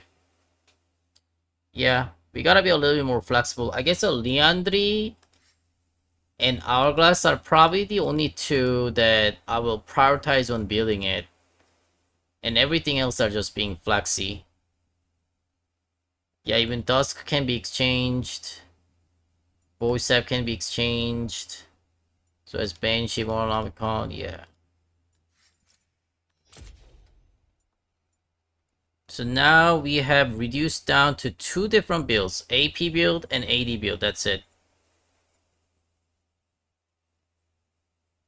Yeah, the Trap Teemo build and on-hit build has been currently combined a bit. Yeah. Not that we're using all of them together.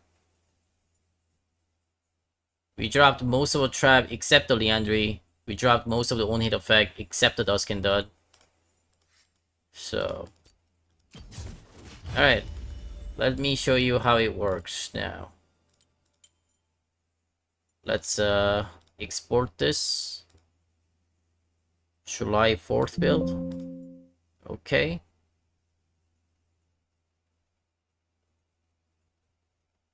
Oh, wait. Wait. Hayamet. Well, we can add the Strike Breaker later. Strike Breaker also a recently new item for the AD, but it's not in here. I'll add it later. Well, this is not really an AD account anyway, so we don't have to have it right now, but...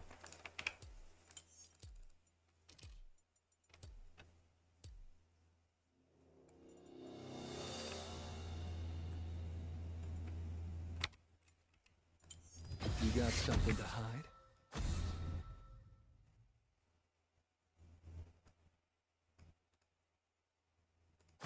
Yeah, so now about 2 accounts each, AD build and AP build.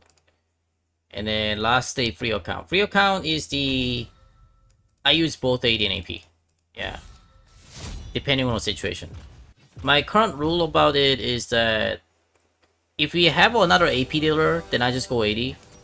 If we don't have any AP dealer other than myself, then I go AP. Like, that's how I use for a free account. So I use both of the builds depending on the situation. And generally, AP is better versus squishies. So even if we have another AP dealer, but enemy team's all squishies, then I consider going AP build. Vandal Scout Timo, reporting for duty. That kind of stuff too. And AD build is generally better versus tankier champs. Most of the time, top laners are tanky. Yeah. Not that many of the squishies comes to top. Even Rise at the top lane becomes really tanky. With the Road Widgets and Archangel stuff.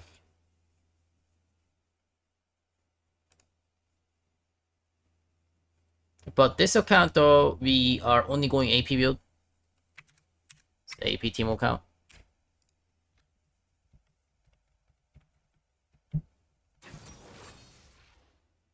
Bloodletter Curse is a pretty neat item for our team. We got 2 AP dealer other than me. We'll consider building that. Against a Rice top. Yeah, it is a Rice top. Bone Plane Unflinching. And grabbing it like this could help, I think. I hope. I wish.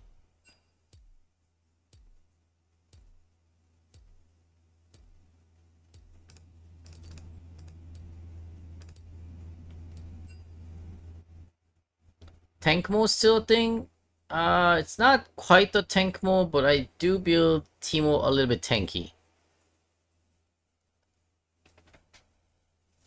Oftentimes.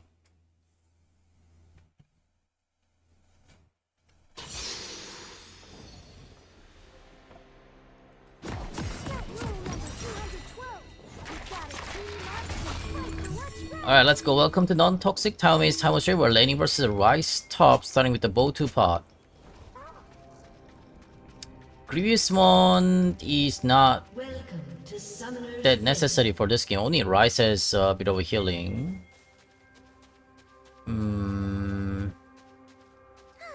Percent HP damage is a good idea.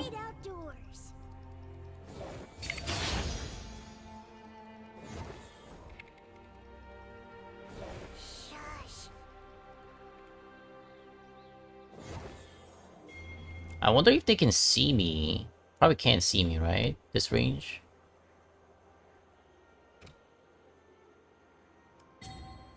Or can he? Did he see me? Ooh, nice skin, Rice. Blood Dorari.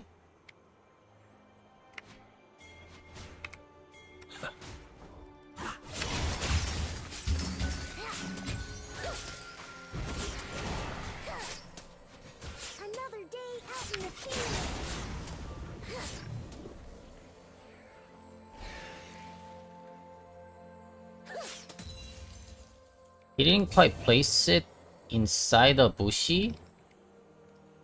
Surprise! Don't be suspicious. Here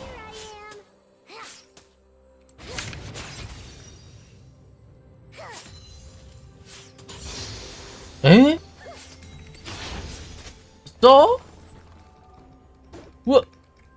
Hey, what? How? Up, 2, 3, 4. What? I had to flash that?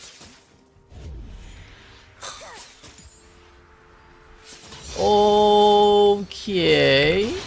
I need to see how much HP did he survive with. I've got a good feeling about today. Unbelievable.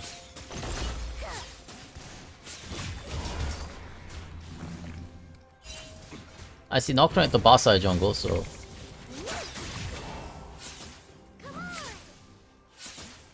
First blood. Oh man, probably gotta get a Scorch next time.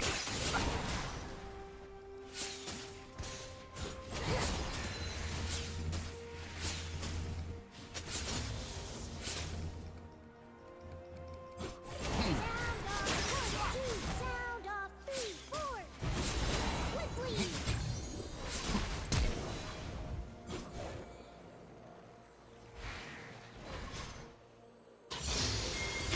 Vandal Scout always strives for excellence. Every Oh, I barely survived.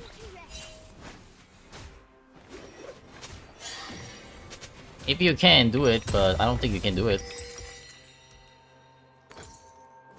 I love camping.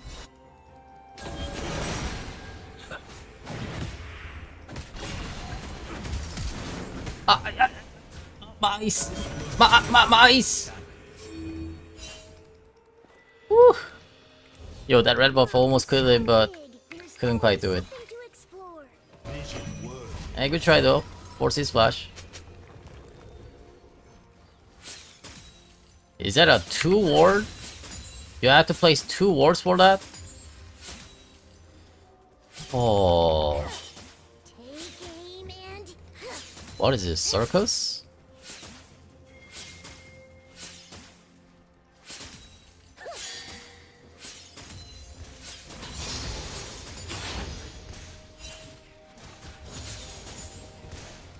hello trees, hello rock, hello grass.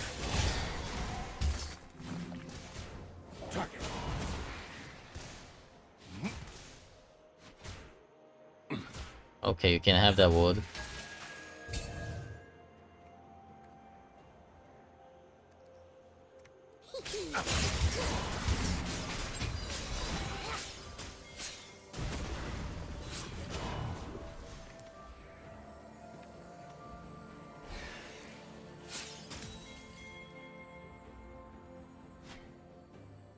All roads lead to Vandal City. Ah, my god.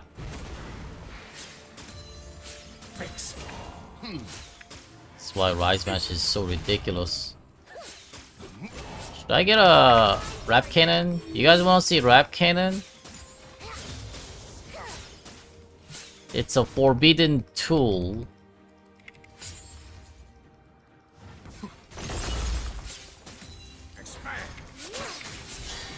Easy target. But when I don't get the kills much in the early game, I tend to grab the Rap Cannon.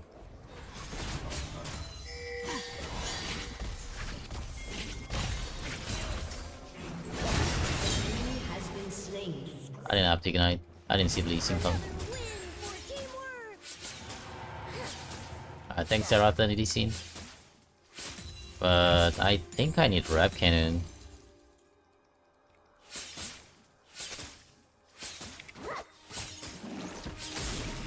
Although Rap Cannon sucks against pretty much everyone. Got something on your face. Did you miss me?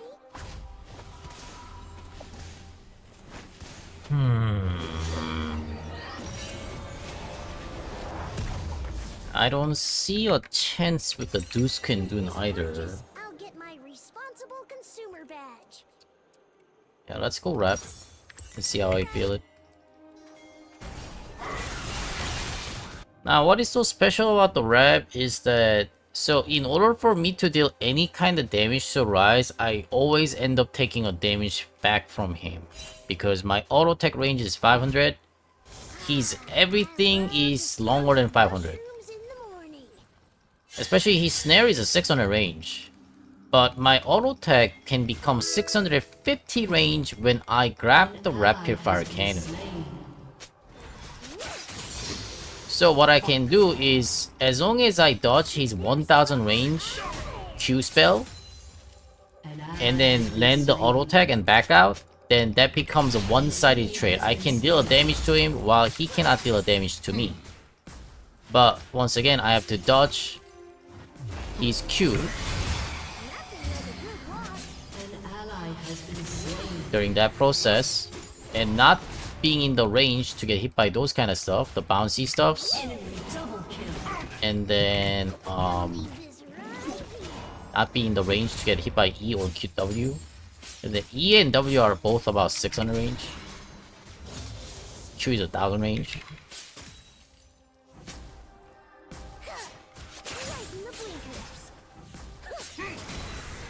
Oh, shh.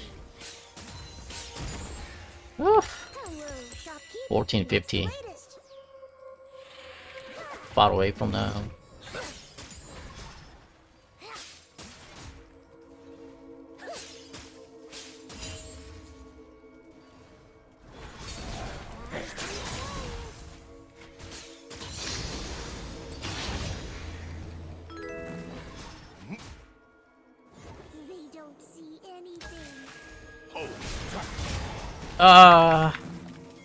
Haha.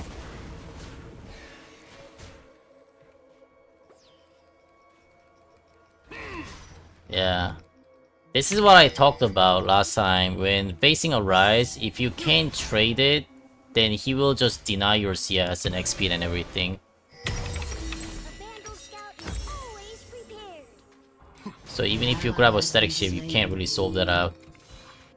Was the discussion that we had before.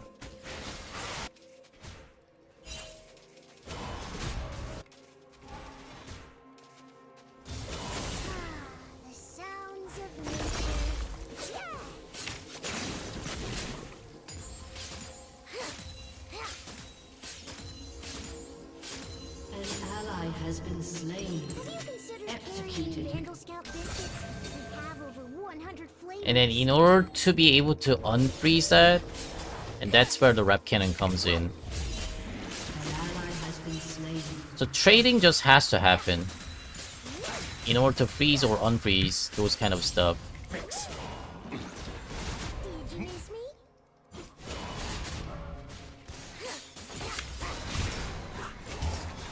Ah, shit.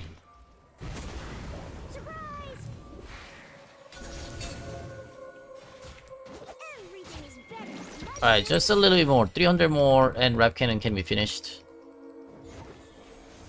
He's getting his Rotoviges. Yeah, the thing is, even if I grab the Leandry against that HP stacker, we can't really quite land the good damage.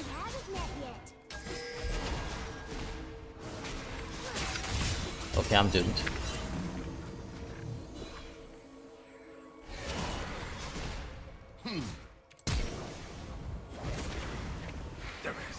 Shit.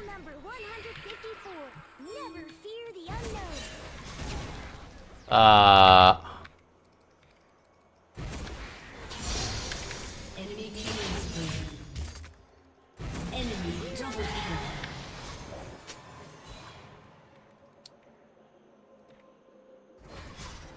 I guess I'll just die. Yeah, this thing can't help that. I'll sell this for a cannon. Don't have a choice.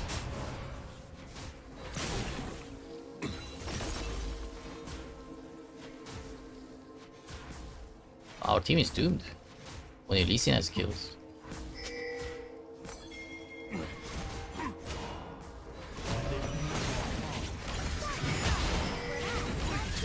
You had to save that. Oh, never mind. You didn't have to save it.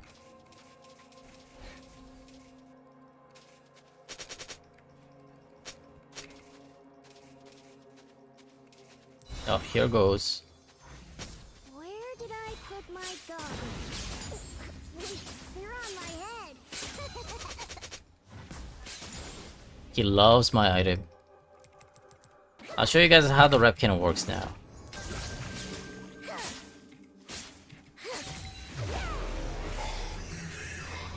An ally has been slain.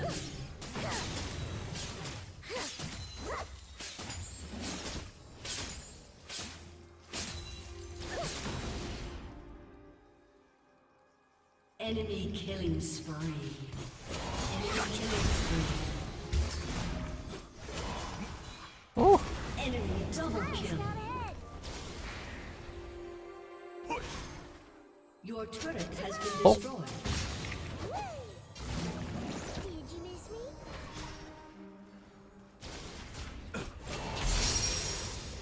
oh.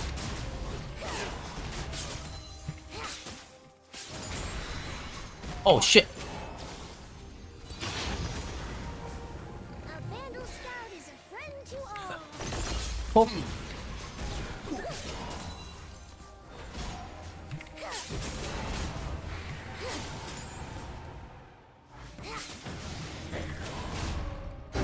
Watch your step.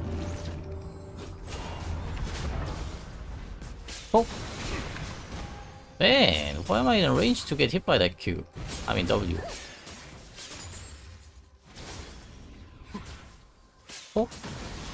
There's always more world to see. He can flash W it. Okay, you wanna ult this? Oh.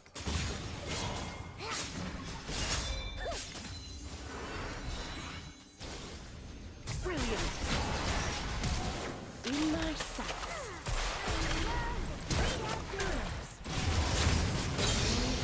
Alrighty. Enemy double Ha. kill. Lives on. Ouch.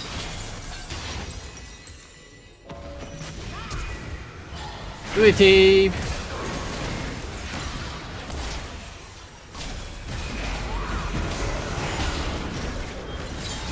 Okay. There we go, I got this. Your turret has been destroyed. Now then.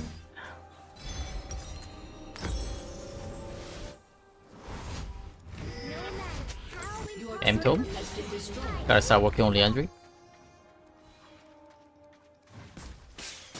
Although Dusk and Dune has somewhat nice synergy with this guy, the rep cannon. May just go Dusk and Dune.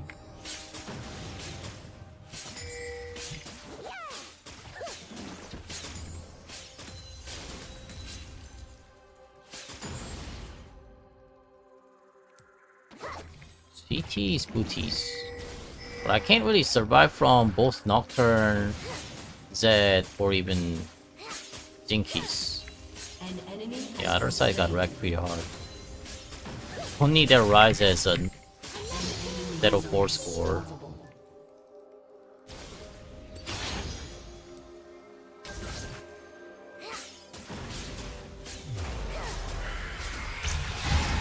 Yep.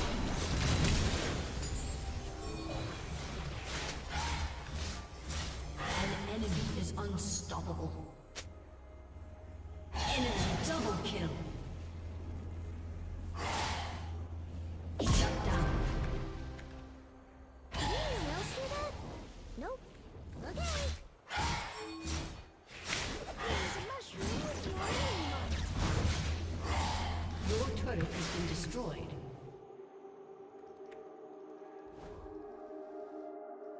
Okay.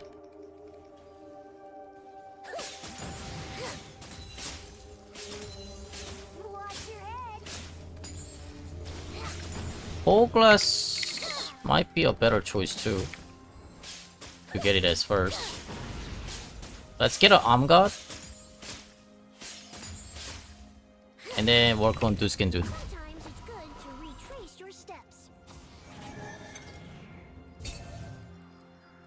Gotta run.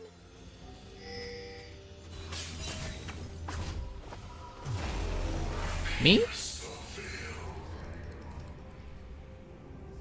Up, 2, 3, 4. Oh, that was it.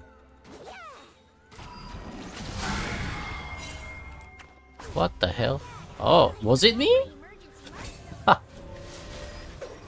Ah, they ulted and then lost the vision of me. That's what it was. So it was me.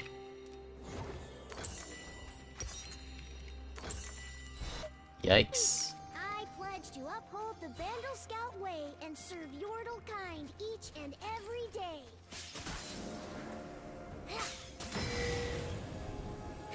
An enemy has been slain.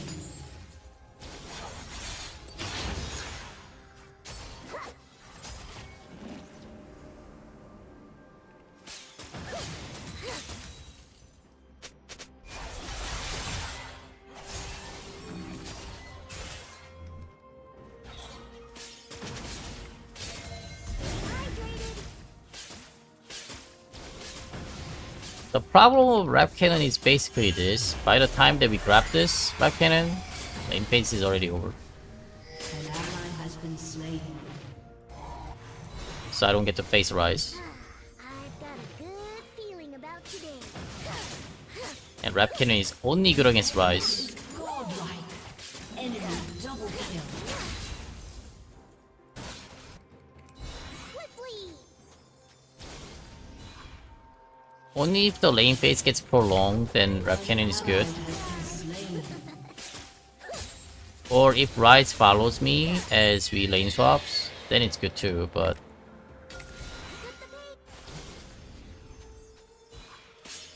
In this kind of case... Oh, like in this kind of case? Yeah, this is good. Okay, maybe it's not good.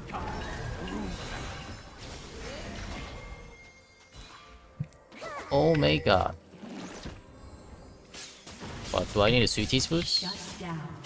Not a salsa juice?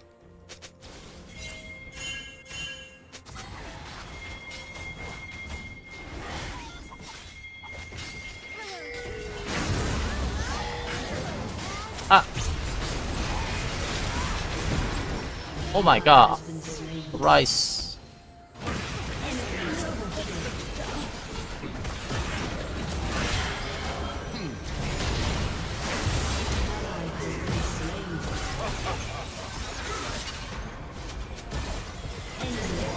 No Lucy.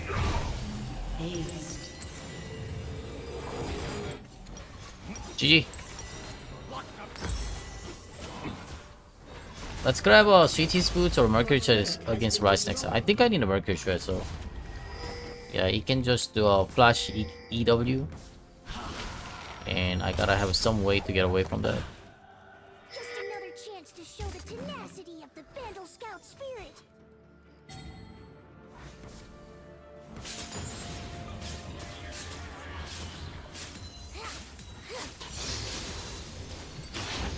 Gotta run.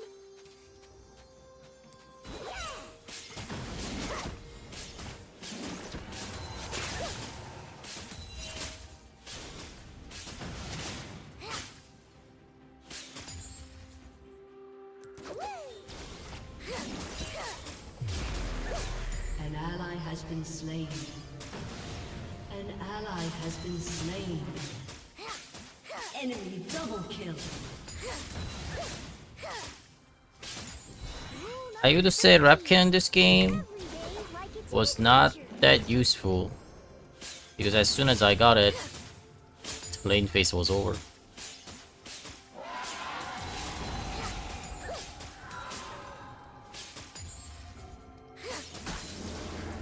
Maybe I have to just rush this by grabbing a 2-dagger star at the beginning if I'm really trying to get this without even having a boots. Everything is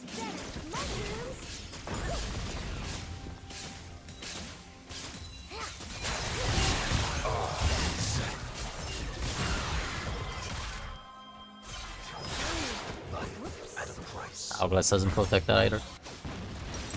Yeah, that's game. GG.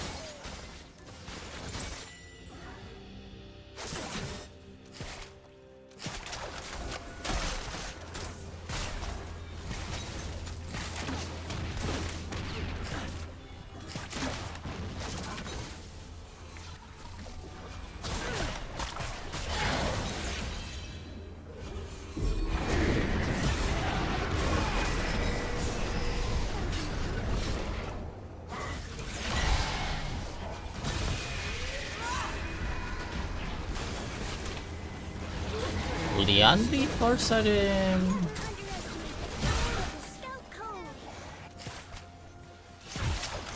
Vex Q Leandri first. An ally has been slain. Ouch.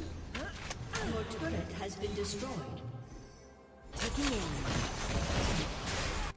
If there's trouble, I'm there. Your inhibitor has been destroyed. An enemy has been slain. Shut down. Way too bad. Your turret has been destroyed. Enemy double kill. Your inhibitor has been destroyed. Your turret has been destroyed. Your turret has been destroyed. An ally has been slain. Shut down. Enemy double kill. A summoner has disconnected. 15.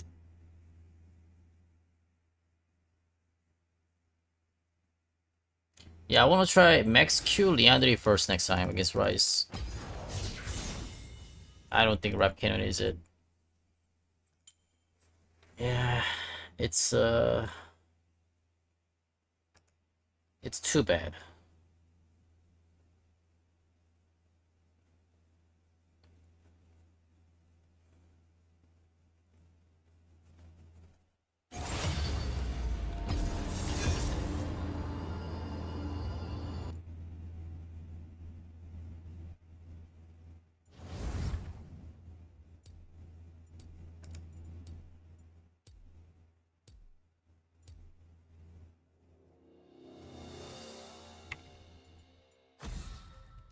Check Rise HP.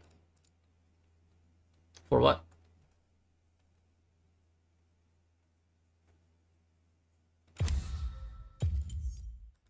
You got something to hide?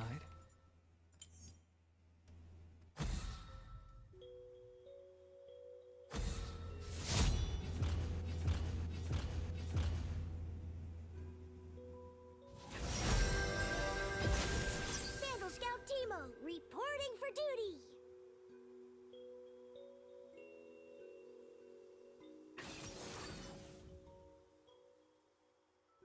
Ah, the level 1. How much he survived with it? I forgot.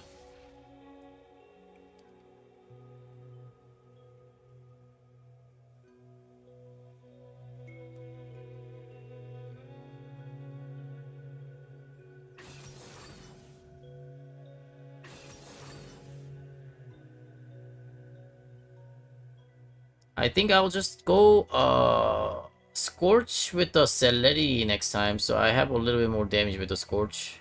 And then Qmax and Leandroid.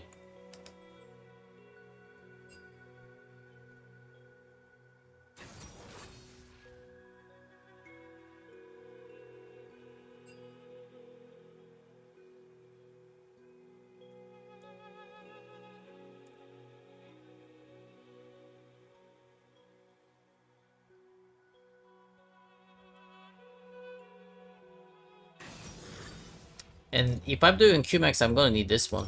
POM. Maybe Mana Flow Ben even? Instead of Cele.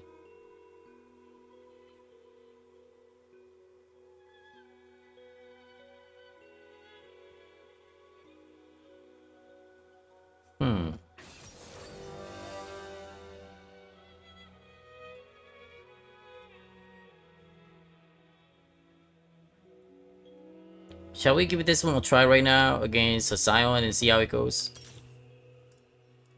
Mana Flow Ben, Presence of Mind, and then Qmax.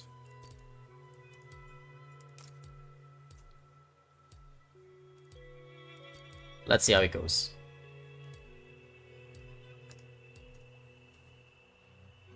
I haven't done this for a while.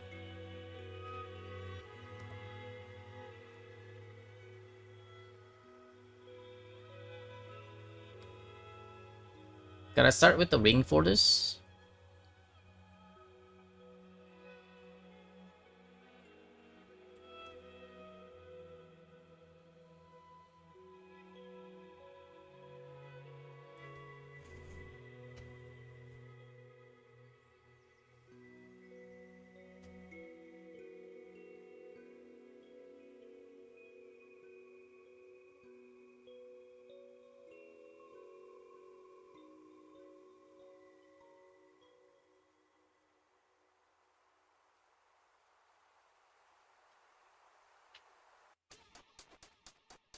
I'll have some wave clear issue with this kind of build. A really high mana problem. But I do have a 2 mana runes, so hopefully that will fill up the mana as I spam my Q with a Dora ring.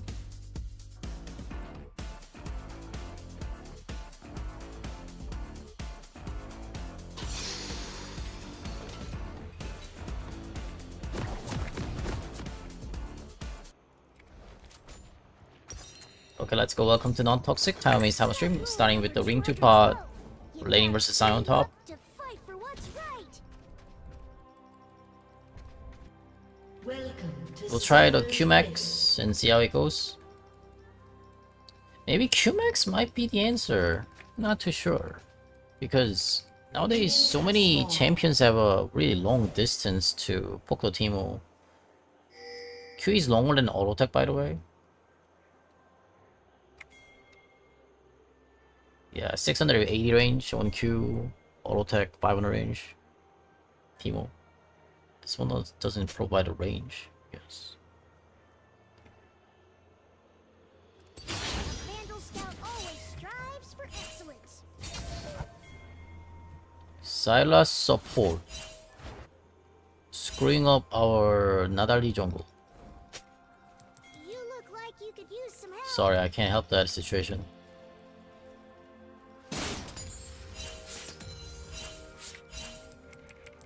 Got something on your face.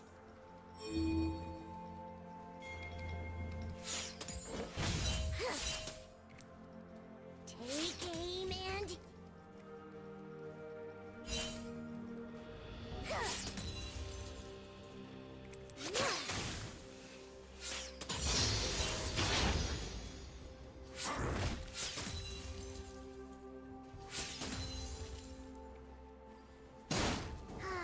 The sounds of nature.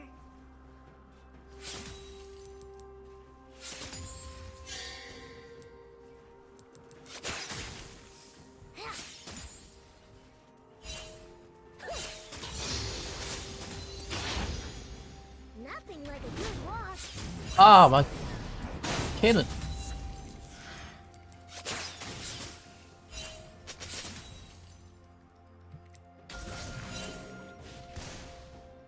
What are these pings? Kinda a bit annoying. Hello, trees. Hello, rock. Hello, grass. It's not a helpful ping.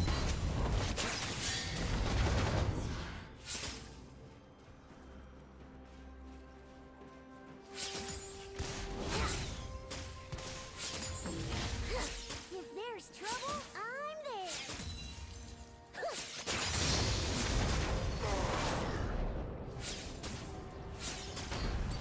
One more badge for me.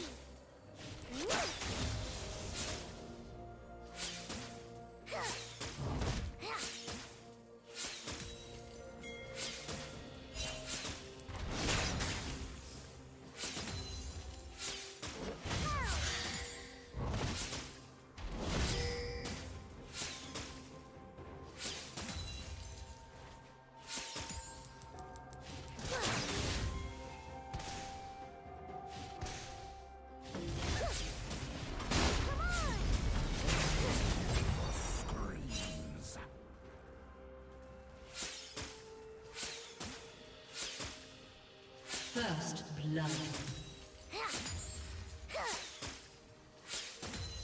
Strangers are just friends who haven't met yet. An ally has been slain.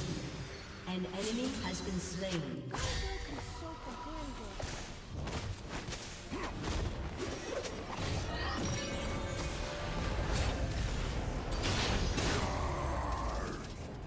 Realize your blinkers. Pick up the pace. Gotcha.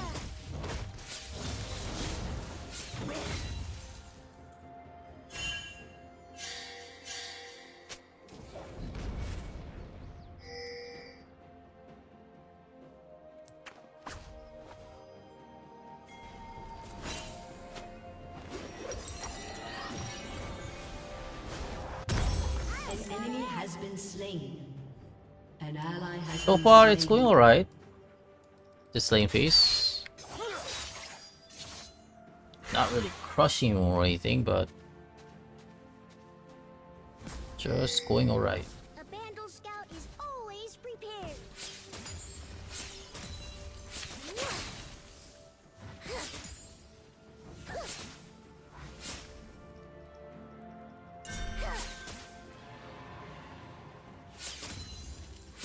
Winning by one wave of CS. Lead to Vandal City. It's mushroom time. I love An mushrooms. ally has been slain. An enemy has been slain.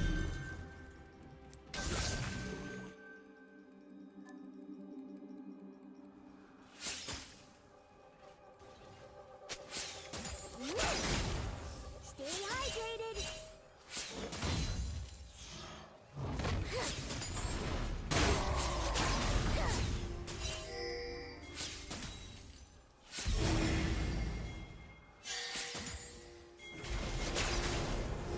Vandal Scout is a friend to all.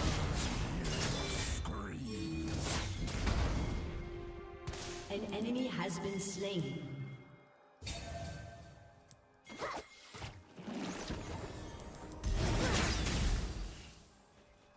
An enemy has been slain.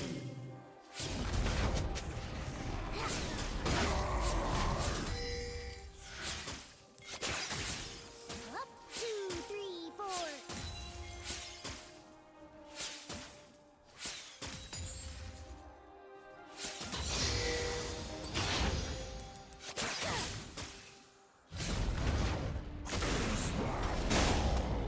I've got a good feeling about today.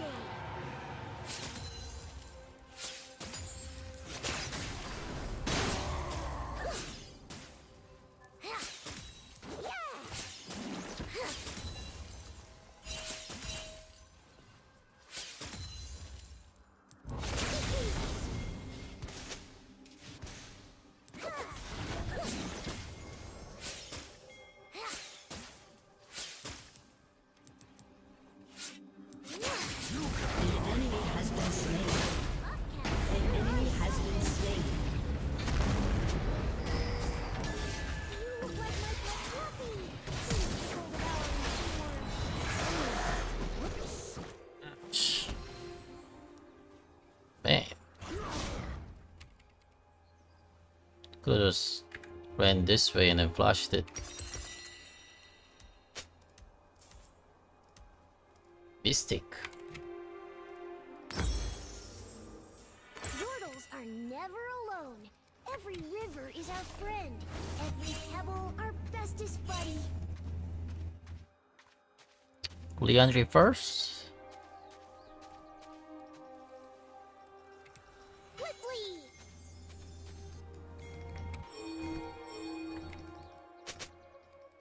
Rule number 154. Never fear the unknown. Better run. Watch your step.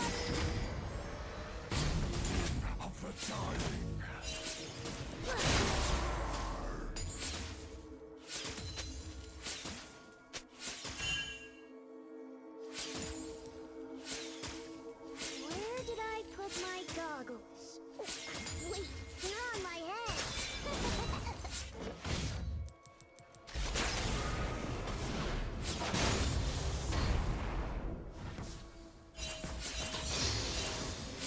An enemy has been slain.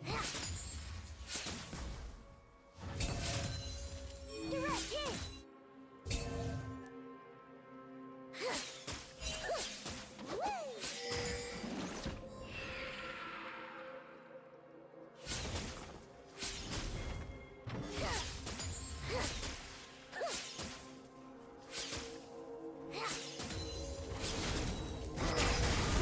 Scout and observe.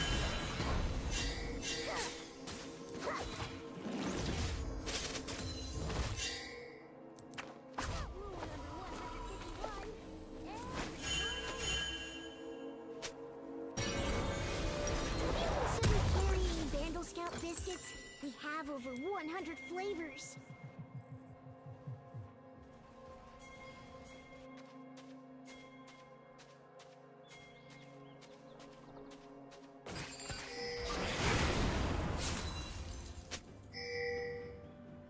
An You're enemy not ready has been for slain. everything. You're not ready for anything. Double kill.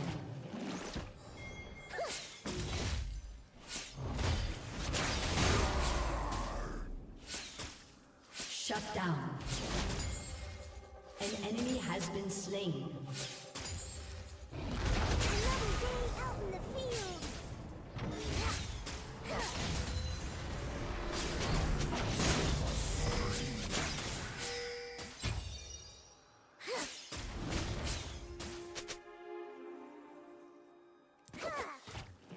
Rampage. I think I still need a Celery, at least versus Zion. Yeah. And then I think a Presence of Mind is fine. We'll keep the Presence of Mind and go Celery next time.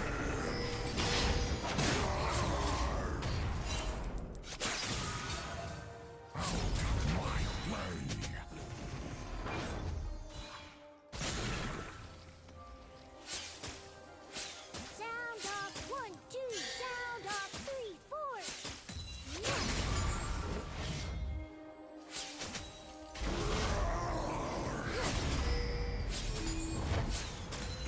Unstoppable.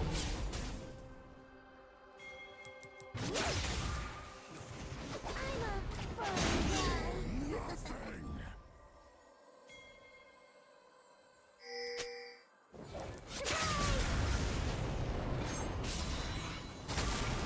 gotta sting.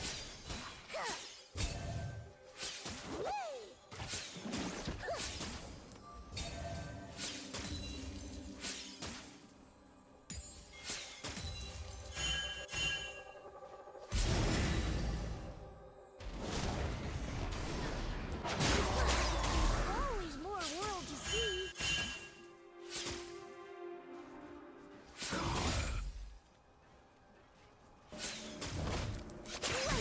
Dominating.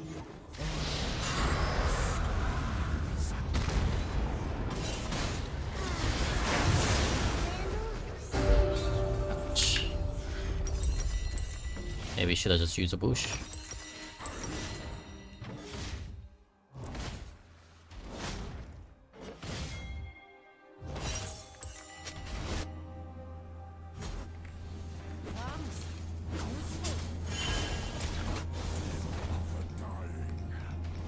Too hard to survive without a Celerity. The world is so big. There's always something to Your explore. team has destroyed a turret.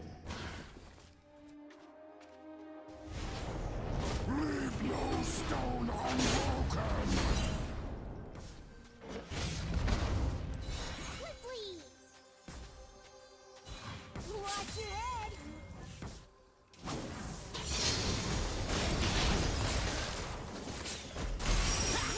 You have slain an enemy.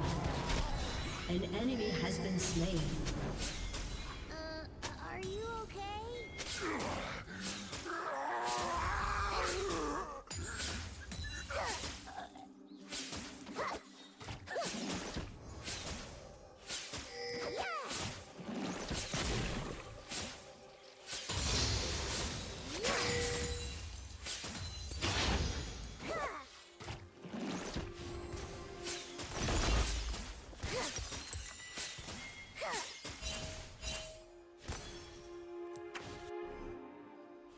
When to rest.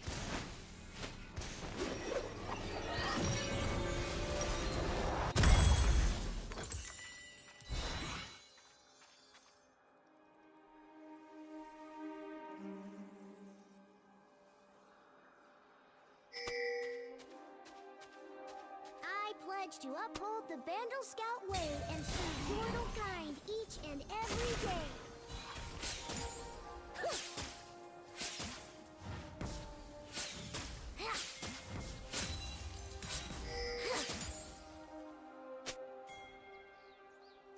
Rampage. On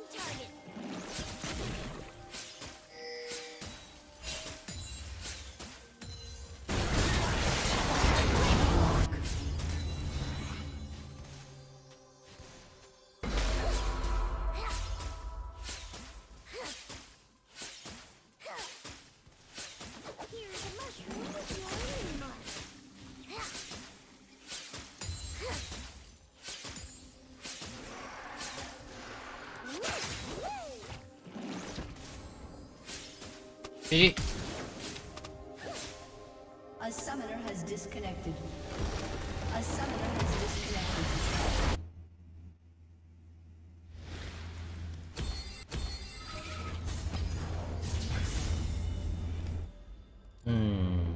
The mana was pretty good.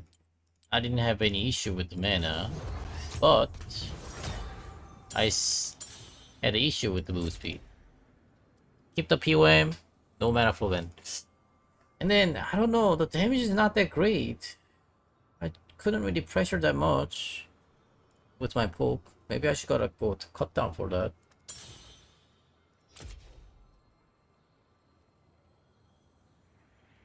Maybe against a tank, Qmax is not good.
I guess another problem with the Qmax is that if I do Qmax, then I have to do E second.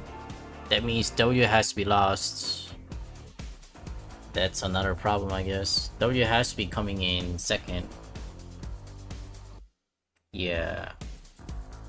That's why I was dying from the ganks too. I was too slow. Let's go back to Emax.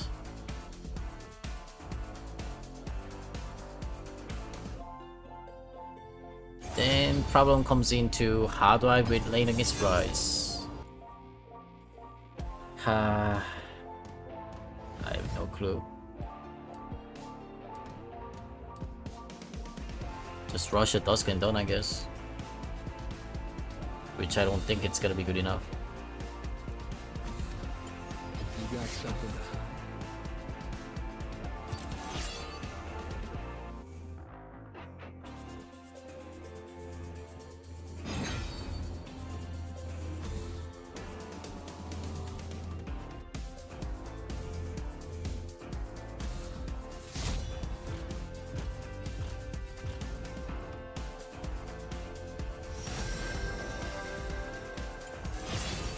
Vandal Scout Timo, reporting for duty.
Welcome to Non-Toxic Time Time Stream. Did you miss me? Laning versus Cannon top, starting with the Ring 2 pod.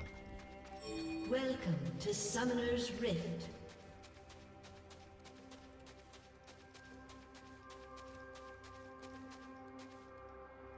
Minions have spawned. Ah, the sounds of nature. Hey, Shannon, if I train you in the Scout Code, can you train me in the ways of the Kinku?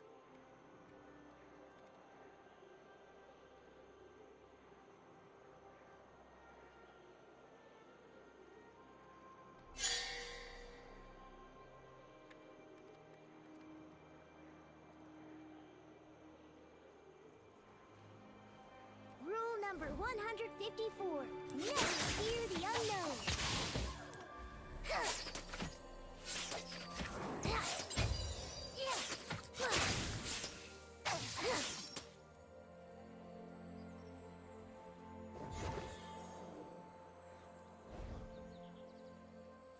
If there's trouble, I'm there.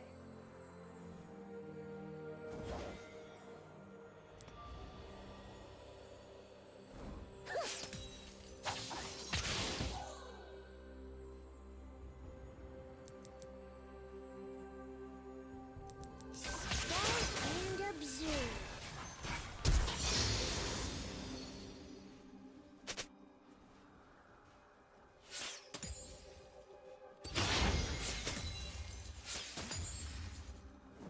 I love camping.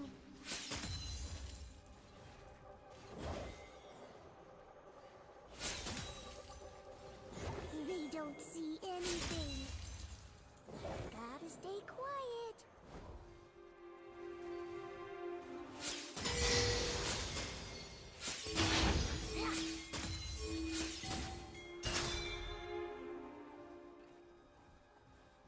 First blood.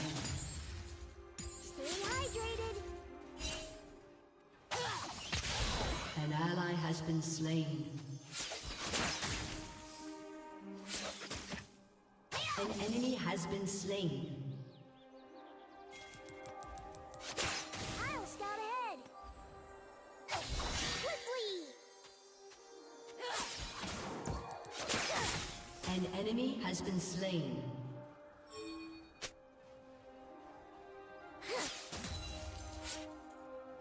Nothing like a good walk.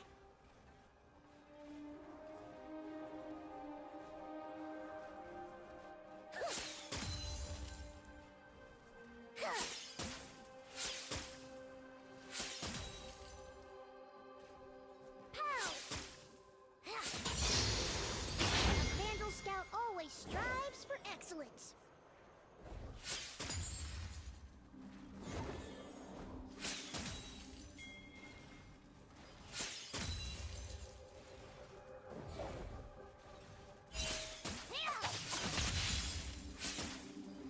A Vandal Scout is always prepared.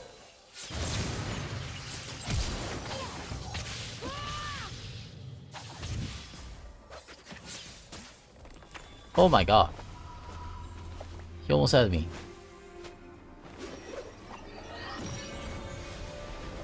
With this purchase, I'll get my responsible consumer badge. An ally has been slain.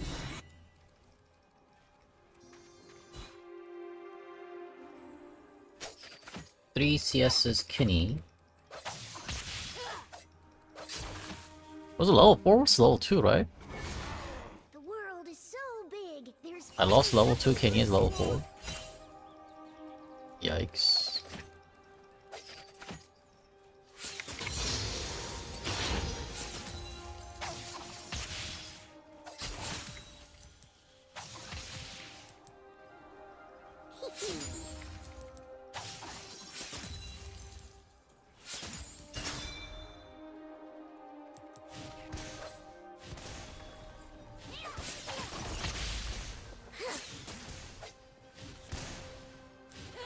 I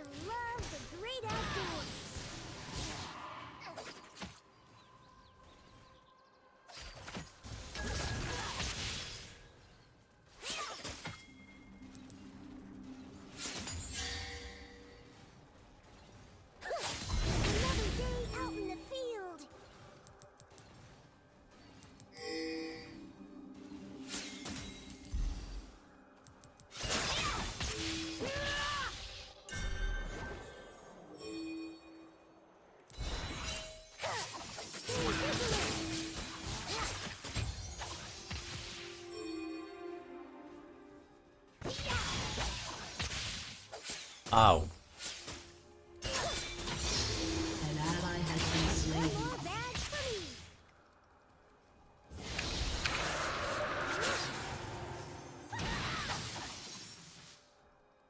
Killing spree. Double kill.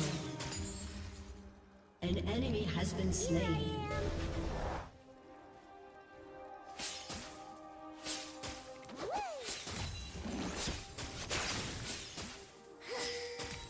Like rule number 92 says, you can't help others if you don't help yourself first.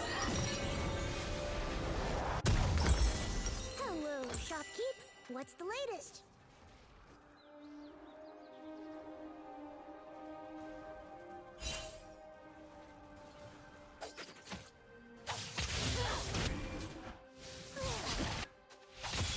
Pick up the pace. All roads lead to Vandal City. An enemy has been slain.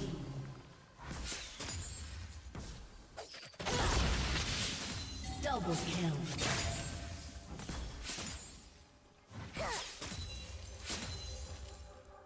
Watch your head.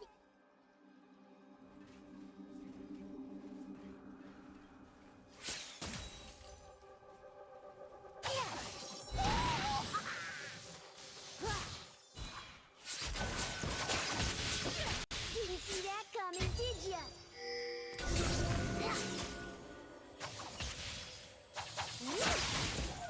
Gotta run.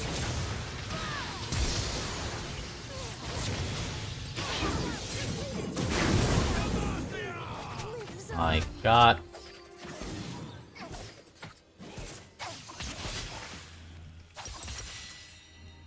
Almost had it.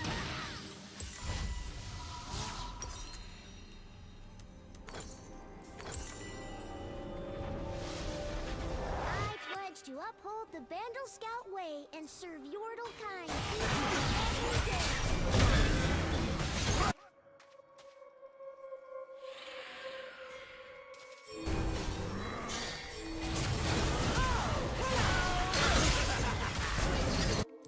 Swiftly! I'm a fun guy. Lighten the blinker.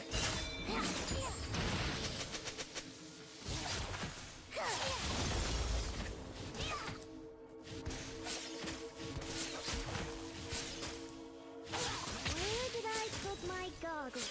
Oh, wait, they're on my head.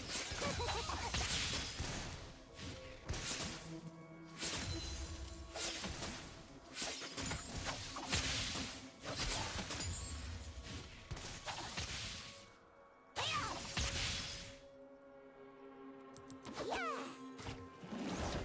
Do you miss me?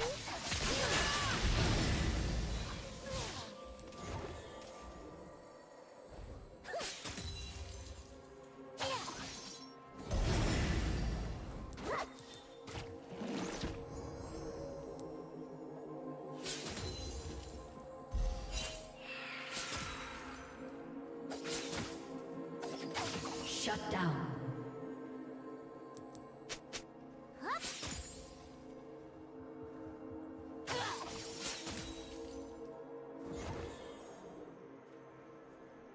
Surprise!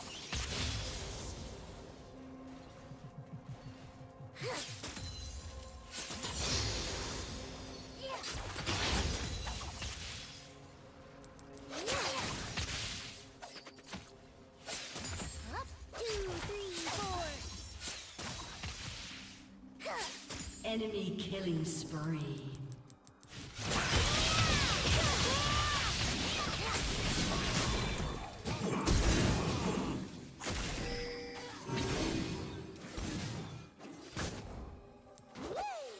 Holy Jarvan. Leave me alone. Have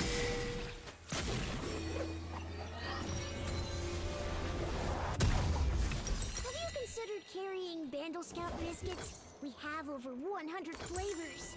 Unstoppable.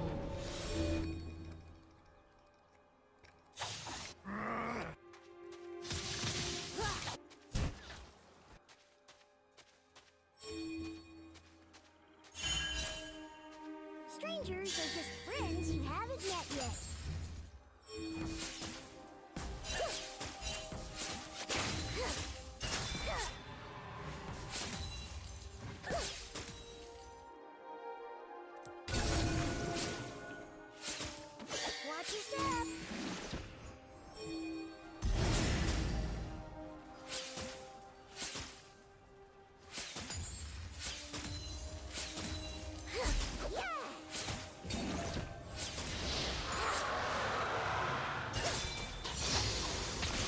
Whoa.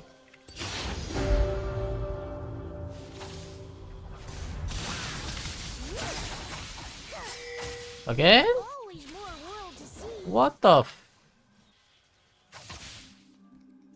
You got nothing else to do? Ha! Okay, place a controller there for him too. Okay, okay.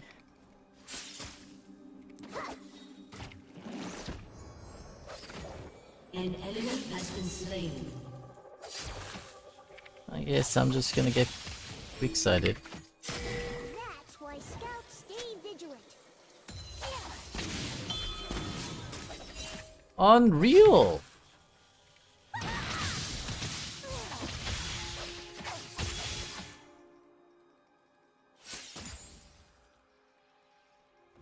Take aim and...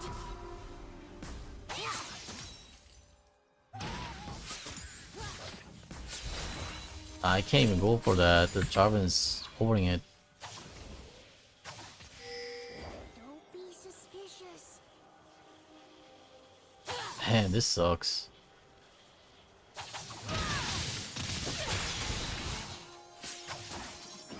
Are you serious? What the? City. Oh my god.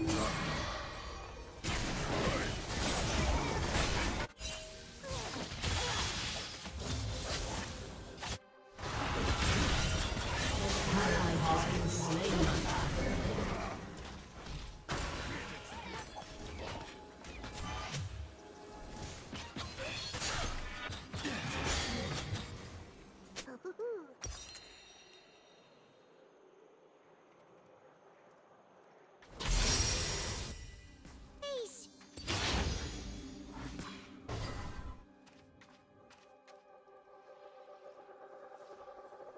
Sound off. Oh. Sound off. 3, 4.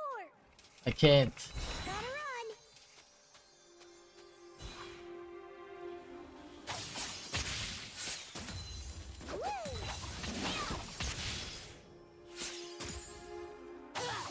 You still go full MR versus Zed, Lucian. Yeah.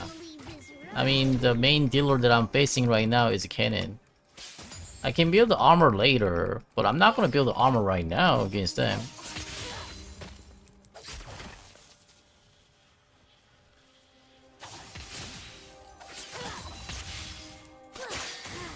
I've got a good feeling about today. Is Jarvan here?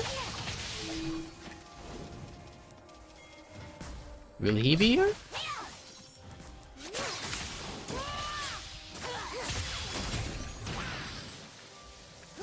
Okay, he's not here right now. Hello, Enemy rampage. hello, grass.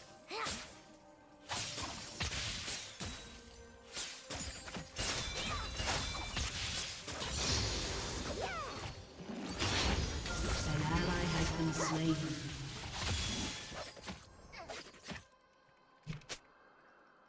Dude. Enemy double kill.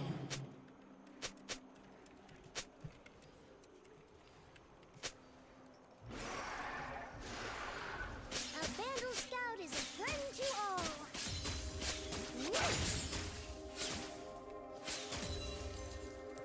Gotta go consult the Grandeur.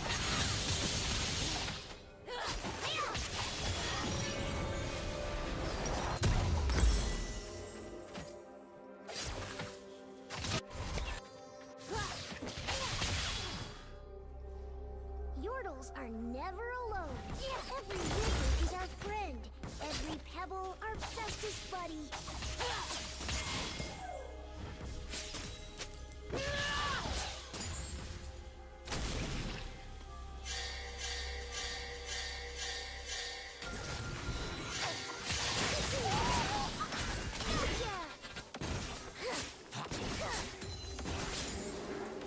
An enemy is unstoppable.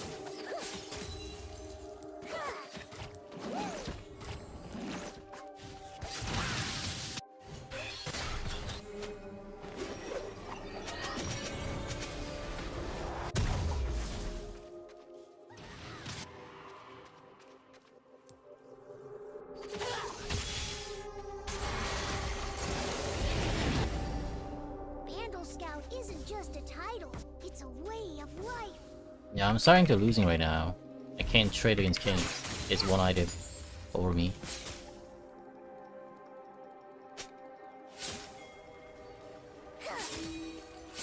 Action is fully doomed right now too. He can't do anything in his game. Well, for Action's case, he just straight up lost 1v1. He got gabbed. Everything is better with mushrooms.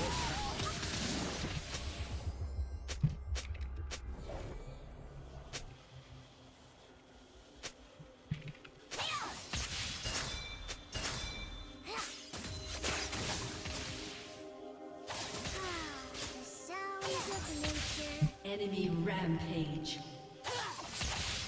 An enemy is gone.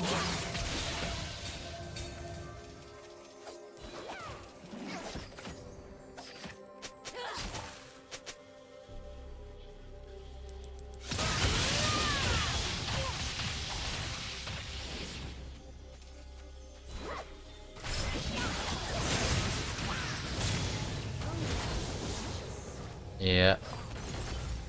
GG. He's too fed.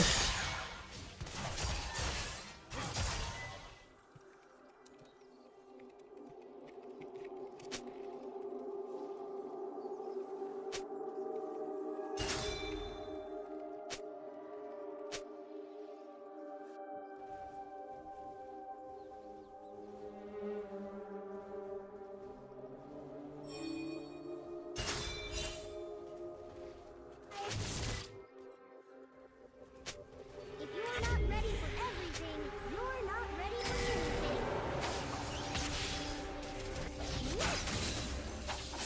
Your turret has been destroyed.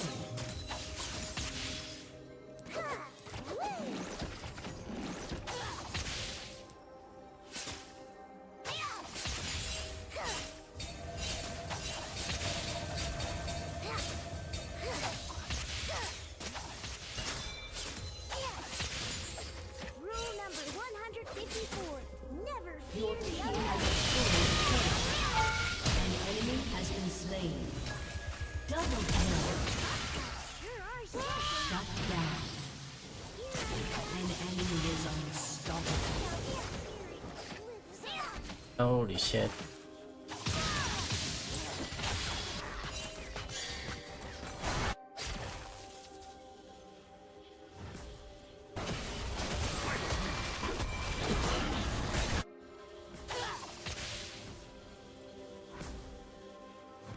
Your turret has been destroyed.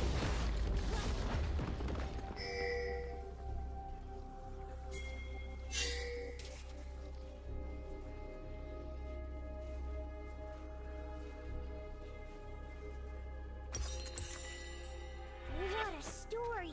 I gotta write that one down.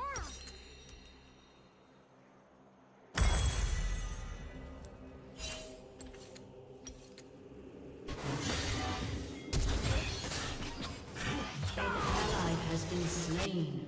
If there's trouble, I'm there. Here's a mushroom with your name on it. What the fuck? Are they ineligible? Move on, guys. I love camping. I feed you into it.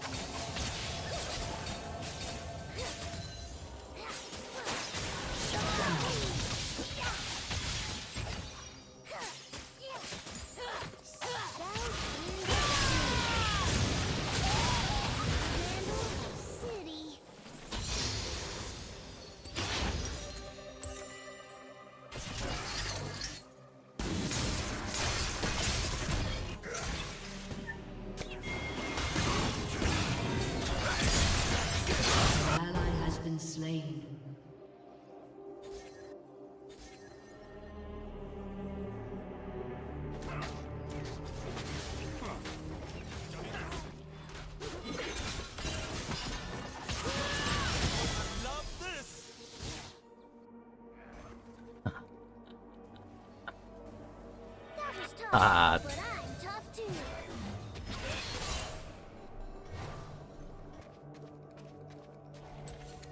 How the fuck do you guys all lose this hard?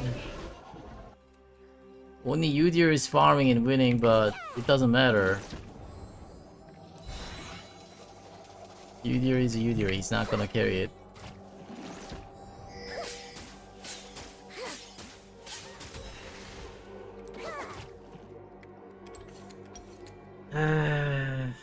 Fun game.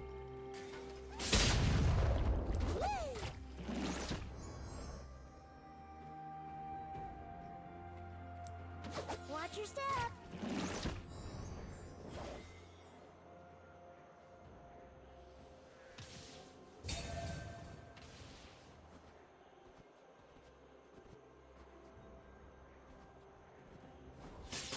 I'll scout ahead.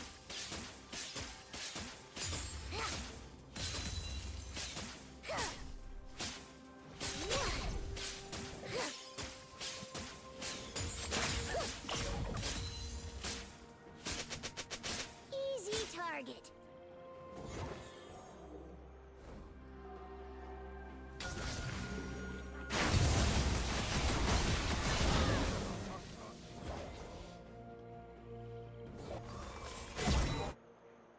On target.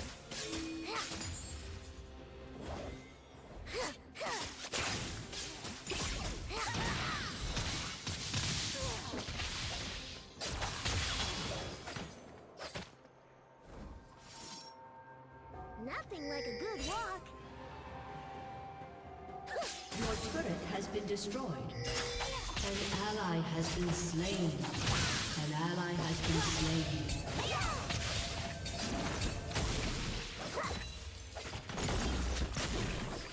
An enemy has been slain.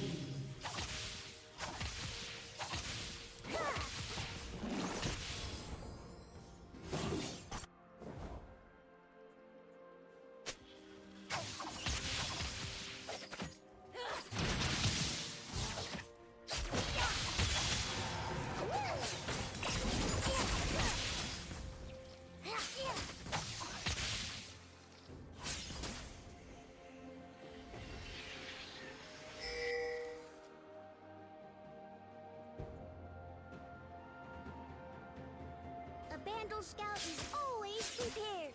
Gonna leave this right here.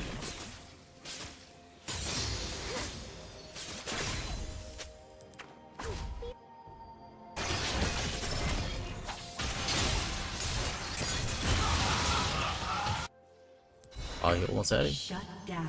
You actually got it. How is that possible? Is that why we strong-sided bot for? Strong support? Great outdoors. An ally has been slain. Ah, fuck. Enemy double kill. Now everyone's here. They don't see.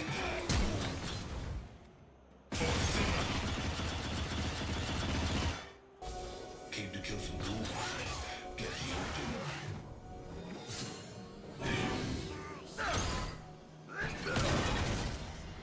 Your team has destroyed a turret.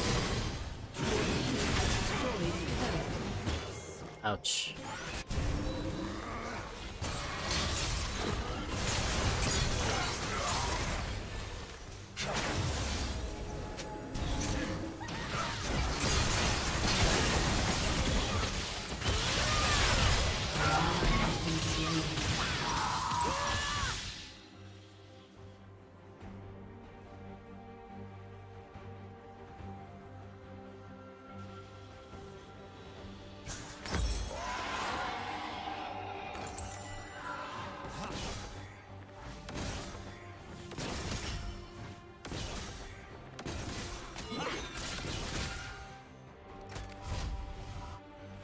Scout journal entry.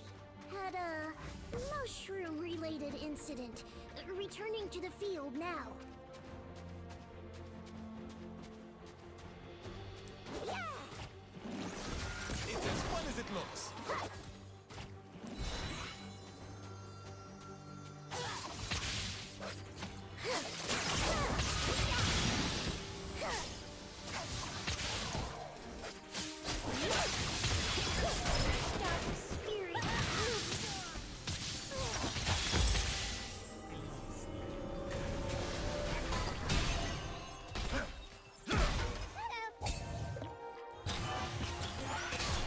turret has been destroyed.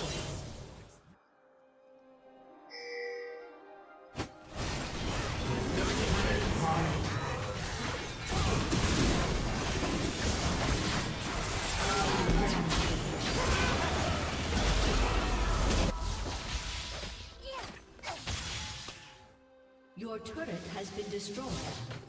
Enemy triple kill. Shut down. Ace. A summoner has disconnected. A summoner has disconnected.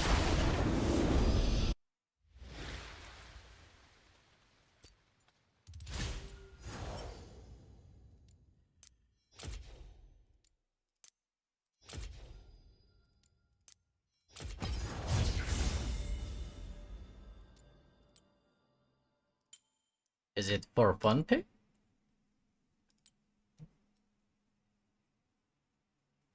I see.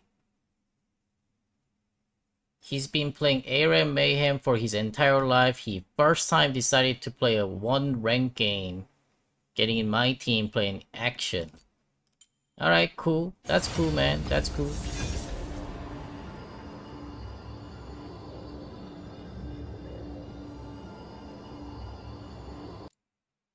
Huh. God.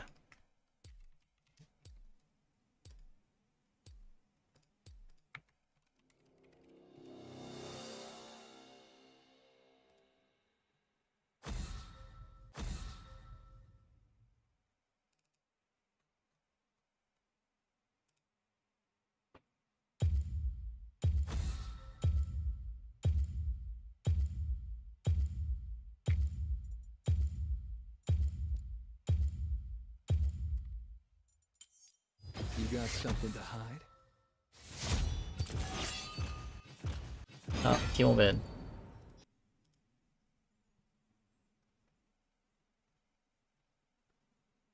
Wait, we can't look at the Silas stat? Oh, there is. Ah. Ah.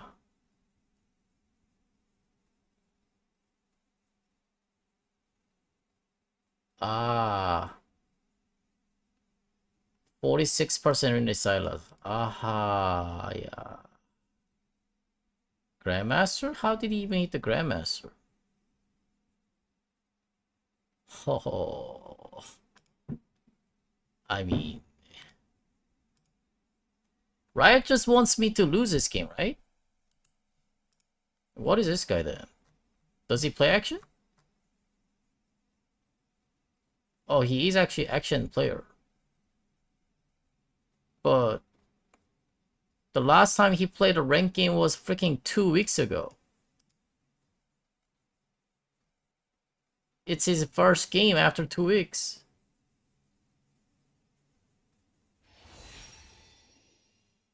The dude's been playing ARAM only.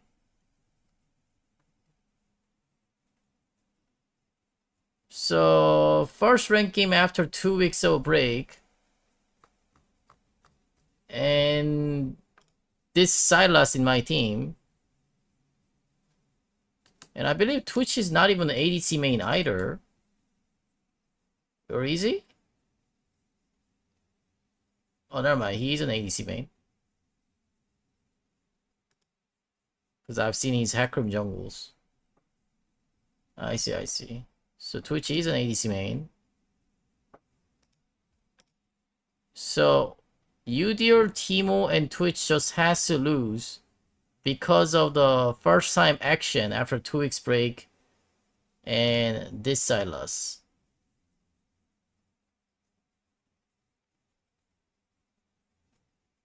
This guy's an ADC main. He's an ADC main. He plays a Silas support.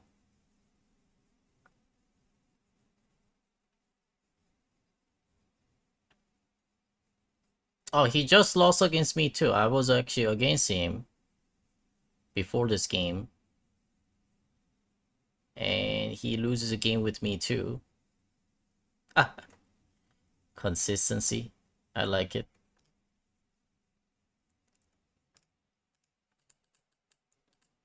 Yeah, that's like... Riot just wanted me to lose that game. That's all. It's a pretty frustrating game. Because we all in for a bottom. The Udyr only played for a bot. He didn't go anywhere. He only went to the bot for the entire game. And then we lost that hard. On bottom lane, that is. While their Jarvan only all in for the top. Ulted me 3 times with the 2 flashes. And therefore Kennen gets the advantage from that point. And I get 0 help. I don't know, man. That Udyr is actually portable too. Because as soon as you realize that Sylas is a bad player, you have to give up the bot and play for top side. But he decided to just all in for the top. I mean bottom. And he invested for only himself. Yeah. Not the type of player that we want to play with.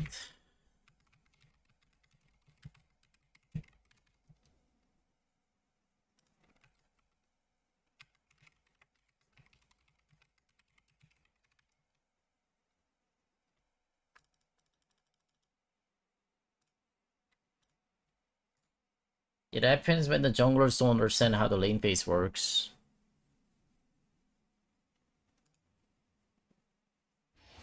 You sometimes get to have a winning bot, you sometimes get to have a losing bot. You gotta like just keep watching on that and see what's happening. You can't like blindly invest on some one lane out of no reason. And they still do that shit in a Grandmaster tier, huh? That's pretty sad.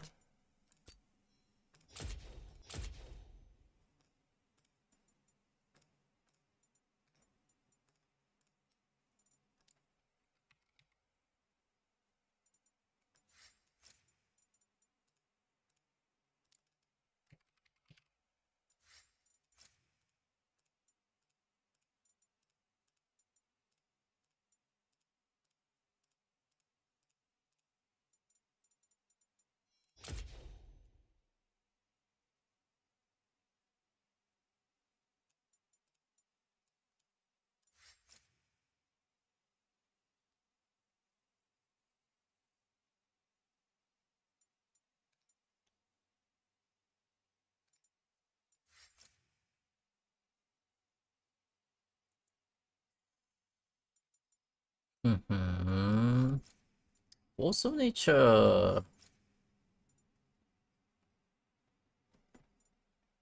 Not so sure.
You got something to hide?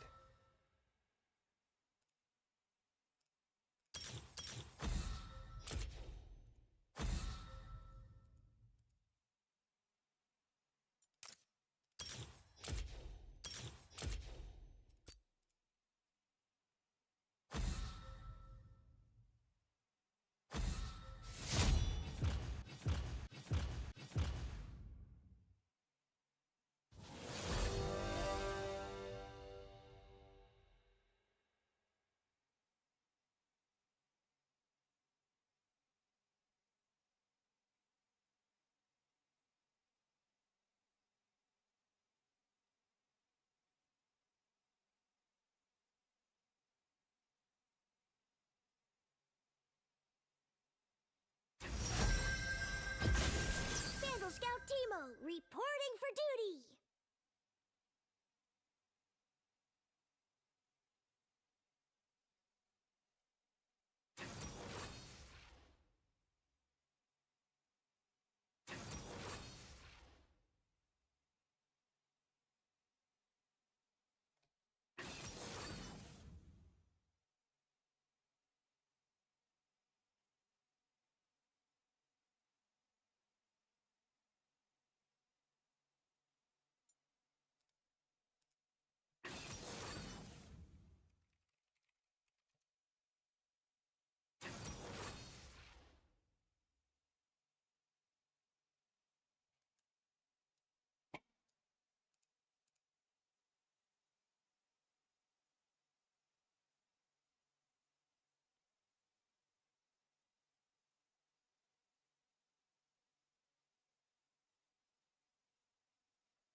I see Rage Blade and Kraken Slayer don't interact.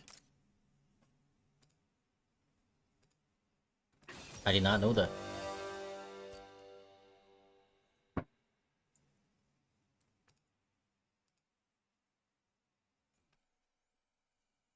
Okay, against the Gnar top.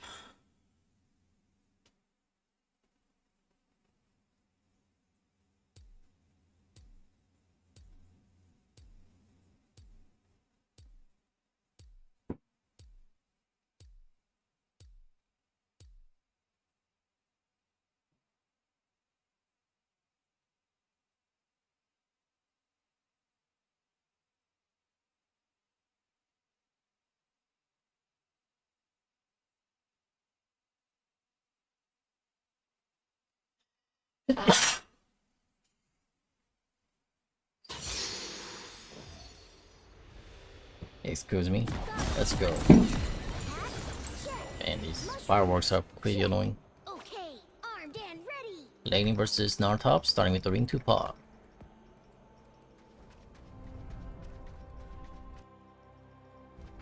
Welcome to Summoner's Rift. A Vandal Scout always strives for excellence. Minions have spawned. They don't see anything. Whoa! What kind of yordle are you?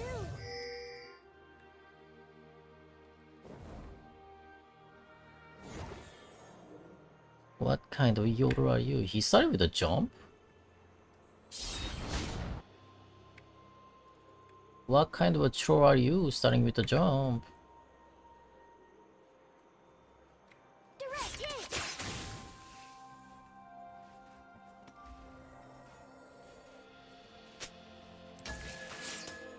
Lighten the blinkers.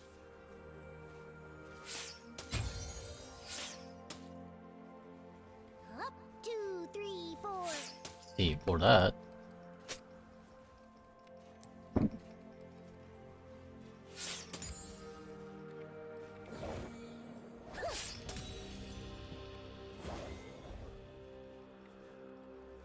Scout and observe.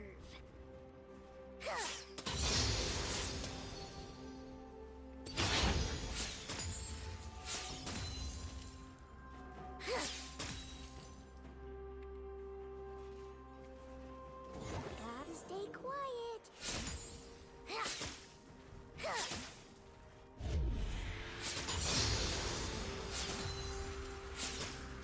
One more badge for me.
Ouchie.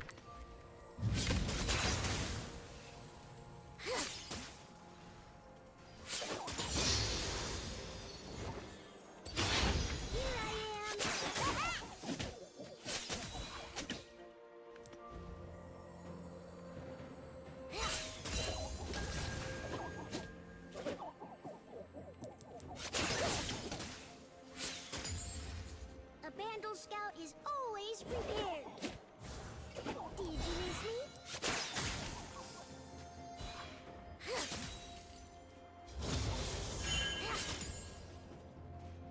Don't be suspicious.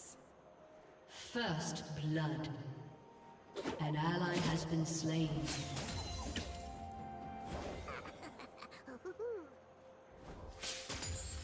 Gotta stay quiet. Surprise!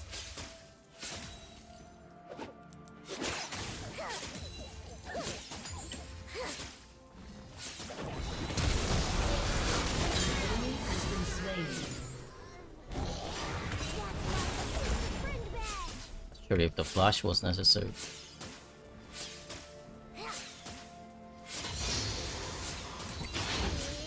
mushroom time! I love mushroom time. Watch your step!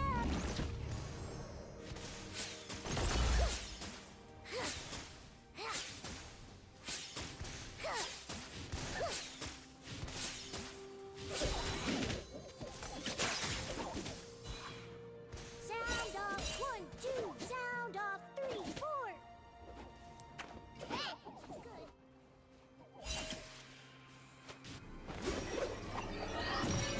An enemy has been slain. Vandal Scout biscuits, we have over 100 flavors.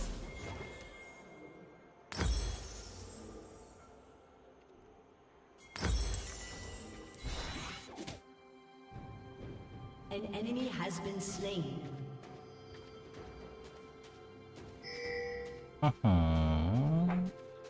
Double kill. I love the smell of mushrooms in the morning.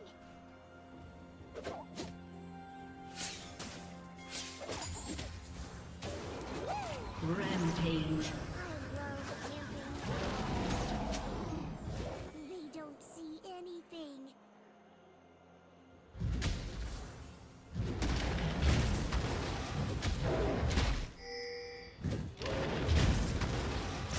Did you miss me?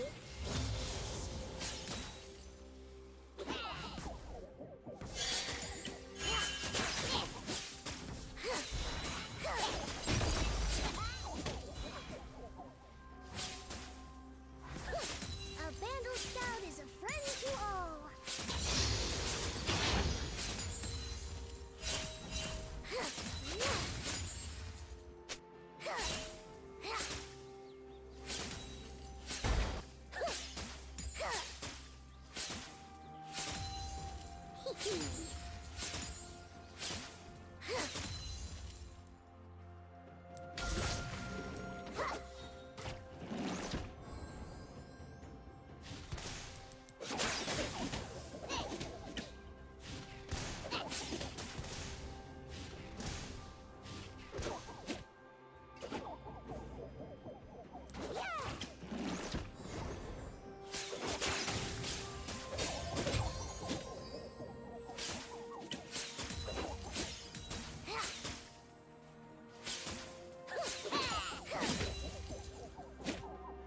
Stay vigilant.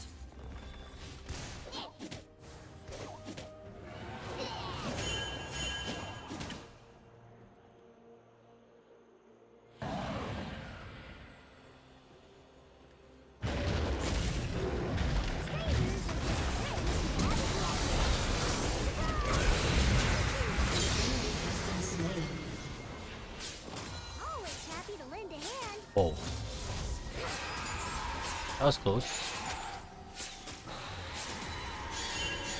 Unstoppable.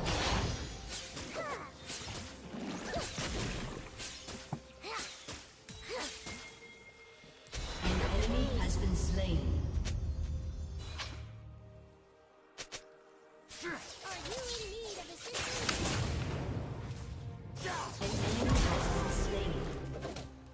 has slain an enemy. Okay. I am alright with that. I am perfectly fine with that trade. I'm perfectly fine. Perfect.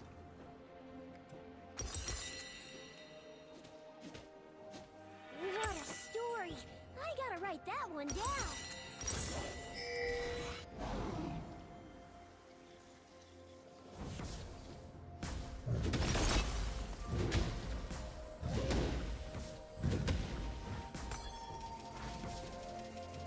Vandal Scout isn't just a title, it's a way of life.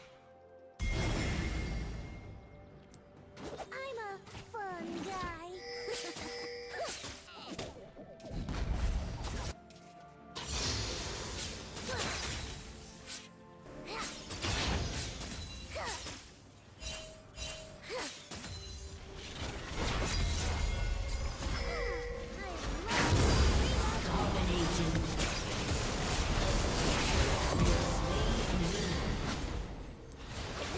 Or Talon. All he wanted to do was say hello.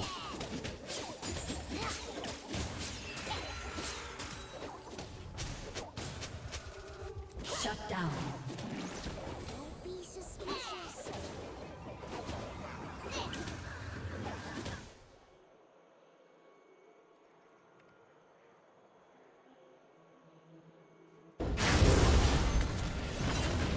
Hmm?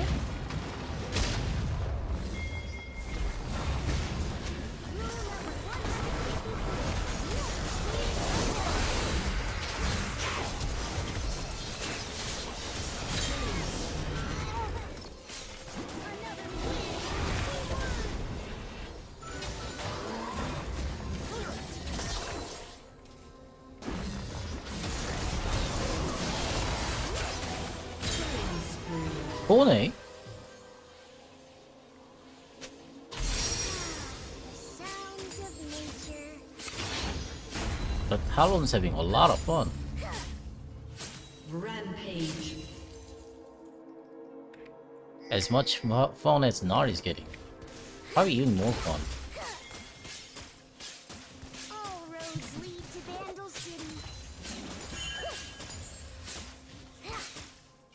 I think Riot is being a little too sorry about the last game.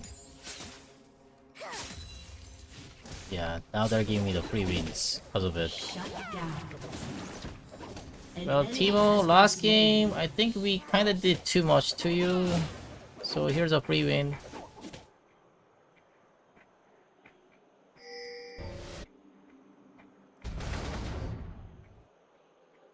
Pick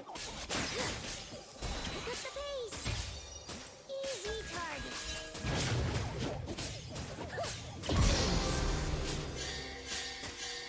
Aw, he was just a cranky little guy. Do you guys hear Here I these am. sounds?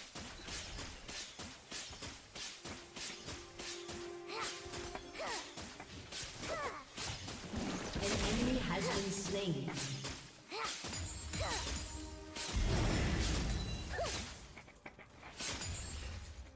So many gunfires.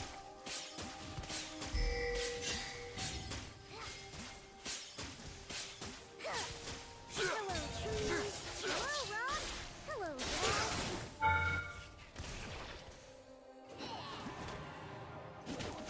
Everything is better with mushrooms. They love my trap.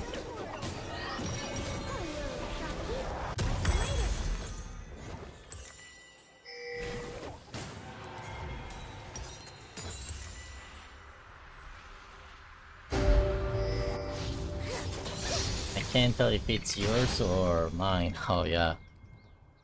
I guess if you live in US. Wait, they're on my head.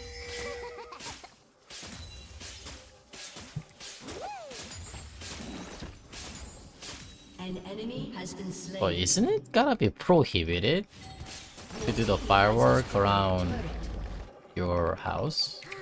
Much better. And a village ally has rule. been slain.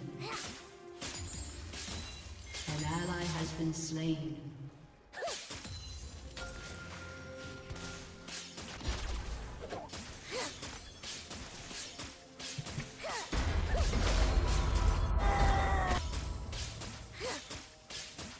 I'll scout ahead.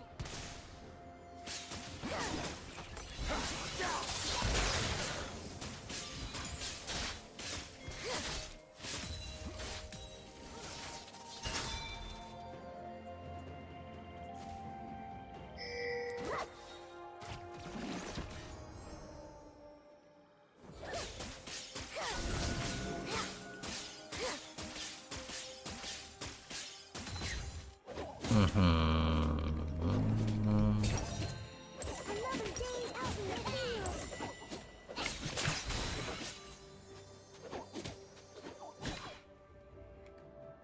I love camping. Your team has destroyed a turret.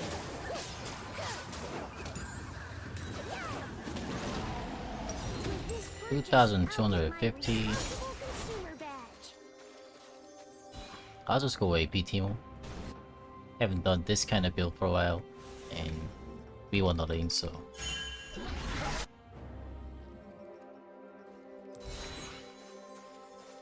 Stay hydrated.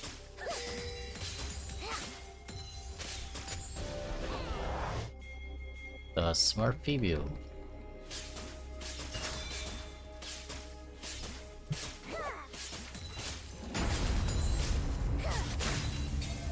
Every adventure Unstoppable. when to rest.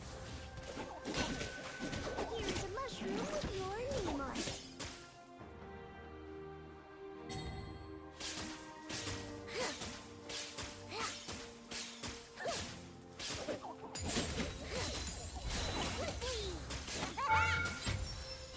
An enemy has been slain. An ally has been slain.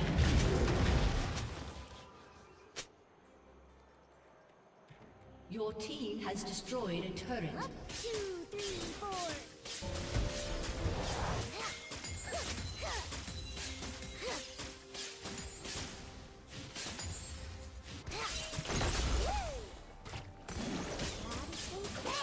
An ally has been slain. Shut down.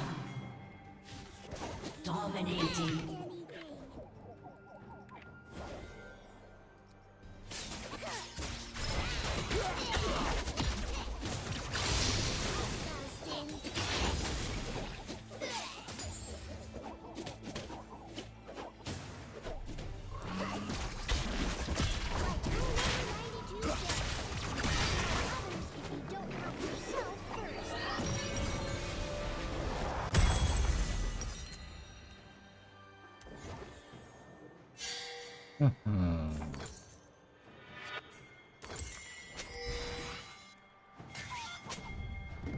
Rule number 13. Treat every day like it's an adventure.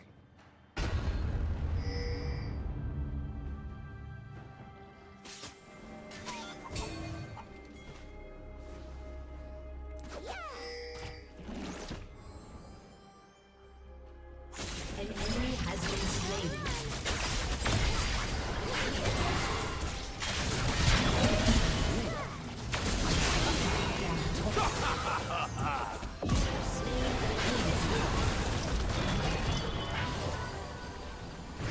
Hey, yours.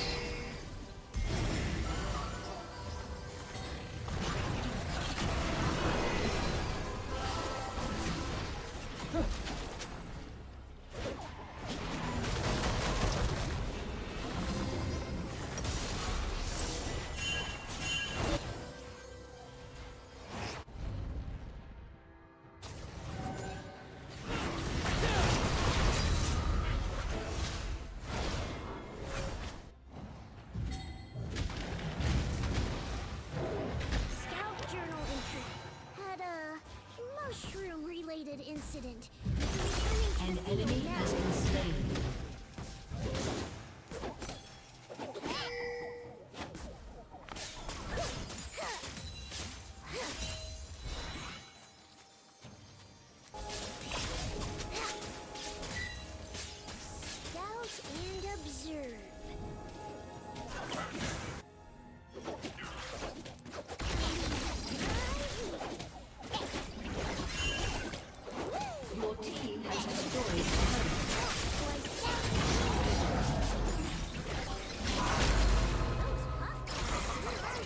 turret has been destroyed.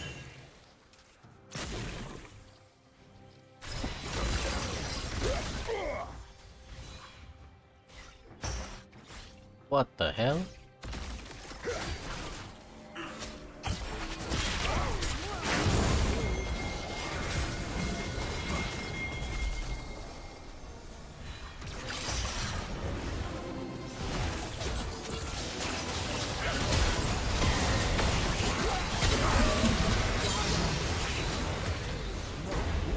An enemy has been slain. An enemy has been slain.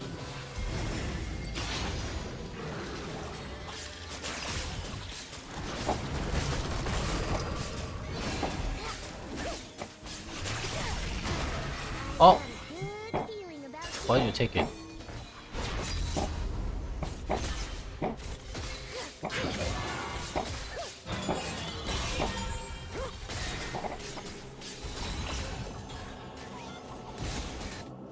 if there's trouble, I'm there. Your turret has been destroyed.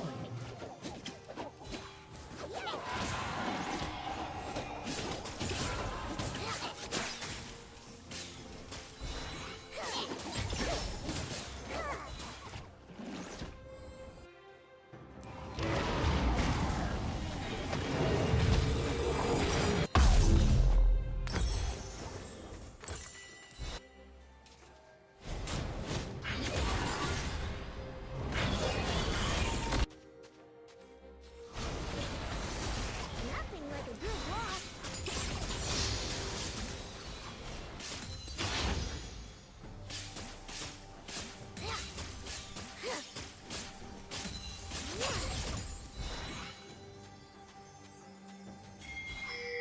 A Vandal Scout is always prepared. Watch your Ankle Master 70% rate? If you start from the bronze, that's... You can do that in any of the server. But yeah, Korea is hard though. An enemy has been slain. An ally has been slain. An ally But has that's been basically slain. like average stat for anyone, not just a Teemo.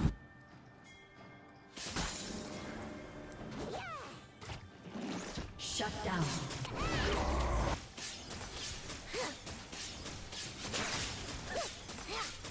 Now, if you start from a master and then having a 70% rate, then that's really good.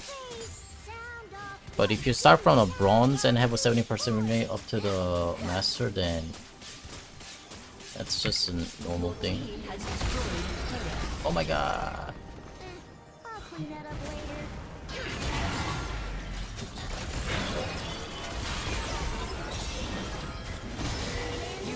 Dang.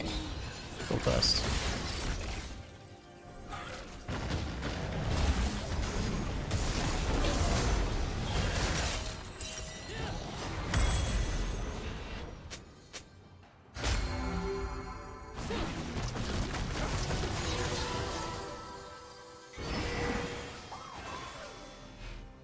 Senna did a half of them.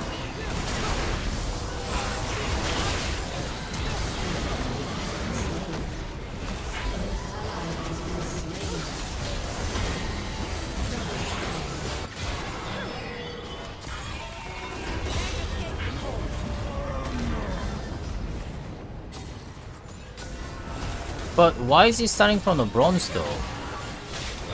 Is my question. Show the tenacity. Vandal Scout Isn't it that you're only able to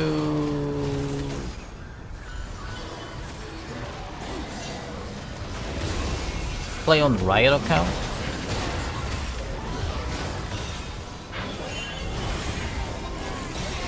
Because from what I know is that... Oh my god.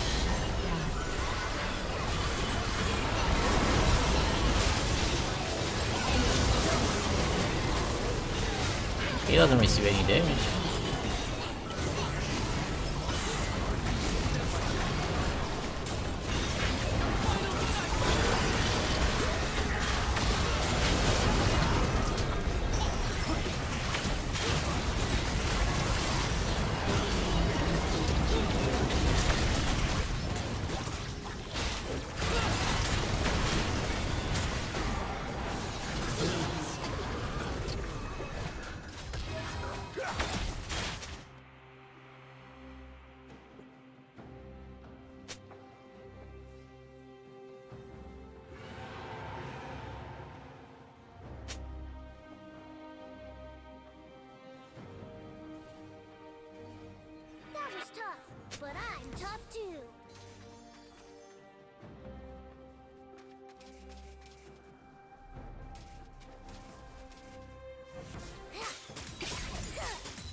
He got the rider kind of started there? Really? That's cyber?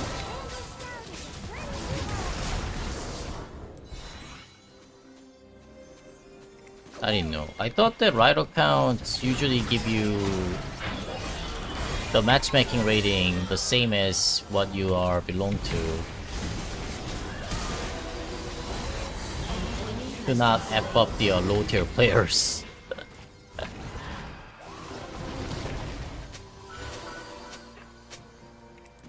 Maybe I was wrong.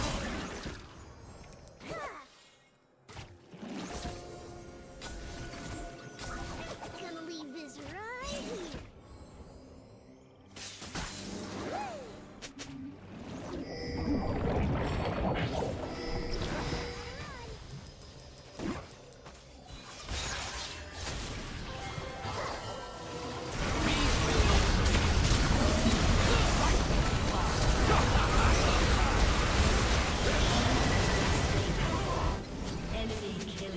Where's our Nargle?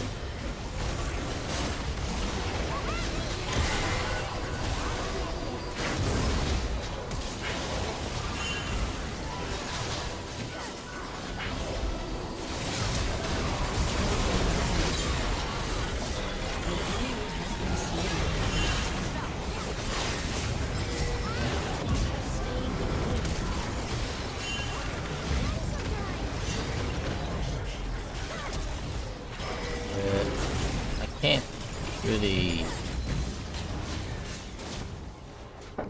go there. I need a voice set.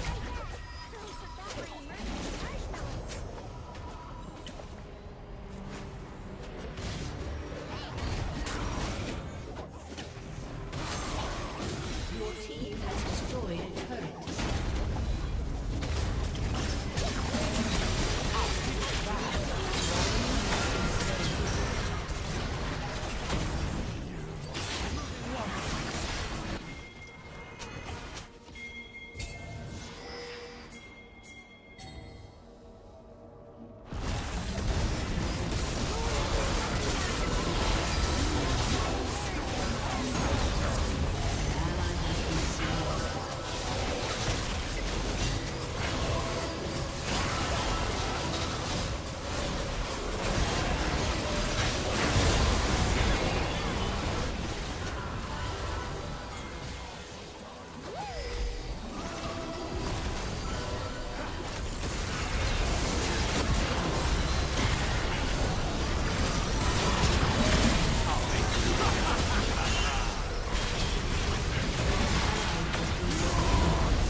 I love the great outdoors. Oh, the bomb.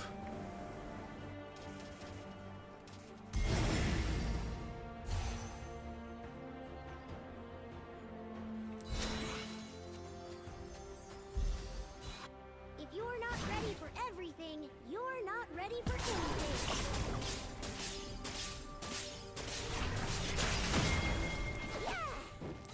What is this way?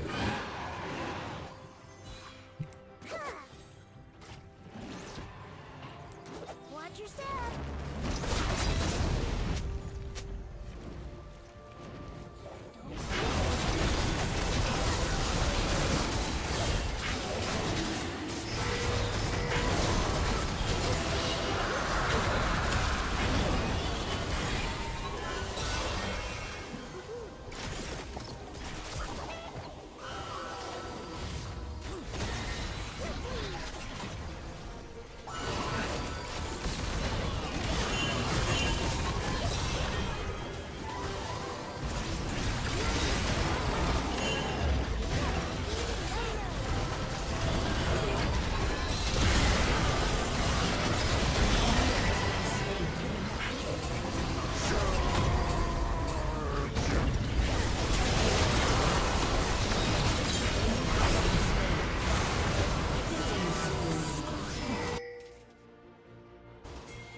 GG. A summoner has disconnected.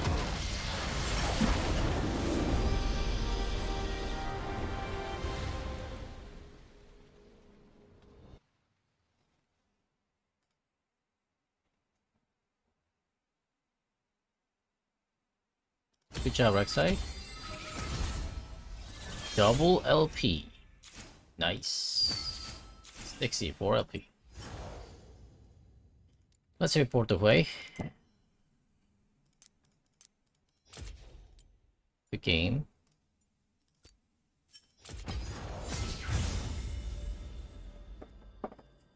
Yeah, the AP Teemo was alright until that moment. The Force of Nature Mercury Shreds has been grabbed by Gnar. I couldn't deal any damage to him.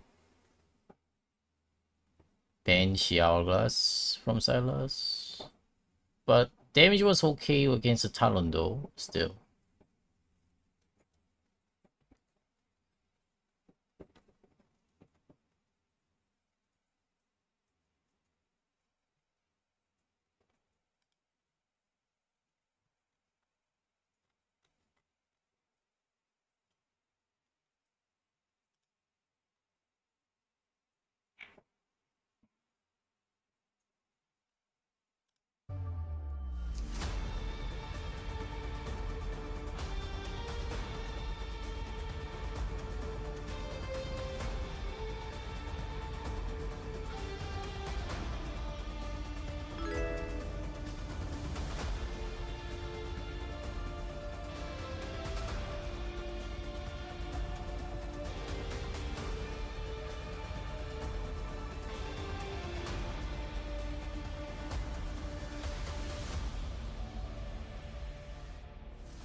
Let me decline.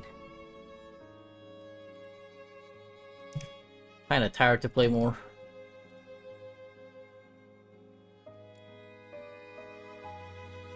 Yeah, Fred's won, Morocco won. Only by 1-0 though? It was the expected result from both of the matches, but I expected France to go like a 3-0 also. Looks like Paraguay is actually strong. Because Paraguay actually beat the Germany, right? Yeah.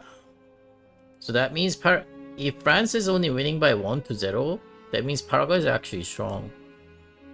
Then it makes sense that the Germany has lost to Paraguay. Yeah, they barely lost to the Germany. Because even against the France versus Germany, I would expect a 1-0. Or 2-0 at the most.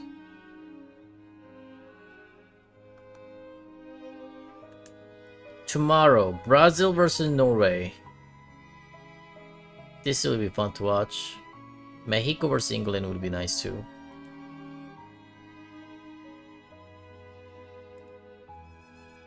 And then Portugal versus Spain. Germany's out, can't be against France. Yeah, I know. What I mean is that if Germany beat the Paraguay, then this will be the Germany's placement against the France, right? Because Germany lost to Paraguay, right? And that's what I meant.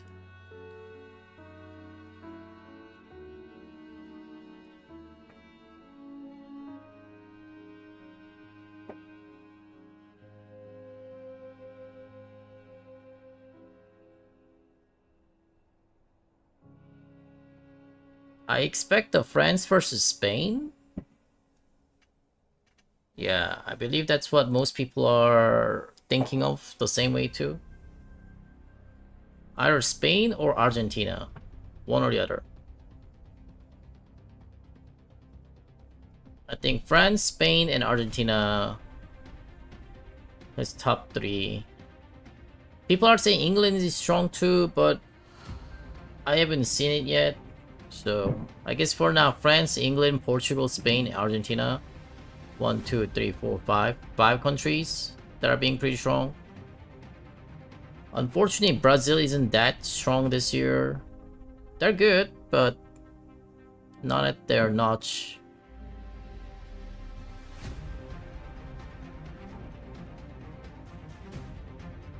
Morocco though, Morocco is actually pretty strong. Yeah. It's the best team from Africa. So maybe Morocco has a chance. I'm not sure. Morocco is coming in really strong this year. So I guess that's a 6 countries. Morocco versus France. Oh my god. They'll beat the France? Morocco is gonna beat the France? Are they? I think this will be really fun to watch. When is this happening? Thursday, July 9th? Okay. This will be really fun to watch. Yeah. I think Portugal versus Spain is also fun to watch too. This one is like close to like a final style. This will be a really close match too. France versus Morocco.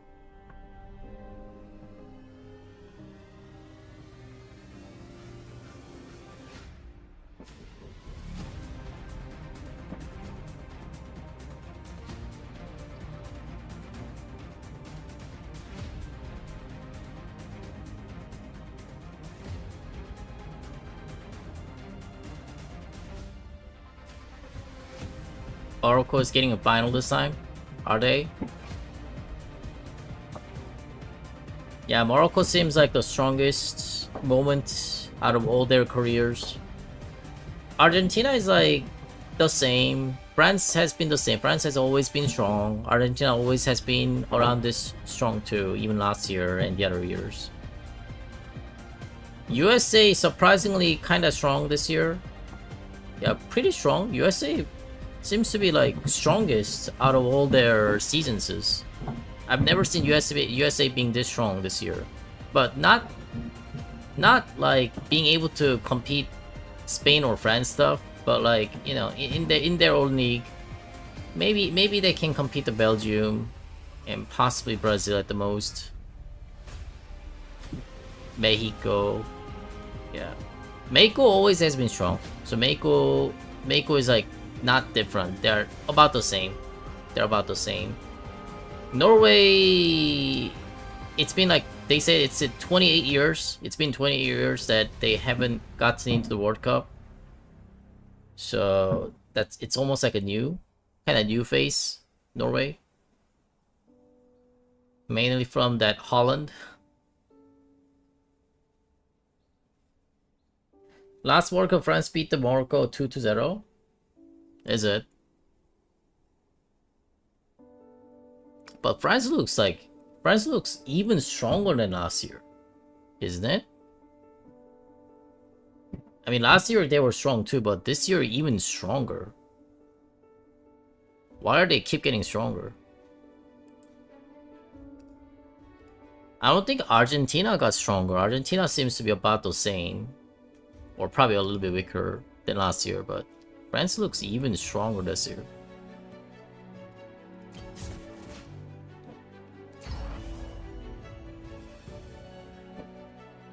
Alright.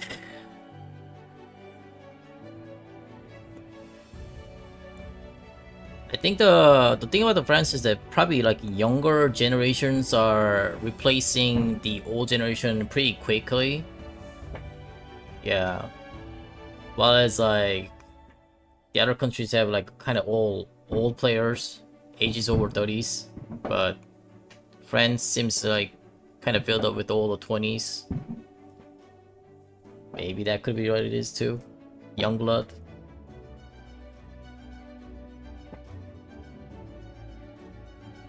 France team with no France players. I mean their origin. Yeah, I kinda have seen that too. It kind of looks like a USA, like our American football team, or you know, American football team. Everyone is black. Kind of like France is becoming somewhat like that with the soccer or football, or became that way.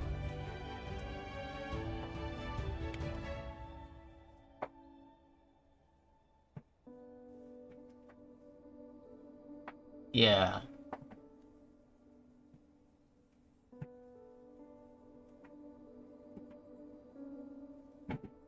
I guess it'll be pretty interesting to watch Morocco versus France then. Everyone in kind of same race.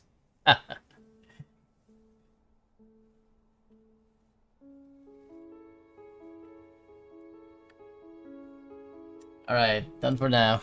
Thanks for watching, guys. I'll be off.